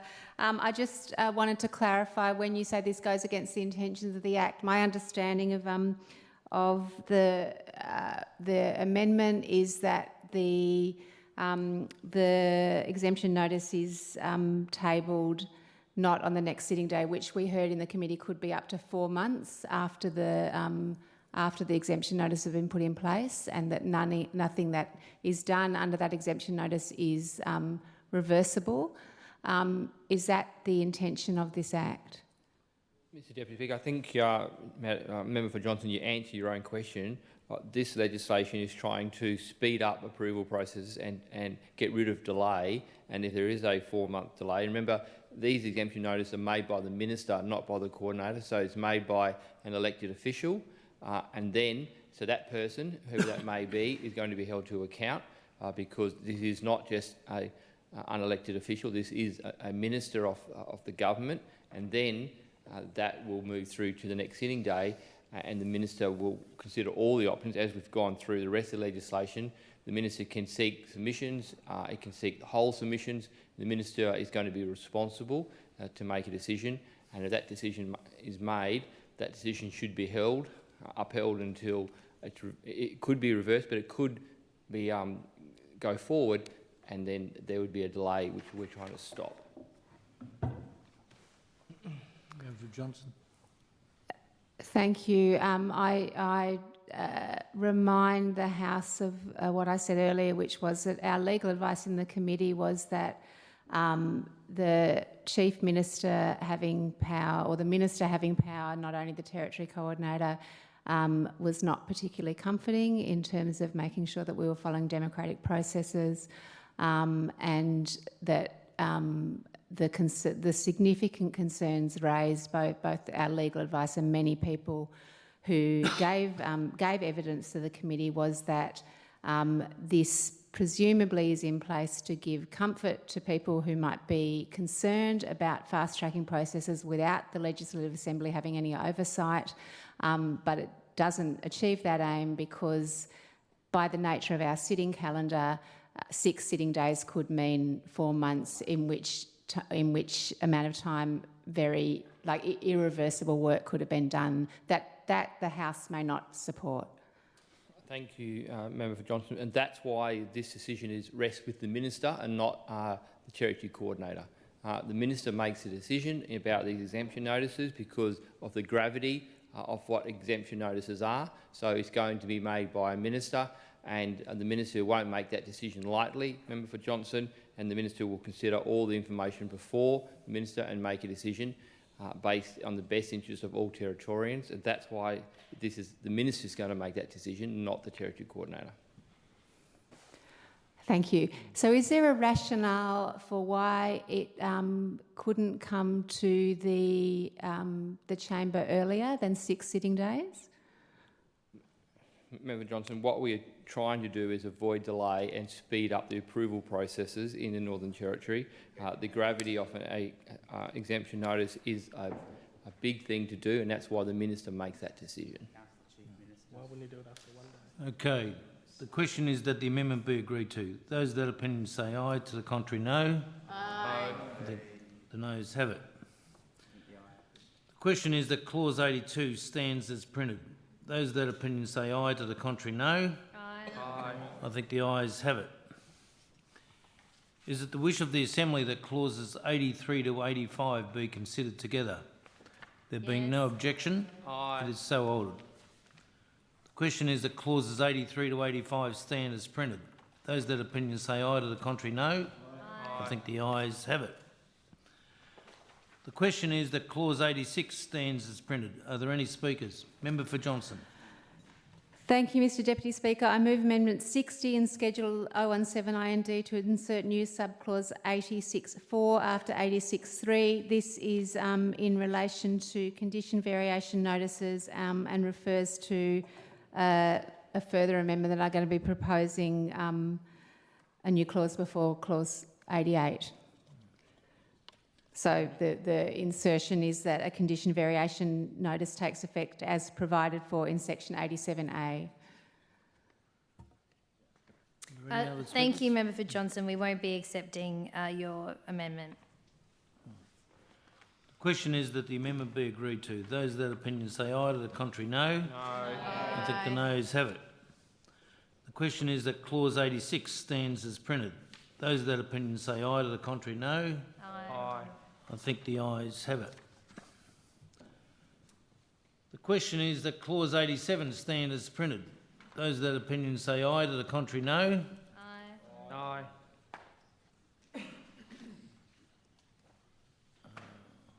Right? I'll say it again. The question is that clause 87 stand as printed. Those that opinion say aye, to the contrary no.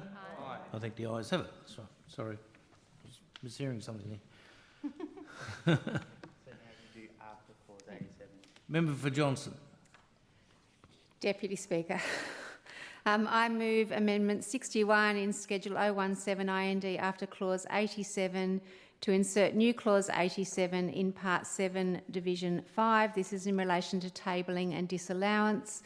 Clause 87 allows the Minister to issue the condition variation notice. As we've heard, this is a far-reaching power that could affect decisions made even before the bill comes into effect. It allows significant modifications of conditions, including allowing new conditions that could not usually be imposed under the primary legislation the decision was made under. This power should be subject to the same parliamentary scrutiny as the exemption notice. It should be tabled and disallowable. It also should not take effect until the time for tabling and disallowance has passed. We heard about this during the process of the Scrutiny Committee. The Central Land Council said that under the bill there's no obligation to consult with nor seriously consider the views of interested parties or other people whose rights and interests may be affected by variation of a condition on an existing approval or decision. An example is where a decision might require a proponent to undertake a social and cultural impact assessment in a particular manner. Variation to that condition would impact the people whose society and culture was to be the subject of that assessment. They ought to be given opportunity to comment on and have input into any proposed variation and have their views seriously considered. Similarly, the Utilities Commission said that the Territory Coordinator is given a power to excuse a project proponent from complying with a condition already imposed. Placing that power in the hands of the Territory Coordinator undermines the authority given by Parliament to the entity that imposed the original condition. The Environmental Defender's Office said that condition variation notices may be inconsistent with principles of natural justice. The bill allows the Territory Coordinator to vary conditions already imposed as a result of the completion of statutory decision-making processes.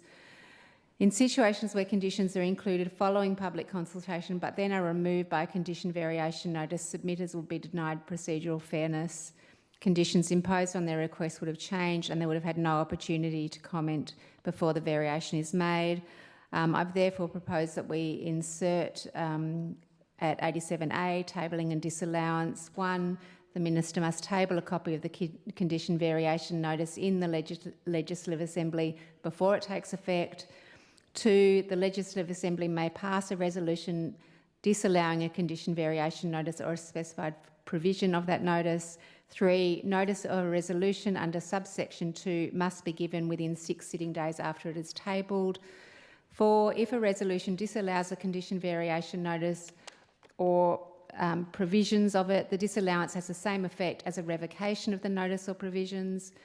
5, a condition variation notice takes effect on the earlier of the following: A, the day on which the resolution mentioned in subsection 2 is considered and disposed of by the Legislative Assembly, and B, if the notice of a resolution is not given within the period specified in subsection 3, the expiry of that period. Thank you, Mr Deputy Speaker. Are there any other speakers? Chief Minister. Thank you, Mr Deputy Speaker, and Member for Johnson. We will not be accepting your amendment. Okay. The question is that the amendment be agreed to. Those of that opinion say aye, to the contrary no. Aye. I think the noes have it. The question is that clause 88 stands as printed. Are there any speakers? Leah. Chief Minister. I thought we were on 87. Everyone's Sorry, getting I a was bit just tired, checking. I think. Mr Deputy Speaker, I move Amendment 10 in Schedule 017 GOV to omit Clause 88 and insert new Clause 88. This was a recommendation of the Scrutiny Committee, and essentially what it does is confirms that all requests and notices must be published, but that a statement of reasons is only required to be published for notices. And so the new Clause 88 will read, publication of requests and notices within 5 business days after giving one of the following requests or notices. The Territory Coordinator or Minister must publish a copy of the request or notice and a statement of reasons on the Territory Coordinator or agency website. And then it goes through A to C: a prioritisation request, a progression-related request, a decision request, a step-in notice, a notice of completion under Section 74, an exemption notice, a condition variation notice, a notice of revocation of a condition under Section 86(3). Subsection 2, for a notice mentioned in the subsection 1D, F, G or H, the Territory Coordinator or Minister must also publish a statement of reasons for giving the notice. Okay. Are there any other speakers? The question is that the amendment be agreed to.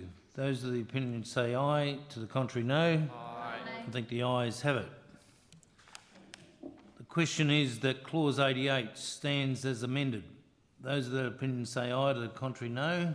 I think the ayes have it. Is it the wish of the Assembly that clauses 89 and 90 be considered together? Yes. There being no objection, it is so ordered. The question is that clauses 89 to 90 stand as printed. Those of that opinion say aye, to the contrary no. Aye. I think the ayes have it. The question is that clause 91 stands as printed. Are there any speakers? Mr Deputy Speaker, I move Amendment 11 in Schedule 017 GOV to omit Clause 91 and insert new Clause 91. Mr Deputy Speaker, again, this was a recommendation of the Scrutiny Committee. This amendment confirms that the Minister must table a copy of the completion notice given to the Minister under Section 90, subsection 1, and that a report on that notice is not required to be tabled. Oh, sorry, this is not a recommendation of the Scrutiny Committee. I do apologise. But it is our amendment. Are there any other speakers? The question is that the amendment be agreed to. Those of that opinion say aye, to the contrary no. Aye. I think the ayes have it. The question is that clause 91 stands as amended. Those of that opinion say aye, to the contrary no. Aye. I think the ayes have it. The question is that clause 92 stand as printed. The member for Daly. Thank you, Mr. Chair. Minister, why is no warrant required for entering private or Aboriginal land?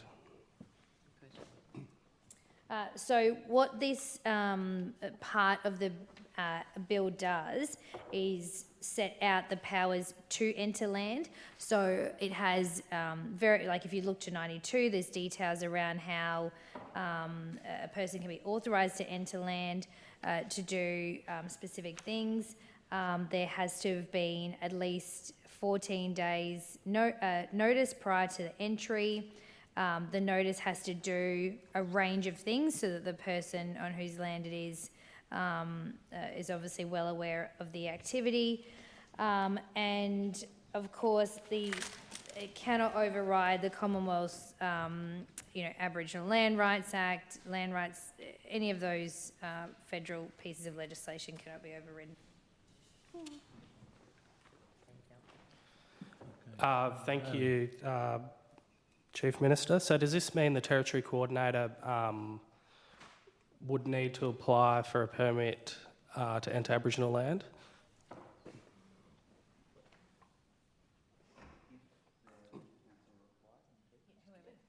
Whoever the person is entering the land, it won't be the Territory Coordinator. But if it was to say? Well, it wouldn't be. It would be like a geophysicist or, it would be a technical person. It'd be a person out on the land doing something.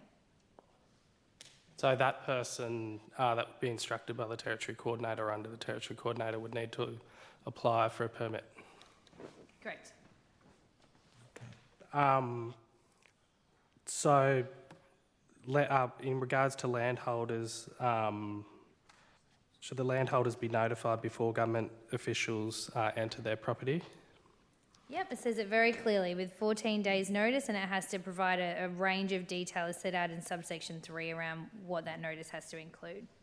And that 14 days notice to enter that land or property or parcel of land, is that how is that administrated? Is it through a phone call? Is it written letter? How would you know that that landowner would have received that? It has to be written notice. And how would you clarify that that landholder had received that written notice?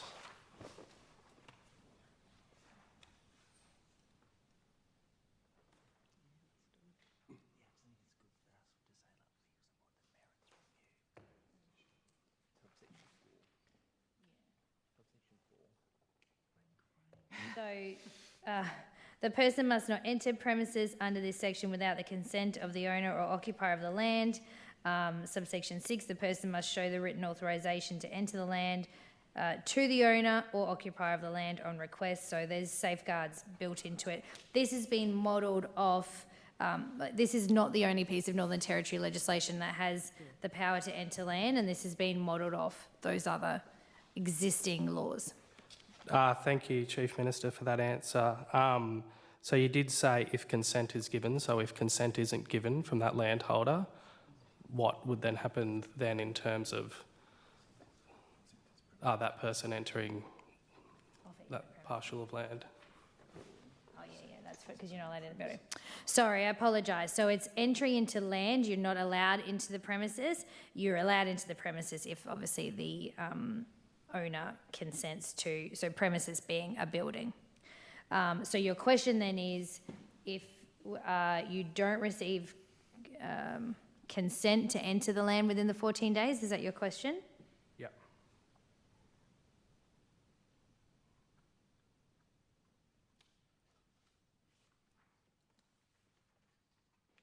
So the land can be entered without the owner or the occupier's consent, but again, absolutely not into premises.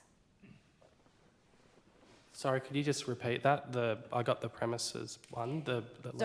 So if, as long as a notice has been provided in writing and it complies with all of the parts of this section, then without the owner or the occupier's consent, they can enter the land. So, for example, if it was to look at, I don't know, a water meter, a bore, a fence line, something like that, but they would not be able to go into a premises because you absolutely need consent for that. But they would be able to enter that land. So, for example, I live on 1 acre at Wagga Beach. I've got a property there, a house there. So obviously they couldn't enter my physical house, but they would be able to walk through my property to the backyard to do whatever activity the Territory Coordinator have authorised. Well, I'm not going to engage in your hypothetical because, quite frankly, it sounds ridiculous. But it Well, has it's not to, a hypothetical. Well, it's it is a reality. hypothetical. It's not reality. I don't know where your backyard is, but if it's in a territory development area, you live somewhere pretty strange. So it has to be in a territory development area or an ICA. So let's just give it some context. Okay, so if it was a pastoralist and obviously they couldn't enter their house or their property, but you're saying they are allowed on their land under the Territory Coordinator's direction? Yeah, as long as they've complied with all of the requirements of Section 92, as is allowed in many other bits of territory legislation. This is literally modelled off existing laws, probably laws your government brought in. Thank you for that, Chief Minister, for clarifying that. Can the Territory Coordinator be sued if they wrongfully enter private property or cause damage to sacred sites? Well, you rightly know that if someone damages the sacred sites, there are provisions in the Sacred Sites Act to deal with that. So that is an entirely different course of action. And what was your first question? If there was damage, there's provisions in here around compensation in Section 94, which we're not up to. The other part of that question was if the Territory Coordinator wrongfully enters a property or issues someone to enter that property, can the Territory Coordinator be sued? Well, again, it's hypothetical. What is wrongful entry of a property? If they've complied with Section 92, then it's compliant. If they haven't, then it's not compliant. Okay. Leader of the Opposition. Thank you, Mr Chair. Minister, if within the 14 days, the proposed entry of an authorised person is refused, can the Territory Coordinator use their step-in power to then grant access through another legislation?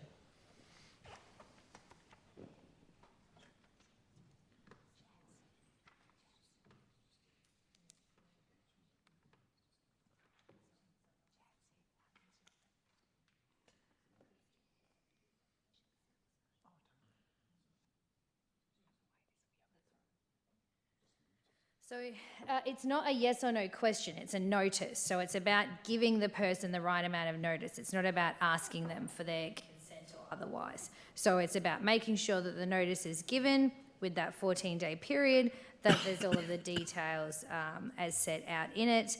Now, I would imagine in a practical sense, if the owner or the occupier, I don't know, perhaps they were on holidays, they're not going to be there, or there's some sort of works happening or there's an issue, they would obviously ring the phone number at the bottom of the notice and make contact and work through those arrangements. That's a practical way it would work. But subsection 2, so 92.2, does not require consent, it requires notice. Leader of the Opposition. Thank you, Mr Chair. Minister, for that 92 subsection 2 written notice, I'll just give you an example. Some of the constituents in my electorate don't have a post box. They might not have a mailbox. I just want to clarify a written notice. Is there a requirement for either registered mail or hand delivery? And I'm not playing, games or anything. I'm just thinking of the context. I've got some very big properties in the northern part of my electorate that are private residential properties, but in those really high-yielding agribusiness parts of the Big Rivers region. So just generally wondering if the written notice is provided in person? Is it a registered process? Is it a mail delivery process? Just because I know there were concerns in the northern part of my electorate about how would people receive.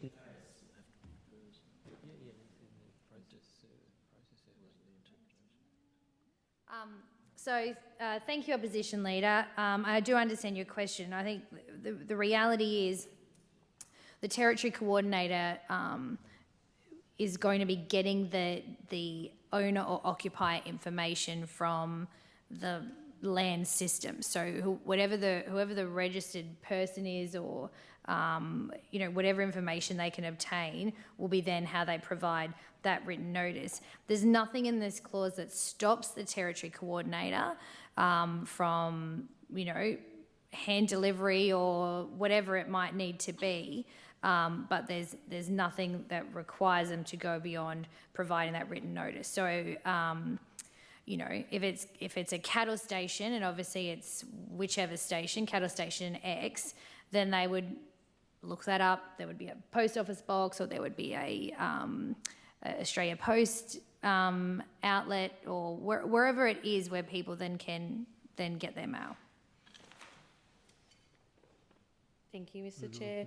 And Chief Minister, can a written notice be also digitally received or digitally administered for the provision of that 92 Part 2?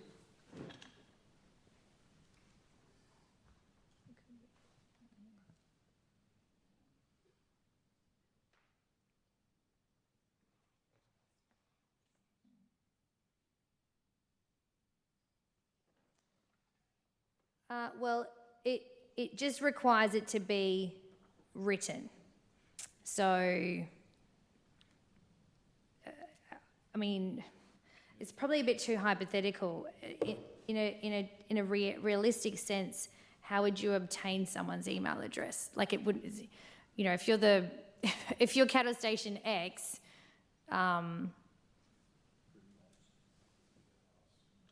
Yeah, I'm just thinking of the example of a written email. Like, we would say, oh, I've written you an email. Like, it's just making sure that that person has got access to the information of the notice, because geographically, wet season, road inaccessibility, I'm just thinking of what are the other practical ways to make sure that person is informed, or peoples are informed of a written notice. So if it can be digital, that means obviously it's more likely they've got the authorised person through the Territory Coordinator would also have another avenue to be able to provide that information to the owner or the occupier of the land that they're intending to visit, to enter. Yeah. It would be the ordinary meaning, or the meaning in the Interpretations Act. So we're just pulling that up for you. Thank you. If you had any other questions, but yeah, we've got a couple. As long as it's written. Yeah, we've got a couple of others. Yeah. Thank you. Member Vidali. Thank you, Chair. So, is there a appeal process when a written notice is given to those land holders? Can they appeal that? Appeal the decision? No. So there's no specific appeal mechanisms in the clause, but there is, judicial review is always available. Okay, so in the circumstances of, farmers, they may have certain activity happening on their property, they may have cattle in certain yards that the Territory Coordinator has now put a written notice out, and for that reason they can't move that activity or whatever, move that cattle across to other yards. What then happens? Where do they appeal that decision, or be given, I suppose, a longer time, a period, because 14 days is quite short? Well, they would contact the Territory Coordinator and explain why that wasn't feasible. And if the Territory Coordinator came back and said, no, we're going to go ahead anyway, who would then, they may need to be reimbursed for to be able to move cattle from yards or out of their property, because obviously that's a cost to their business. This is getting far too hypothetical to be able to give an appropriate answer. Well, no, it's just to clarify where they go to appeal that process. because that's likely to happen. Well, I've already told you it's judicial review. You're giving wide-ranging hypotheticals that, quite frankly, don't really make any sense. And I'm saying I'm not going to answer your hypothetical because that would be inappropriate in the circumstances. Thank you. I think it does make sense to those property owners, considering they're running, big businesses on their lands. Anyway, so, Minister, why is a warrant not required, given that land rights and privacies are at stake? Because this is just the power to enter land once you've given appropriate notification and specified what you're going to be doing there and who you are and all of those other things, to undertake. It's the types of works. It's the type of work you would need to develop a proposed ICP. So it's really investigations like that they might be going there looking at flora and fauna. They might be going there to conduct some sort of surveys or looking across sightlines or topography or it's like sort of a scientific nature, I suppose you could say. Okay. The question is that clause 2 stand as printed. Those of that opinion say aye, to the contrary no. I think the ayes have it. The question is that clause 93 stand as printed. Are there any speakers? Leader of the opposition. Thank you, Mr Deputy Speaker. I move Amendment 17 in Schedule 017 OPP to clause 93. Mr Deputy Speaker, the amendment proposes after clause 93(2) insert part 3, nothing in this section authorises a person to enter onto or disturb a sacred site within the meaning of the Aboriginal Land Rights Northern Territory Act of 1976 Commonwealth Law. Mr Deputy Speaker, the reason for the amendment is to further ensure that there are protections of Aboriginal land and sacred sites from the powers of entry, and we think in light of the multiple joint submission from the 4 Aboriginal land councils, this would provide some further reassurance to the submissions that they have provided around this particular legislation before us. Thank you. Are there any other speakers? Chief Minister. I can tell you, Opposition Leader, the greatest assurance we can give people is that it's not in the schedule. That is all the assurance that that you would need, or of course, if it's Commonwealth legislation, it can't be overridden. Okay.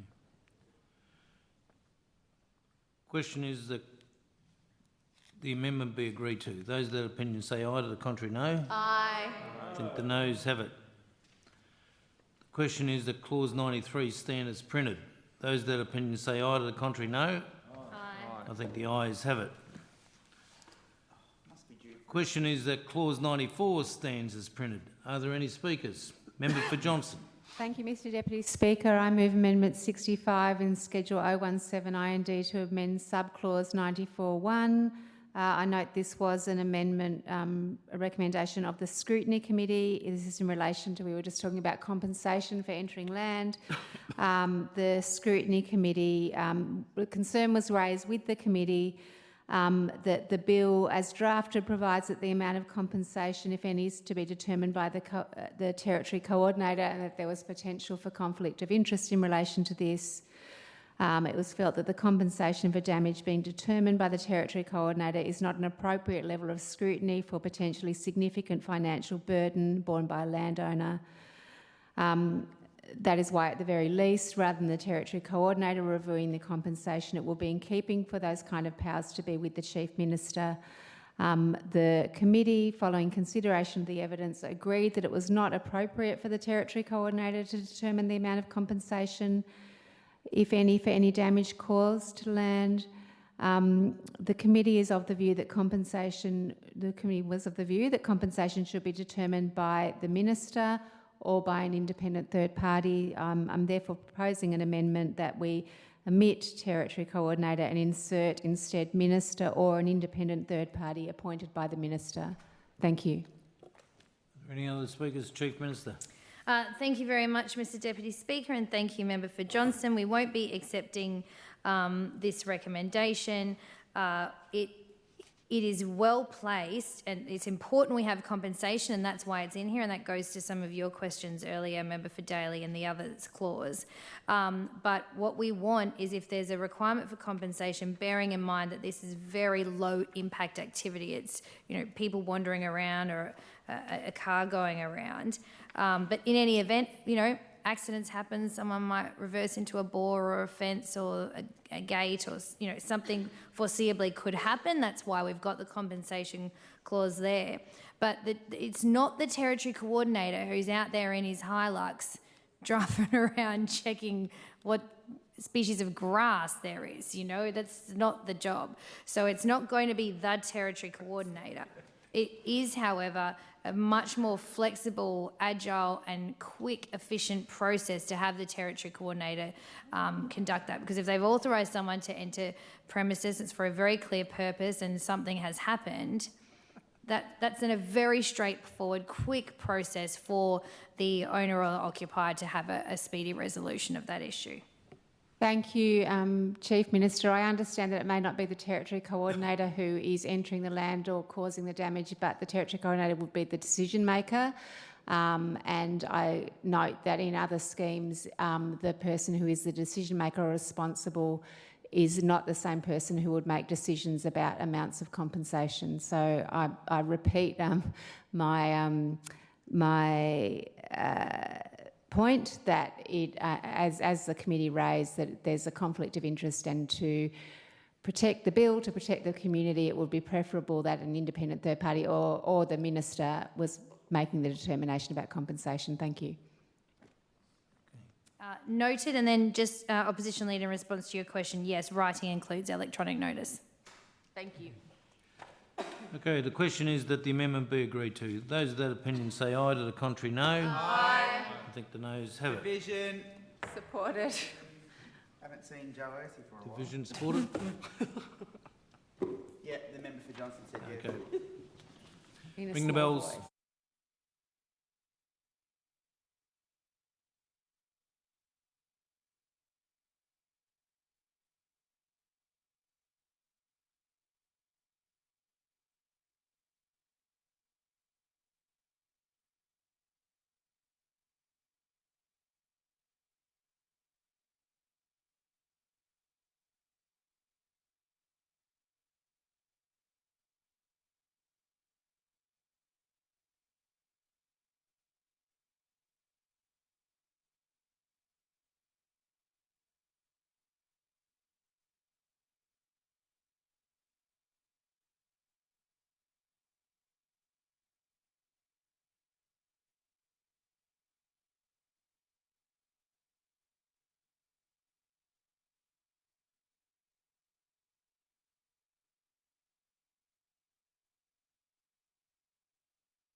6 ayes, 17 noes. The amendment's defeated.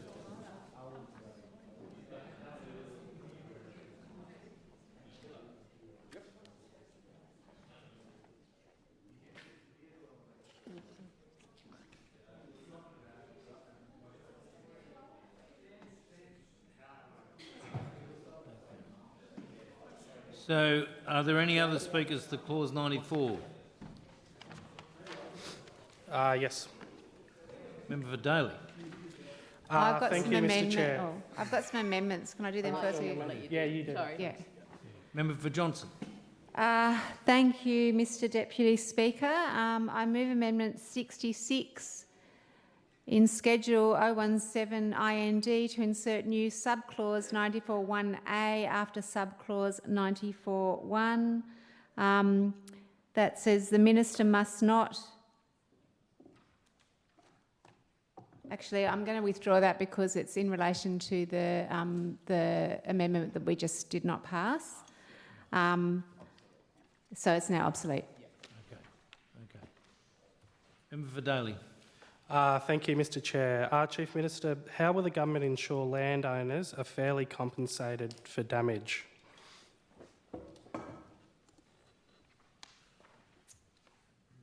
So this sets out the scheme for compensation for damage. Obviously, they would have to show that there is damage and presumably how much that damage resulted in or how much it will cost to fix. So it says very clearly there, as the case requires, the amount, if any, that is determined by the Territory Coordinator to be the amount of the damage. Damage to land includes loss suffered as a result of any of the following. So the criteria is there. Thank you. So why is it the Territory Coordinator that makes that ruling and not an independent body for that compensation?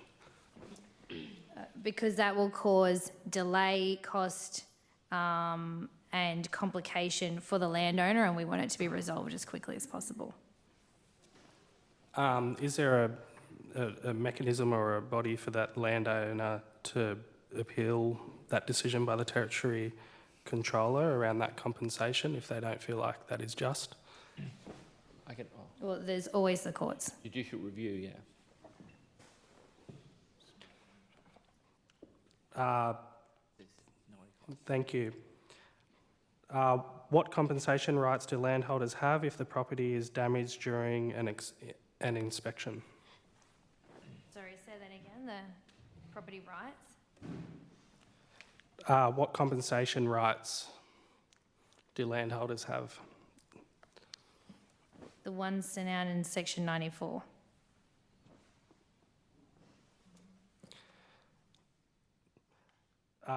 Should compensation be determined by, I've just touched on that. How will cultural damage to Indigenous sites be valued and compensated for?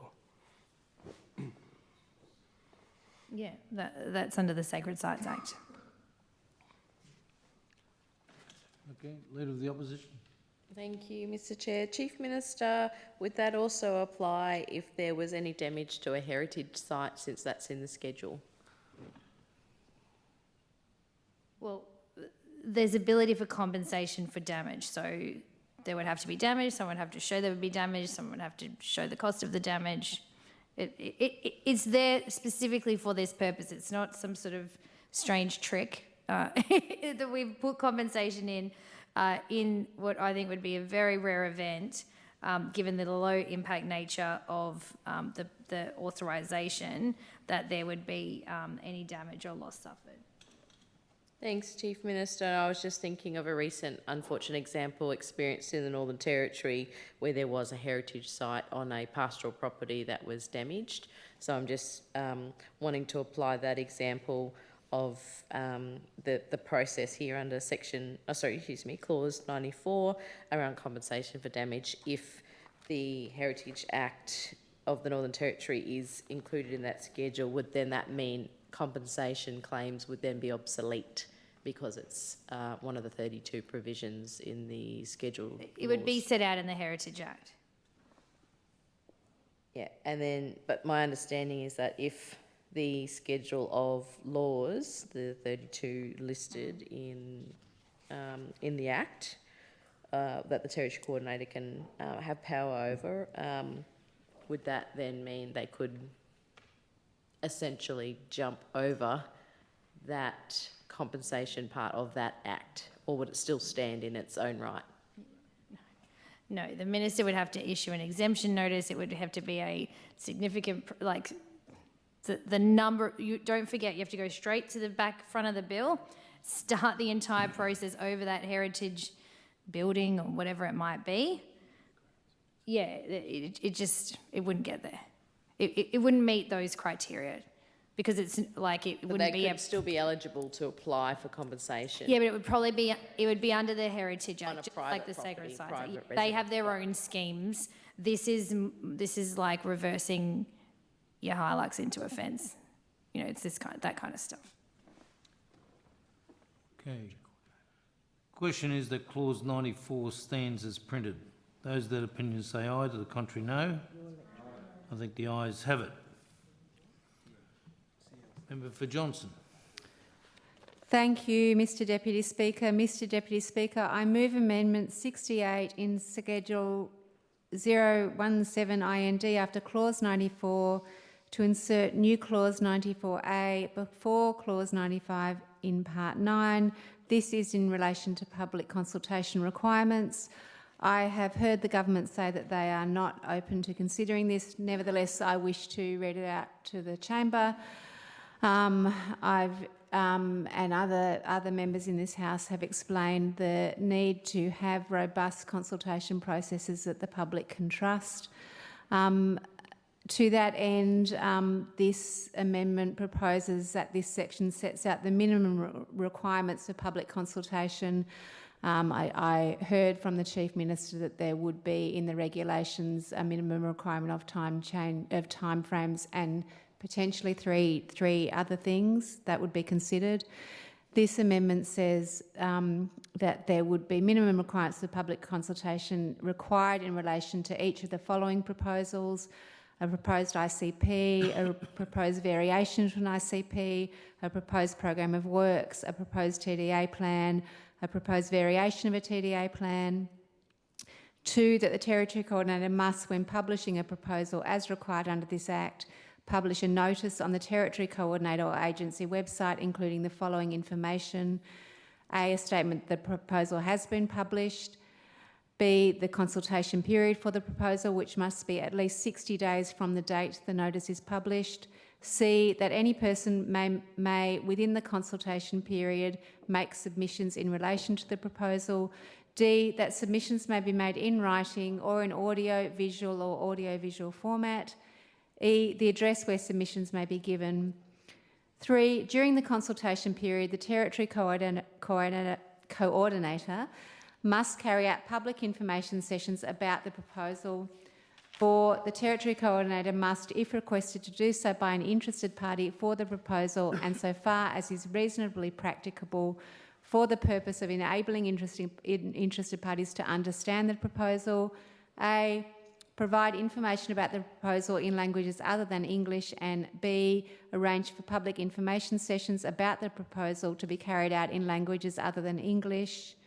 5, as soon as reasonably practicable after a consultation period finishes, the Territory must publish all submissions received by the Territory Coordinator on the Territory Coordinator website. I've talked to the importance of this amendment previously. I won't spend more time on it now, but I encourage people to support it. Are there any other speakers? Thank you, Chief Member for Minister. Johnson. We won't be supporting. No. The question is that the amendment be agreed to. Those that opinion say aye, to the contrary no. Aye. I think the noes have it. The question is that clause 95 stands as printed. Are there any speakers? Yes. Leader of the Opposition. Thank you, Mr Deputy Speaker. I move Amendment 18 in Schedule 017 OPP to Clause 95.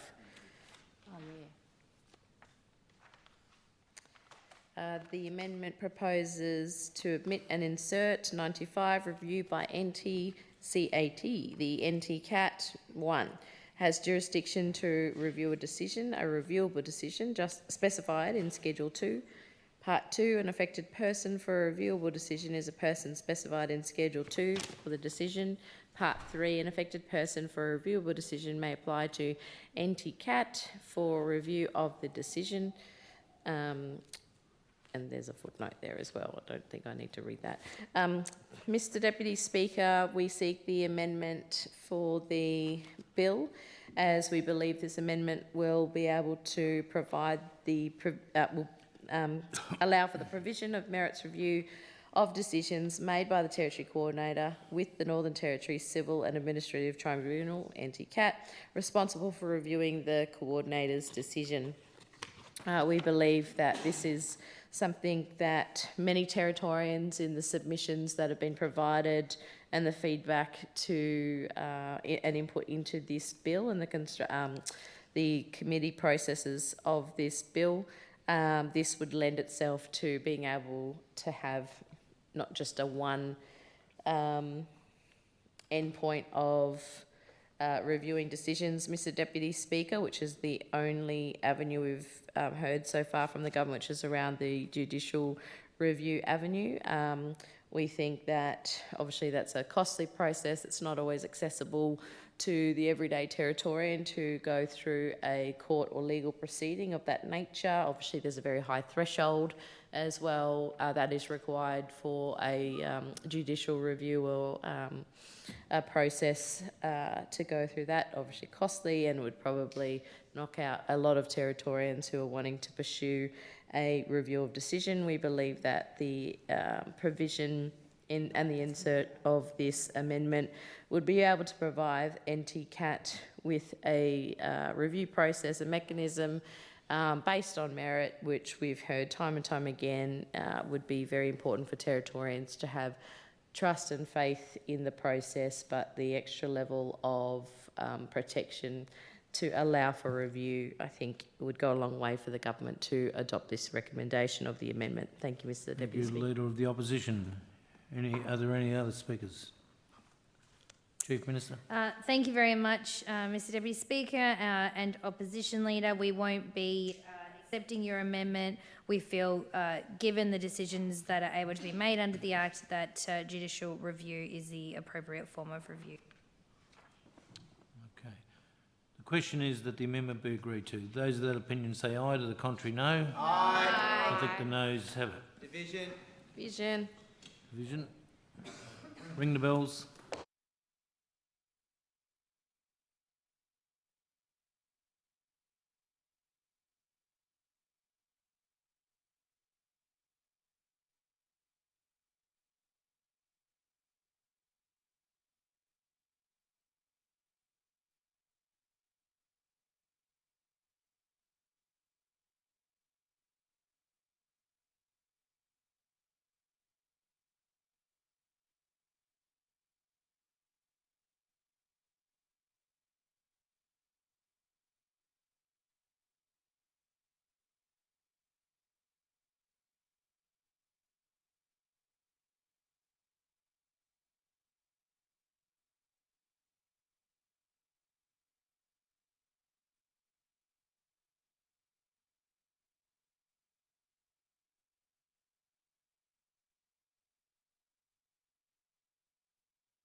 Ayes 6, noes 17. The amendment's been defeated.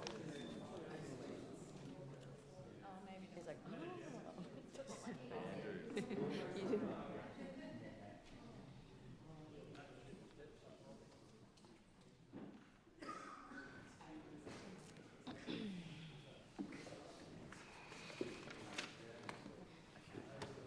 Question is that clause 95 stand as printed. Those that opinion say... sorry, Member for Daly. Printed, yes. Thank you. Oh, sorry. Did you have to finish that line? Was that around the amendment or the... No, No, we've sorry, already... that was... Oh, it was. Yeah, sorry. Thank you. Through the chair, Minister, how is this clause legally consistent with principles of administrative law which generally allow for review mechanisms? Well, it is a review mechanism.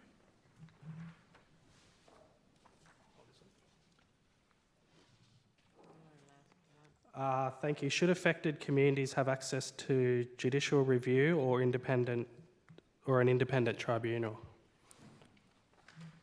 Judicial review. Thank you. Why does the bill remove appeal rights for landowners and community members? It doesn't repeal any rights. It literally sets out the opportunity to have judicial review as per section 95. Thank you, Chief Minister. Does the removal of appeal rights increase the risk of legal challenges under federal administrative law?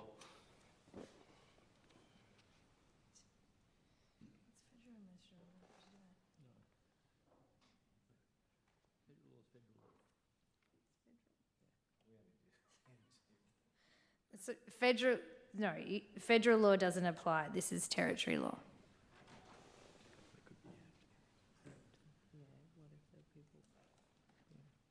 The opposition.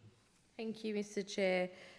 Just further to the member for Daly's question, Minister, in regards to if someone was choosing to appeal a decision or challenge a decision when it comes to those Commonwealth laws, would that be in harmony or objection to this particular legislation? Friction, sorry, not objection, friction to this legislation.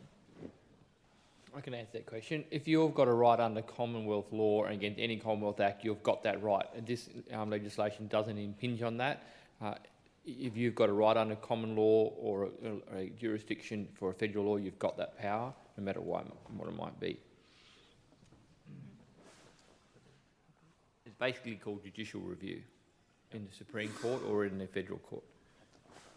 Okay. The question is that clause 95 stands as printed. Those that opinion say aye, to the contrary no. Aye. I think the ayes have it. The question is that clause 96 stands as printed. Are there any speakers? Leader of the opposition.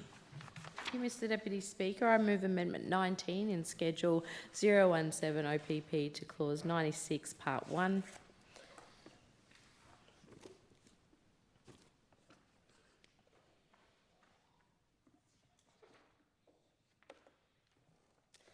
Mr Deputy Speaker, after clause 96 Part 1G, insert H, Part H, a justification of any decision supported by economic or environmental impact assessment. Just thinking, no, that's a separate one. Yep. This is a series of amendments for clause 96, Mr Deputy Speaker. As a part of suite of changes to increase transparency on the bill and when it is enacted as law. These amendments will create the requirement for real-time, publicly accessible reporting on the Territory Coordinator's website, reports indexed by project, industry and type of exemption or variation, justifications for all decisions supported by economic and environmental impact assessments. So there's a couple and I know we're dealing with them individually, so I'll stop there. Thank you, Mr Deputy Speaker. Thank you, Leader of the Opposition. Are there any other speakers? Chief Minister. Thank you, Mr Deputy Speaker and Opposition Leader. We won't be accepting your amendment. The information that is required to be kept on the register is laid out as intended in that clause. The question is that the amendment be agreed to. Those that opinion say aye, to the contrary no. Aye. I think the noes have it. Are there any further speakers on clause 96? Leader of the Opposition. Thank you, Mr Deputy Speaker. I move Amendment 20 in Schedule 017 OPP to Clause 96, Part 3, to omit make reasonable endeavours to ensure the register is kept updated, and insert ensure the register is updated within 24 hours of a new entry or change to an entry required by subsection 1. This is part of that suite of measures we're hoping will provide more transparency and comfort for Territorians. Are there any other speakers? Chief Minister. Thank you, Mr Deputy Speaker. Thank you, Opposition Leader. I understand what you're intending to achieve, but that would just be an unachievable outcome. It's just not a practical reality to be able to do that, and so we won't be accepting your amendment. The question is that the amendment be agreed to. Those that opinion say aye, to the contrary no. Aye. I think the noes have it. Are there any further speakers on Clause 96? Leader of the Opposition. Thank you, Mr Deputy Speaker. I move Amendment 21 in Schedule 017 OPP to Clause 96, Part 4. Omit and insert subsection 4. The register must be A, published on the Territory Coordinator or agency website, and B, searchable or indexed by project, industry and type of document. Any other speakers? Chief Minister. Yes, thank you, Mr Deputy Speaker. We won't be accepting the amendment. Okay. The question is that the amendment be agreed to. Those that opinion say aye, to the contrary no. Aye. I think the noes have it. The question is that Clause 96 stands as printed. Those that opinion say aye, to the contrary no. Aye. I think the ayes have it. Is it the wish of the Assembly that Clauses 97 and 98 be considered together? There being no objection, it is so ordered. The question is that Clauses 97 and 98 stand as printed. Those that opinion say aye, to the contrary no. Aye. I think the ayes have it. The question is that Clause 99 stands as printed. Are there any speakers? Leader of the Opposition. Thank you, Mr Deputy Speaker. I move Amendment 22 in Schedule 017 OPP to Clause 99.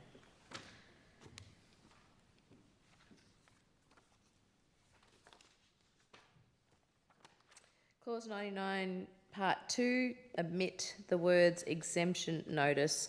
Mr Deputy Speaker, this amendment removes references to the exemption notices in line with other amendments that we have put forward for this bill. Are there any other speakers?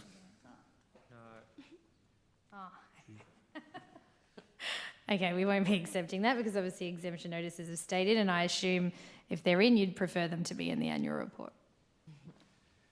The question is that the amendment be agreed to. Those that opinion say aye, to the contrary no. Aye. I think the noes have it. The question is that Clause 99 stands as printed. Those that opinion say aye, to the contrary no. Aye. I think the ayes have it. The question is that Clause 100 stands as printed. No. Are there any speakers? Member for Johnson. Thank you, Mr Deputy Speaker. I move Amendment 70 in Schedule 107 IND to Subclause 101. This is also a recommendation from the committee. This is in relation to reviews into the matters relevant to the Territory Coordinator function. The committee noted, as did much evidence given to the committee, that this clause means the Territory Coordinator is reviewing themselves. The committee had significant concerns about this. Therefore, the committee recommended that this clause be amended to provide that reviews of any matter the Minister considers is one which the Coordinator should be concerned with in the general operation of the Coordinator's functions are to be undertaken by an independent entity. And the amendment therefore reads that we omit conduct and insert arrange for an appropriately qualified independent third party to conduct a review.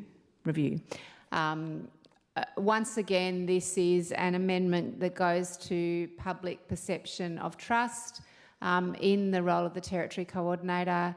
And so, once again, I would encourage the members of government to listen to the recommendations of the committee, who read more than 300 submissions and listened to expert witness statements, and then made recommendations to try and ensure that this bill would be as robust as possible. Thank you. Member for Nightcliff. Thank you, Deputy Chair. I just want to speak in support of this briefly. And maybe it's late and I'm tired, but I just want to make a point that is confusing to me, is that this is an amendment that's coming directly from the recommendations of the Scrutiny Committee, and that I just really can't understand why we have the Chair and members of the Scrutiny Committee and the CLP who are voting against their own recommendations.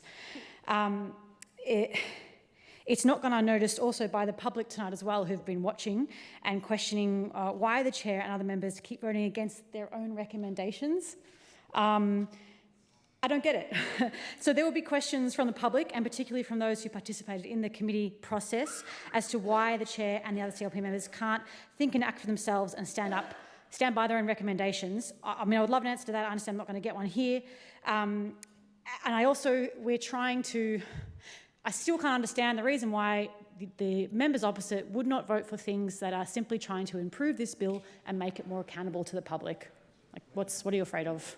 Question or a statement? It's in support. It's my statement in support of that. So feel free to answer why you're voting against your own recommendation. Chief Minister. Thank you. I can explain it, and it's because you don't understand this section. So this is not the Territory Coordinator reviewing themselves.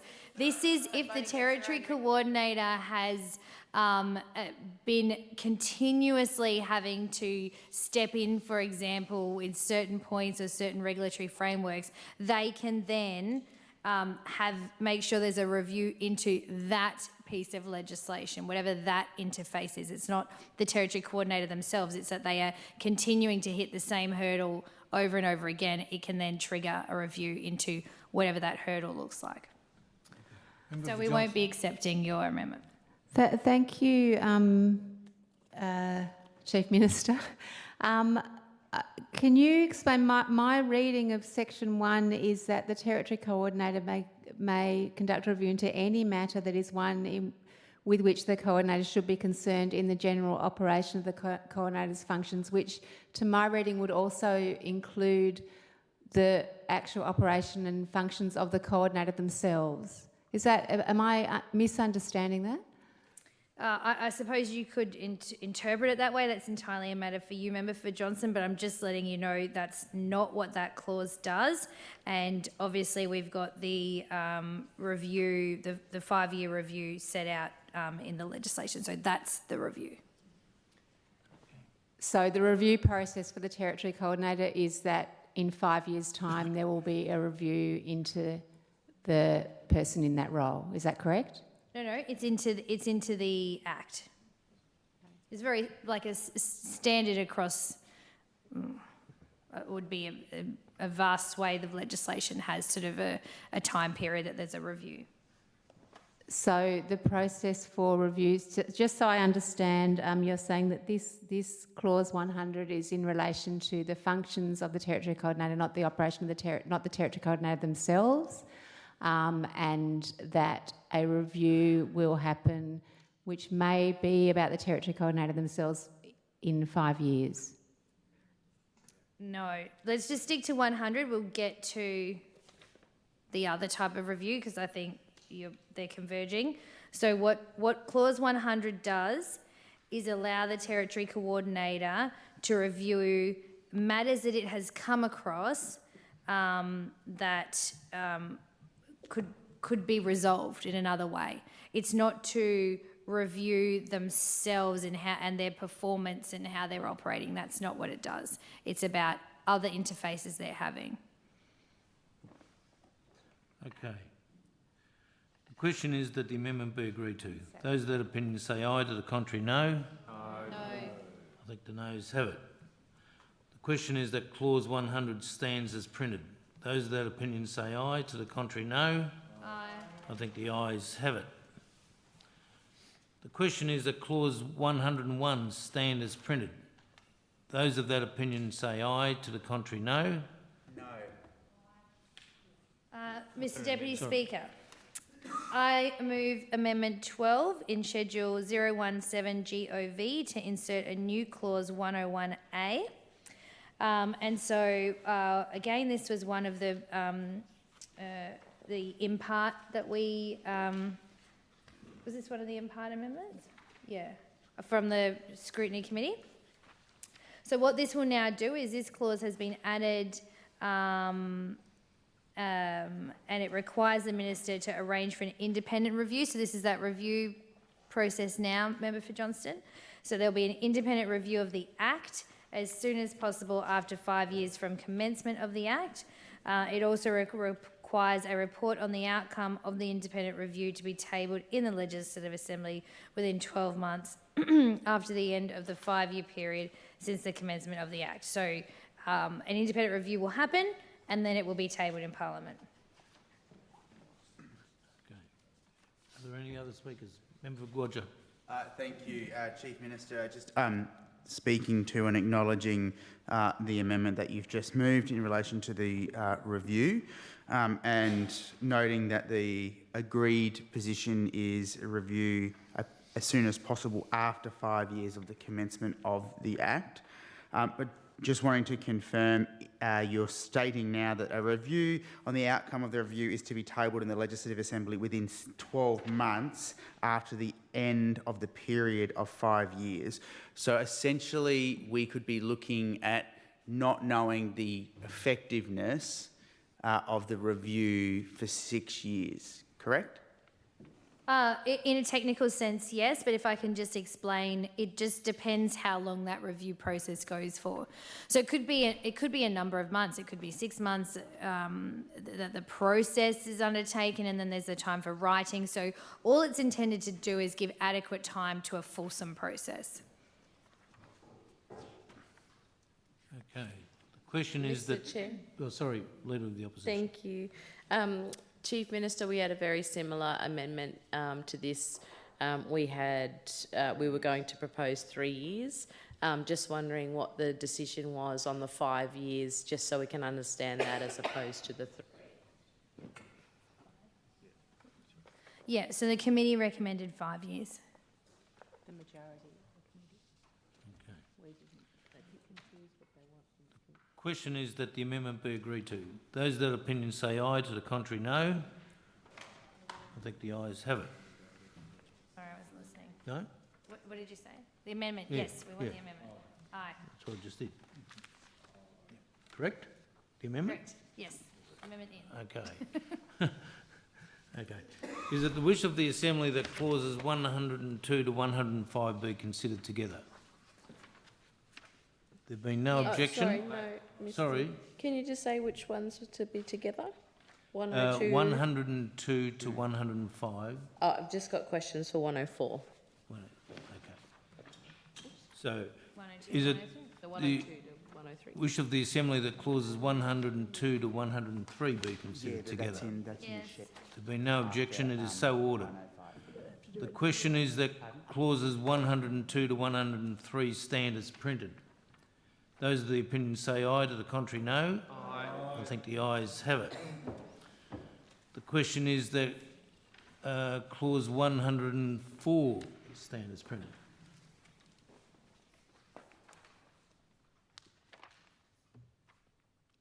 Leader of the Thank you, Opposition. Mr Deputy Speaker. I note, Chief Minister, the opposition sought a briefing and we have an understanding of this question, but I think it's just important for the public to have this information as well through the consideration detail process. Chief Minister, can you please tell Territorians why the bill grants full legal immunity to the Territory Coordinator? So what Section 104 does is where a person's acting in good faith in the exercise of their powers, so there is a criteria around it, and this is very standard right across government, this type of protection from liability. But basically, the person is not civilly or criminally liable if they have acted in good faith in the exercise of their power, and that applies to the Territory Coordinator, a member of the Coordinator's staff, or a person acting for or on behalf of the Coordinator. Again, as I said, very standard across government. Leader of the Opposition. Thank you, Mr Deputy Speaker. Chief Minister, can the Territory Coordinator be held personally accountable for misconduct?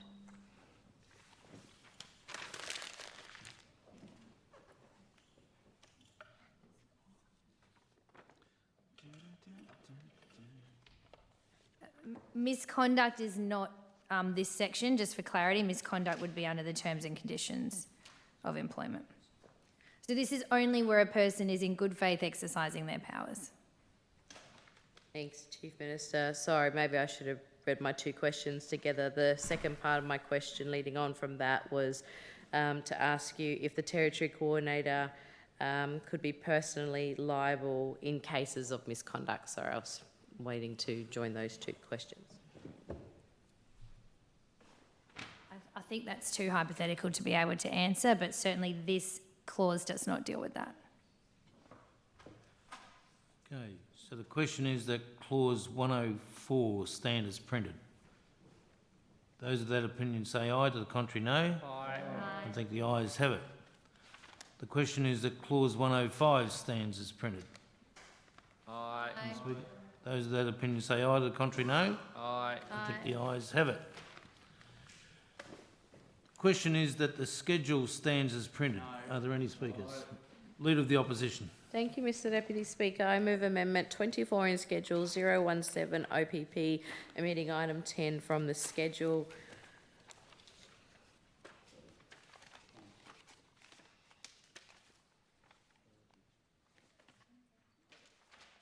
Can I get my correct wording?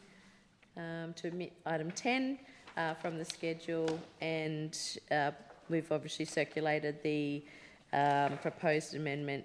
Basically, Mr Deputy Speaker and Chief Minister, the amendment that we're proposing allows for the, making sure I'm reading the right part now. Wanting to remove the Heritage Act 2011 from the schedule. This will allow for, no, I don't know if that's in the right note, sorry. We're proposing, excuse me, hang on a moment.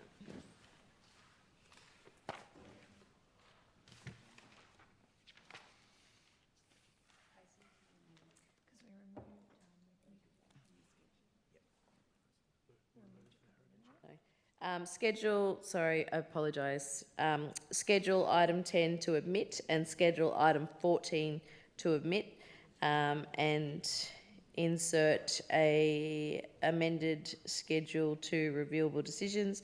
The two main legislative acts that we are concerned of, and that came up through many processes of community and feedback into this bill, was item number 10 on the schedule is the Heritage Act 2011 and the Local Government Act 2019, Mr Deputy Speaker. We've had a lot of feedback around this, so the amendment is to remove the Heritage Act and the Local Government Act from the schedule. We have heard and been contacted even right up until tonight around this proposed amendment that we've put forward. This is what community and key stakeholders have been contacting and meeting with us about, and I assume also have been contacting government and independent or crossbenchers as well. In terms of the proposal for this amendment, we believe it allows for merits review of decisions made by the Territory Coordinator, setting out who and what can be reviewed within the schedule. This also gives better oversight for the Territory Coordinator and promotes natural justice to those affected by coordinated decisions. We think that the new insertion of the Schedule 2 reviewable decisions will again round off some of the very clear feedback from community and the expectations people have around the processes, extra accountability and mechanisms in place to be able to access, to get clarity or to review decisions. And of course, as I've mentioned, we've been lobbied and contacted and provided the concerns around those two acts, Heritage Act and Local Government Act, and I know that those who either watched, listened or participated in the scrutiny committee process would have heard those two pieces of legislation loud and clear, wanting the government to remove those two laws from the schedule specifically because of their concerns, and we don't need to go through those over and over. I think many people are familiar with that, but that's our main focus through this amendment that's been proposed. Thank you, Mr Deputy Speaker. Thank you, Leader of the Opposition. Are there other speakers? Member for Johnson. Thank you, Mr Deputy Speaker. I want to speak in support of this amendment. There were significant concerns raised in relation to the inclusion of specific acts to the Scrutiny Committee, in particular in relation to the Local Government Act and the Heritage Act. In general, in the committee hearings, it was noted that it was unclear why some acts were in and why some acts were out. We discussed the fact that the Nuclear Waste Transport, Storage and Disposal Prohibition Act 2004 was removed, but when we asked questions about that in the committee, the Department of Chief Minister was unable to advise on the rationale for including or excluding any acts on the schedule, saying we don't know what we don't know. In general, I believe the list of scheduled acts should be reconsidered and that there should be rationales for the inclusion of each act. However, in relation to this specific amendment, I support that both item 14 and item 10 are omitted from the schedule. I note that omitting item 14 from the schedule was a recommendation of the committee. We heard very strong witness statements in relation to the importance of excluding the Local Government Act from the schedule, and also the Heritage Act. Also in relation to the Heritage Act, there was concerns raised that that was removed between the exposure draft and the current draft of the bill, and the Heritage Council was not consulted or informed about that removal. Thank you. Thank you, Member Johnson. Yep. Any further speakers? Member for Guadja. Thank you, Mr Chair. Certainly just acknowledging the comments made by the member for Johnson and the Leader of the Opposition.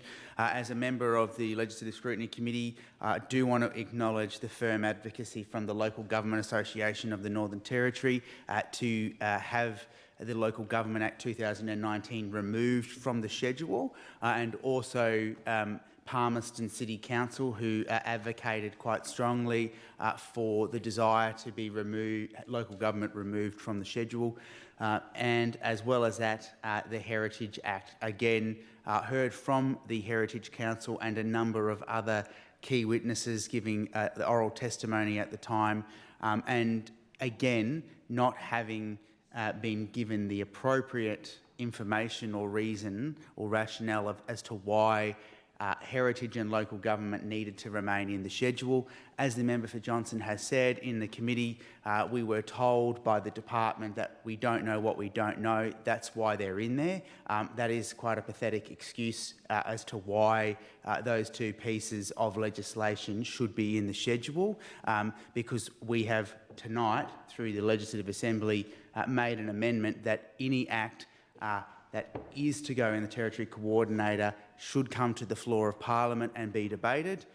It would be very easy to remove heritage and local government right here, right now, tonight, and if it ever changes, that it could come back to the floor of this Parliament and the government could signal and talk to their intention as to why those two pieces of legislation need to be included into the schedule, because at the current moment, we are yet to have an articulated position as to why they need to be in there. We did hear from the Local Government Association of the Northern Territory and Palmerston City Council that local government in the Northern Territory is not like other local government entities. They don't have the same level of planning, approvals and permissions.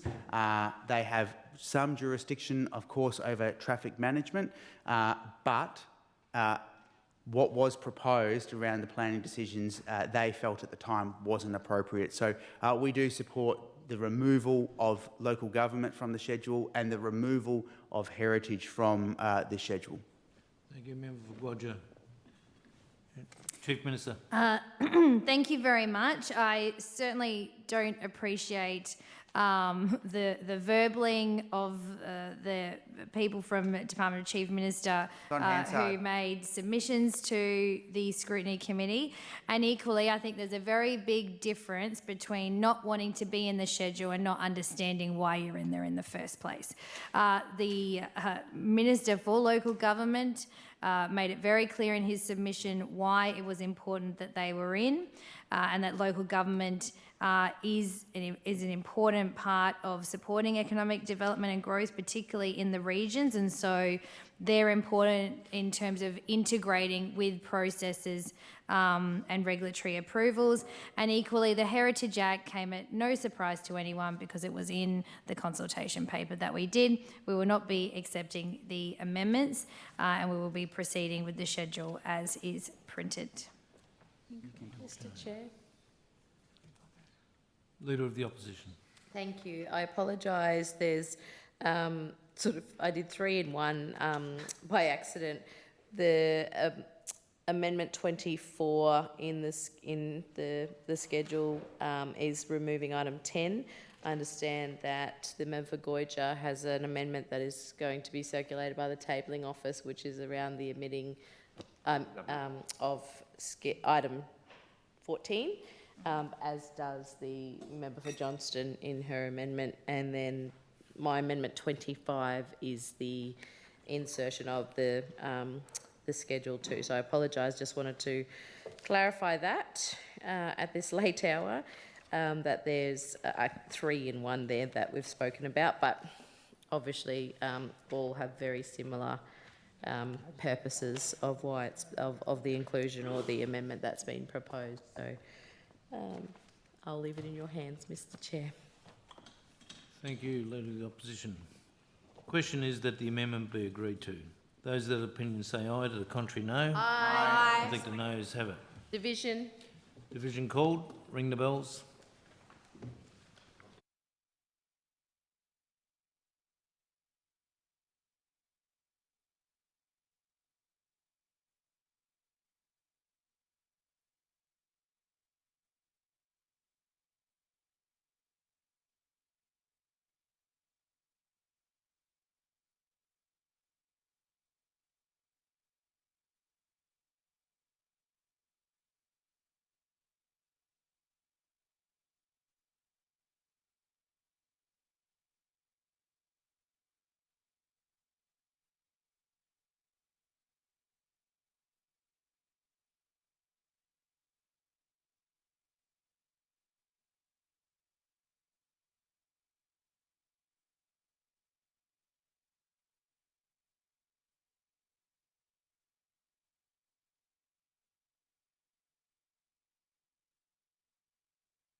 Six ayes, 17 noes. The amendment's defeated.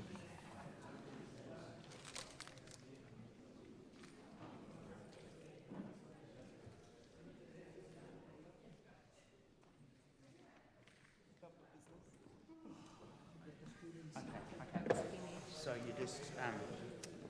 Are there any further speakers on the schedule? yes. Member for Johnson.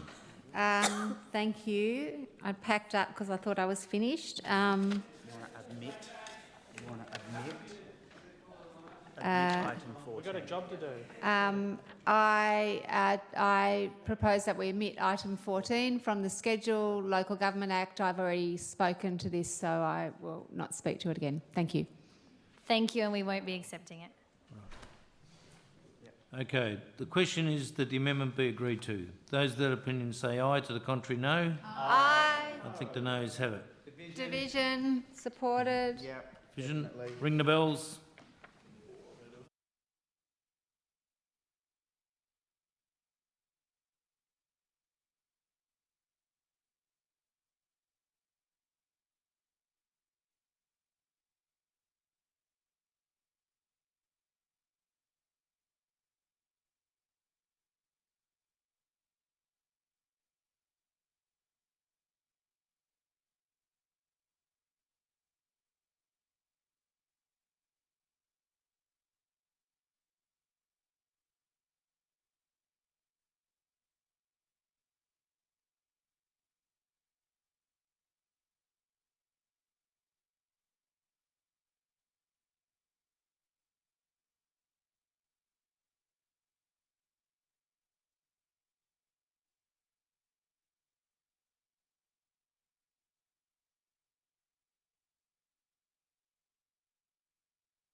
Six ayes, 17 noes. The amendment's defeated.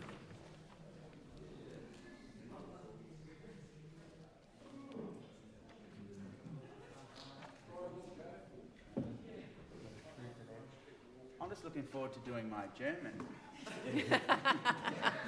You're on your own. Leader of the Opposition. I'll get censured. Thank you. I move Amendment 25 in Schedule 017 OPP inserting Schedule 2. This is the one where I jumped the gun, but it's been circulated. Sorry. Yeah, that's okay. Keep going. Thank you. This is the one that I spoke about in 24 by accident, but Amendment 25 where the Labor opposition is proposing the insertion of a Schedule 2 reviewable decisions. For all of the reasons I won't repeat that are provided before. Mr Deputy Speaker, there are 9 elements tabled there, clearly in the document that was circulated for that amendment. Again, Mr Deputy Speaker, we've heard loud and clearly from Territorial... Sorry, Leader of the Opposition, I was right initially. I need to put the question. The question is that the schedule stands as printed. Those are the opinion that say aye, to the contrary no. No. I think the ayes have it. Now we can move on to yours. Sorry. Sorry, everyone. I would like to propose the Amendment 25 in Schedule 017 OPP, inserting Schedule 2 as for the previous discussion, particularly the 9 sets of reviewable decisions that are outlaid in the amendment proposal, Mr Deputy Speaker. We feel that this would provide the opportunity for Territorians to see that there are specific sections that can provide the affected persons and be very clearly outlaid, and we think this should be part of the legislation because, again, that's what people will look to as guidance, as this being a very completely brand new law and a piece of legislation in the Northern Territory. So the more information, the better we feel, Mr Deputy Speaker, henceforth the amendment that's been proposed. Any further speakers? Chief Minister. Thank you, Opposition Leader. We won't be accepting your recommendation. As we've said, we feel that for the decisions that are being made, judicial review is adequate. The Question is that the amendment be agreed to. Those that opinion say aye, to the contrary no. Aye. I think the noes have it. Is it the wish of the Assembly that the remainder of the bill be taken together? No? Member Fidaley. Just to clarify, I still have questions on 106. No, 6. You're on the schedules now. Thank you. Thank you, Mr. Chair. Chief Minister, why is the decision made to include the Heritage Act? Yes, so this was something we put out in our consultation document, seeking feedback on, indicating that we would include it in the schedule, and in the end we made the decision to include it because of the significant, they have a regulatory interface with decision-making and decision-making timeframes. And so it's important that the Territory Coordinator has the opportunity, if and when a situation arises for the Heritage Act, to be able to utilise the key powers in the Act. Thank you. Are you able to give a decision, an example of those powers a Territory Coordinator may use in regards to the Heritage Act? Well, it would be all of them. All of the key powers in the Act, and again, you'd go back to page 1 and work through the process, and then that could mean the Territory Coordinator could use their powers. Thank you. Also, why is local government not excluded, as was recommended by the Scrutiny Committee? I've already answered that.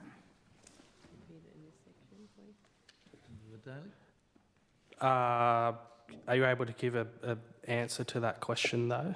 Just to this. I sure particularly did to this about clause. 10 minutes ago.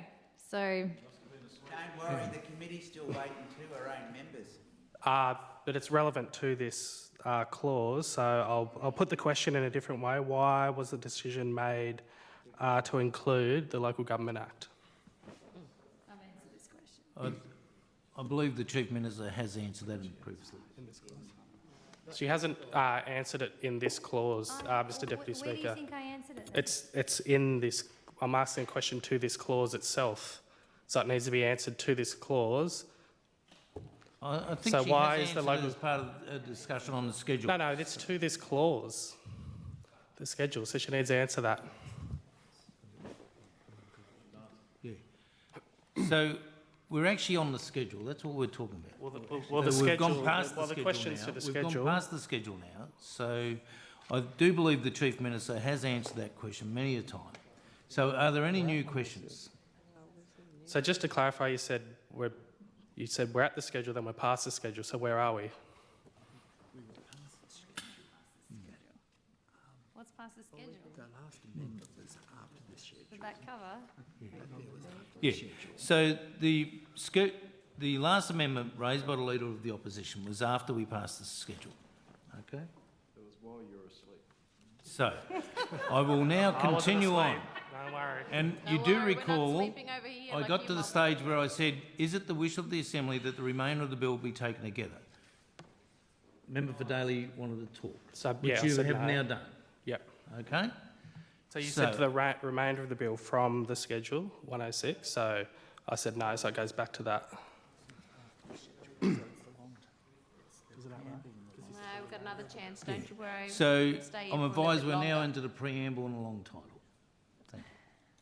So I say again, is it the wish of the Assembly that the remainder of the bill be taken together? We said no. There been no objection, it is so ordered. So what if one The person question objects? is that the remainder of the bill stand as printed. Those of the opinion say aye, to the contrary no. I think the ayes have it. No. Yes. Division? Yep. Ring the bells.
Okay, so the result of this division, 17 ayes, 6 no.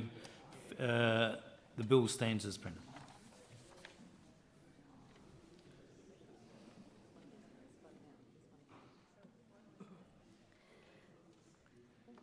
Okay. The question is that the bill be agreed to. No? Nothing. No, question. We've still got a question. Member for Johnson. I just have a question in relation to the Heritage Act. Chief Minister, you did say that that was flagged in the consultation process, that you asked people's view about removing the Heritage Act, from the Heritage Act from the schedule. I wonder, we asked this as well in the Scrutiny Committee and didn't get a satisfactory answer. I know that you said that based on consultation you decided to remove that act, and then you decided to now include the Heritage Act based on the consultation. Can you please tell us who you spoke to that informed that decision? We know it wasn't the Heritage Council. Yeah, I've answered this question. No, you haven't. I absolutely have. We've moved on. In the schedule. We talked about this in the schedule. Point of order. Through the chair, the member for Johnson is asking a question. The original proposal talked about having it. Then it was removed. Then when the bill came to the committee, it was then, now it's included in it again. That's the question. It's been in there. It's been talked about not being in there. It's been in there again. The member for Johnson is asking a very simple question. Who informed that decision for it to remain in there? And the real Chief Minister, the member for Berkeley, can sit down. Take your seat, please. Member for Johnson, I'll just remind all people, the question is that the bill be agreed to. We've already been through the schedule. We're going to answer the question that the bill be agreed to. Those of that opinion say aye, to the contrary no. I think the ayes have Point it. of order. Just clarify. Point of order. Standing order 1. I just want clarification. We can ask questions when it comes to the whole of the bill. Yes, you can. That you can ask questions, Chair. So you can't gag us, silence us from doing our job. Because the government wants to go home and have a sleep. The member for Berkeley, look at him loving it. Tonya, you'll never get to sit in that chair as Chief Minister. You don't have the guts. To go into the detail again, they need to recommit the schedule. So, look, I'm advised if you want to go into detail, you need to recommit to schedule, but I'm staying with this. The question is that the bill be agreed to. We've put it to the floor. I think the ayes have it. Do we agree or not? No. No? Not Vision. agree. Division or not? Can I just, Mr Deputy Speaker, we know that this is important to get right, regardless of the time of the evening. We have been given some very clear questions and concerns from Territorians. We just want to make sure that we get the answers for them. We know it's going to pass. We know what the numbers are. We're not stupid, but we really do, honestly, want to just get the 2 pieces of clarification about the 2 bits of legislation. We want to make sure we've asked that. We know the government wants to ignore the questions from Territorians, but we need to know, I've heard a lot by of rights questions of about standing orders, Leader of the are we Opposition. allowed to ask this question, Mr Deputy Speaker, in this I ask you section? again, take your seat. Someone's having Member Yeah, for but you're Berkeley. not answering.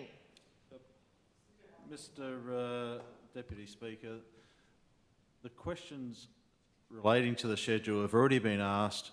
Correct. And we've moved on from that particular part of the question. And I agree. So, I say again, I'm going to do this once last time. The question is that the bill be agreed to. Those of the opinion say aye, to the contrary no. No. The ayes have it. Division called. Ring the bells. Did you see it?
Okay, the result of the division, ayes 17, noes 6. The bill has been agreed to. I do thank everyone for their contribution and perseverance, and I would now like to proceed to the third reading. Minister. Mr Deputy Speaker, I move that the bill be now read a third time. The question is that the bill be now read a third time. Those of that opinion say aye. To the contrary, no. Aye. I think the ayes have it. Division? Yep. The division is called.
The ayes have 17 and the noes have 6. So the ayes have it. The clerk. Build the territory.